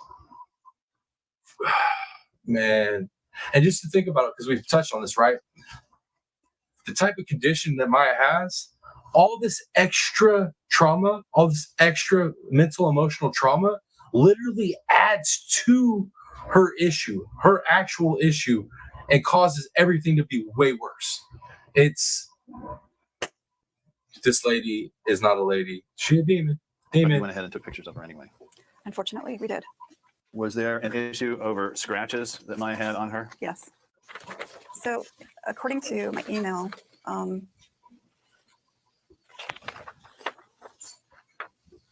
there was a concern that Maya was self-mutilating. And my note indicates on Thursday, there had been inappropriate conversations with the mother that had been witnessed by staff.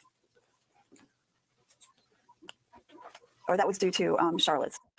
Mr. Michigan, bro, I'm telling you right now, bro, you don't want to party with me. You definitely don't want to party with me. Your boy is a nice mix of all kinds of stuff, Native American and all that, mixed white people from Europe. But part of that mixed white people from Europe is Irish, baby. You don't want to. Okay. One last. I don't drink a lot, but when I do, man, we're gonna have a good time. email here, and it's 19 because we're taking it out of order, and it's JHACH 9829 through 9831. Show you that.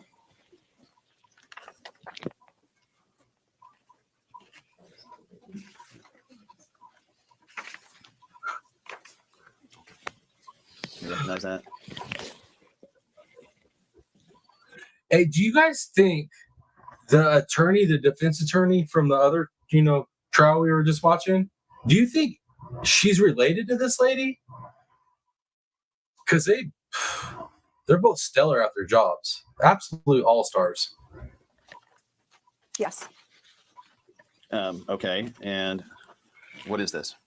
So this was a letter that Maya wrote on or around November 10th and wanted the judge to see. So I scanned this in or faxed it to, I'm not sure which, to Safe Children's Co. Oh my! Oh, stop the show! Stop the show! My boy Roger Lynn's here. Good to see you, sir. Let me see what you're saying. Let me see what you're saying real quick. My ex-wife was American Indian and Irish, and and when she drank, holy shit! Well, that's what I'm talking about. That's why I don't really drink too much. Roger, that's why I don't drink too much. You know what I mean? No, I can handle my stuff.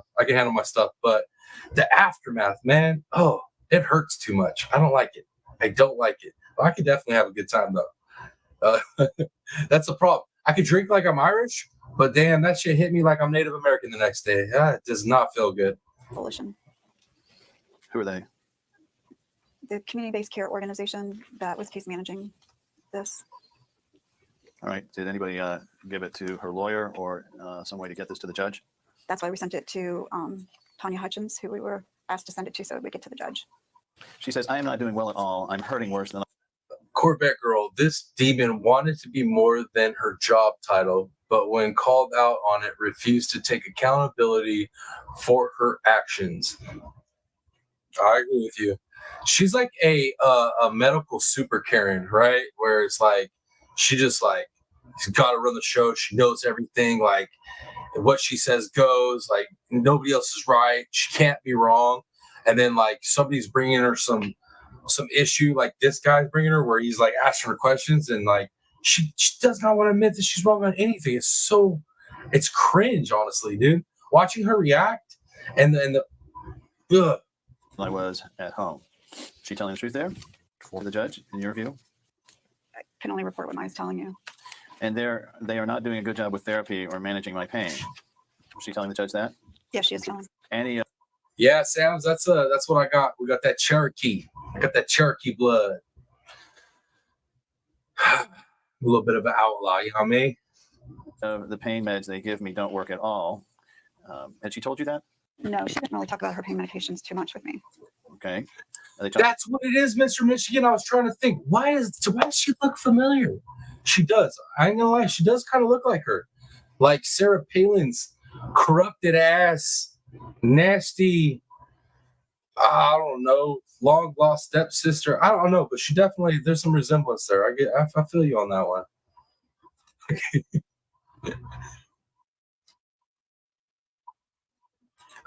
Right? Criminal Med.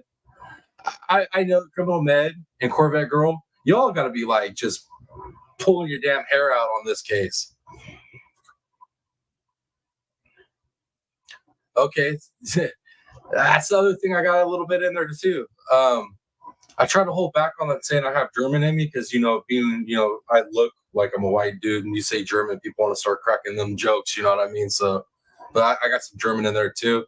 And possibly with the research I've been doing, some of the Scandinavian folks, you know what I mean? Some of them Vikings, for a little bit of everything. Yes, Julie Delk, she does. She's the ugly version. She is Sarah Palin's ugly, like, older cousin or something. I don't know. Definitely not. Definitely not. All right, let's keep rolling. Let's keep listening to the Timu version of Sarah Palin up here. To the doctor's about it, right? Probably. Someone dropped me the other day. Did that happen? I don't know. My parents did nothing wrong. They just listened to the right doctors for my meds, and guess what? It worked. Okay. And then ever since I got here, I got worse. It's causing me more pain, and I really don't want to go to Orlando for my rehab either. All I want is to go home, be with my family, friends. and never have this problem ever again. Please help me. Love, Maya. And then she puts a PS, I had better therapy at home. Now, based on, you read this, right? I did. Okay. Did you ever have any interaction with any of the attorneys? Yo, you know those comments by Maya. You just, oh, look at her face, man. Look at her face. I know it's hard too, but look at her face. Those statements right there. That little girl was like, this place is horrible. My mom takes better care of me at home. Essentially, that's the big problem here is Miss Big Hot Shot narcissist, freaking ego tripping, wanna be Team New Wish, freaking Sarah Palin over here. Like, she didn't like the fact that this little girl would rather not be under her care. She'd rather be with the mom that abuses her. Look, I just can't stand this lady, man. I just can't. I can't say enough nice things about her. Advising ACH? Yes. Who'd you have interaction with? Mr. Hunter, but I also had interactions with another man. I don't remember his name. Shapiro. Were you party to any conversations? You don't tell me contents. Party to any conversations where any of the attorneys were involved? Yes. And was risk management involved in this? I think so. 100% evil face. No matter how I stop this video, no matter what contortion her face is in, it's evil.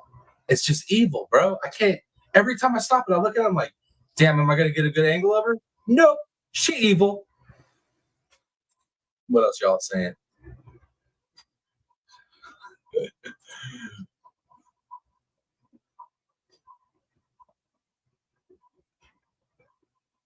True. Let's see. Yeah, I'll be honest with you. It's like, I know there's some Scandinavian, German, Irish, and Cherokee, but who knows, man? I do the test. Who knows what's going to pop out that blood work? I got some suspicions on a couple of things that might pop out that blood work. Yes. Let me show you 21 and ask you if you can identify that. Yeah.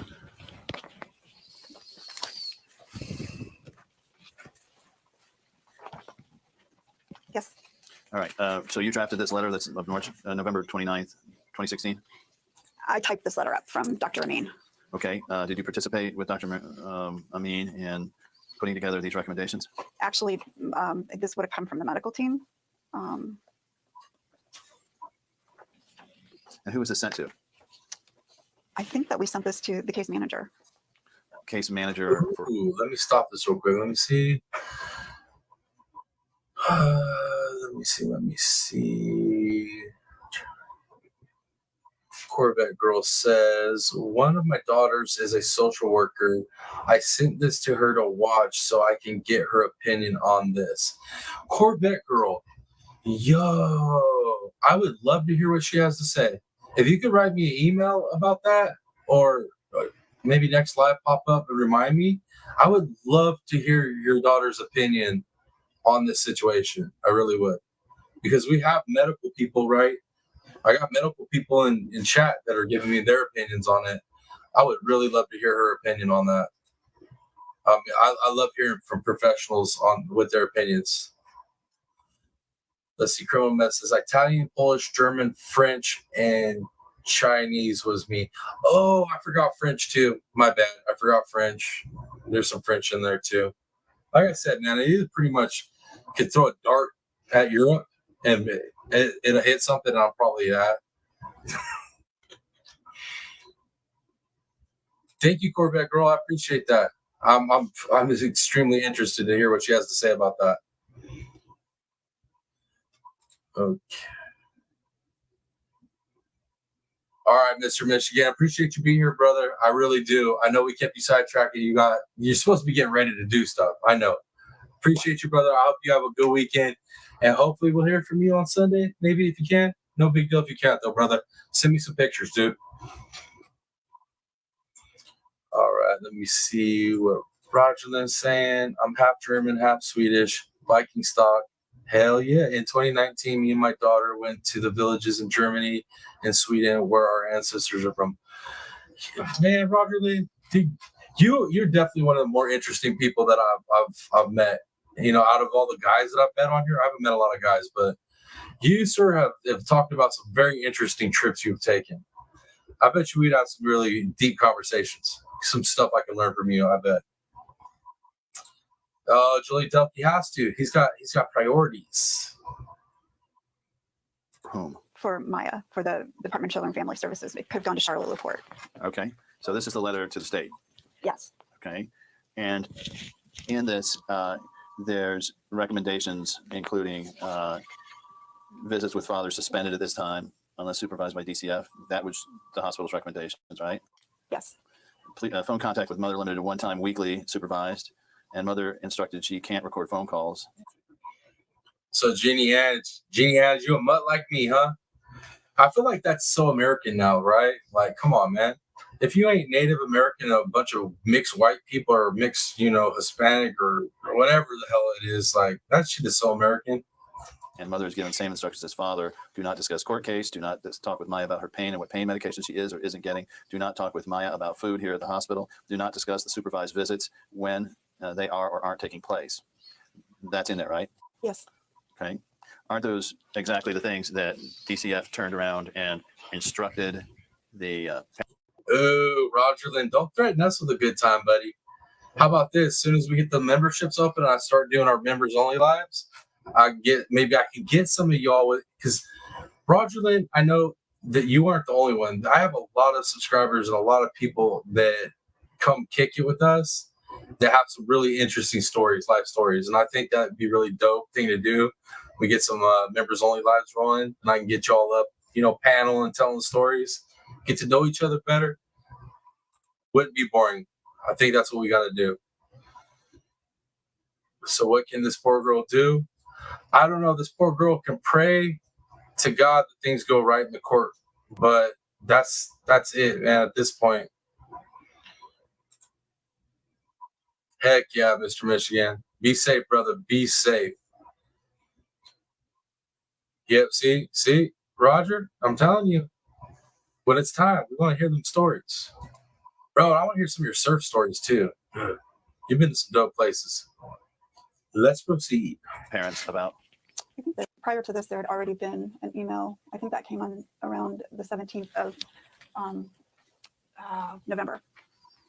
Charlotte LaPorte had already given that information. Then why write this? Why include these? If it had already been ordered, why would you do all these recommendations? You have to, Dr. Amin, you would have to talk with Dr. Amin about that. And you didn't discuss this with Dr. Amin while you were doing it? Dr. Amin gave me this document to type up. What input did you have in this? I don't think I have a lot of input in this at all. Dr. Amin gave me a letter that she wanted sent to the court or to the case manager. And again, this is trying to position pieces of this to help Maya get to new orders.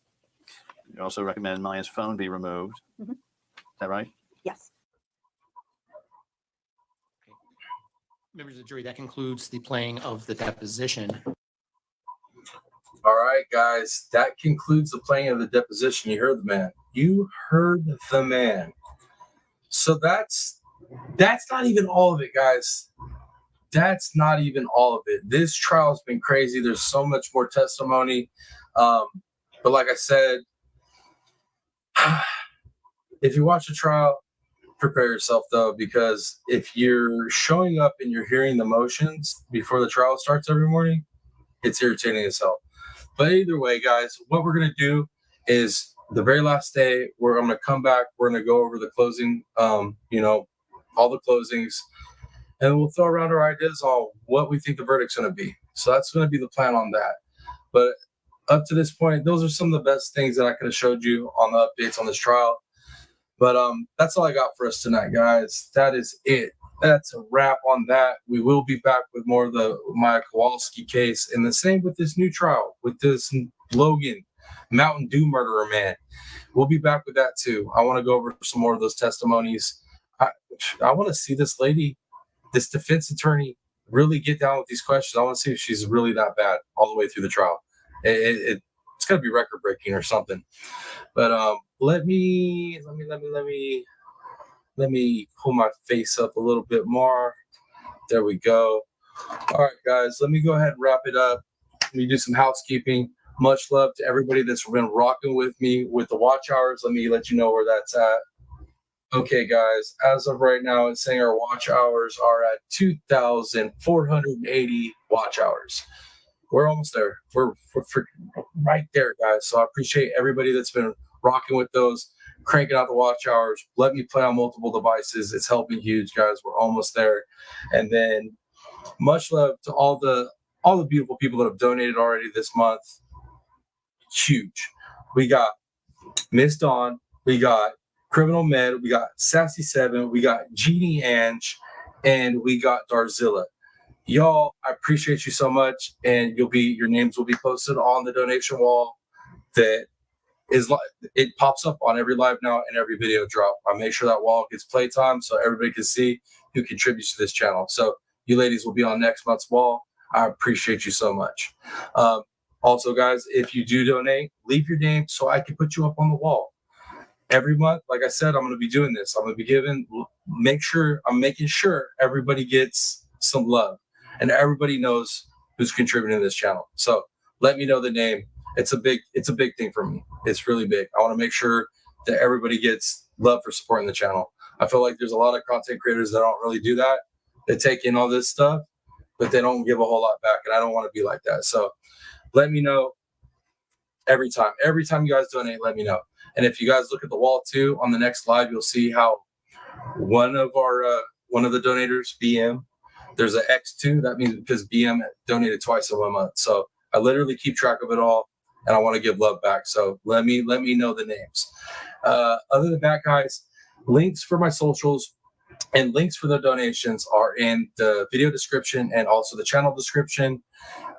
Mods, any of my mods in here, if you guys don't have those yet and you want to save them, go click them, save them. Appreciate you. Also, mods, thank you guys for showing up every freaking live.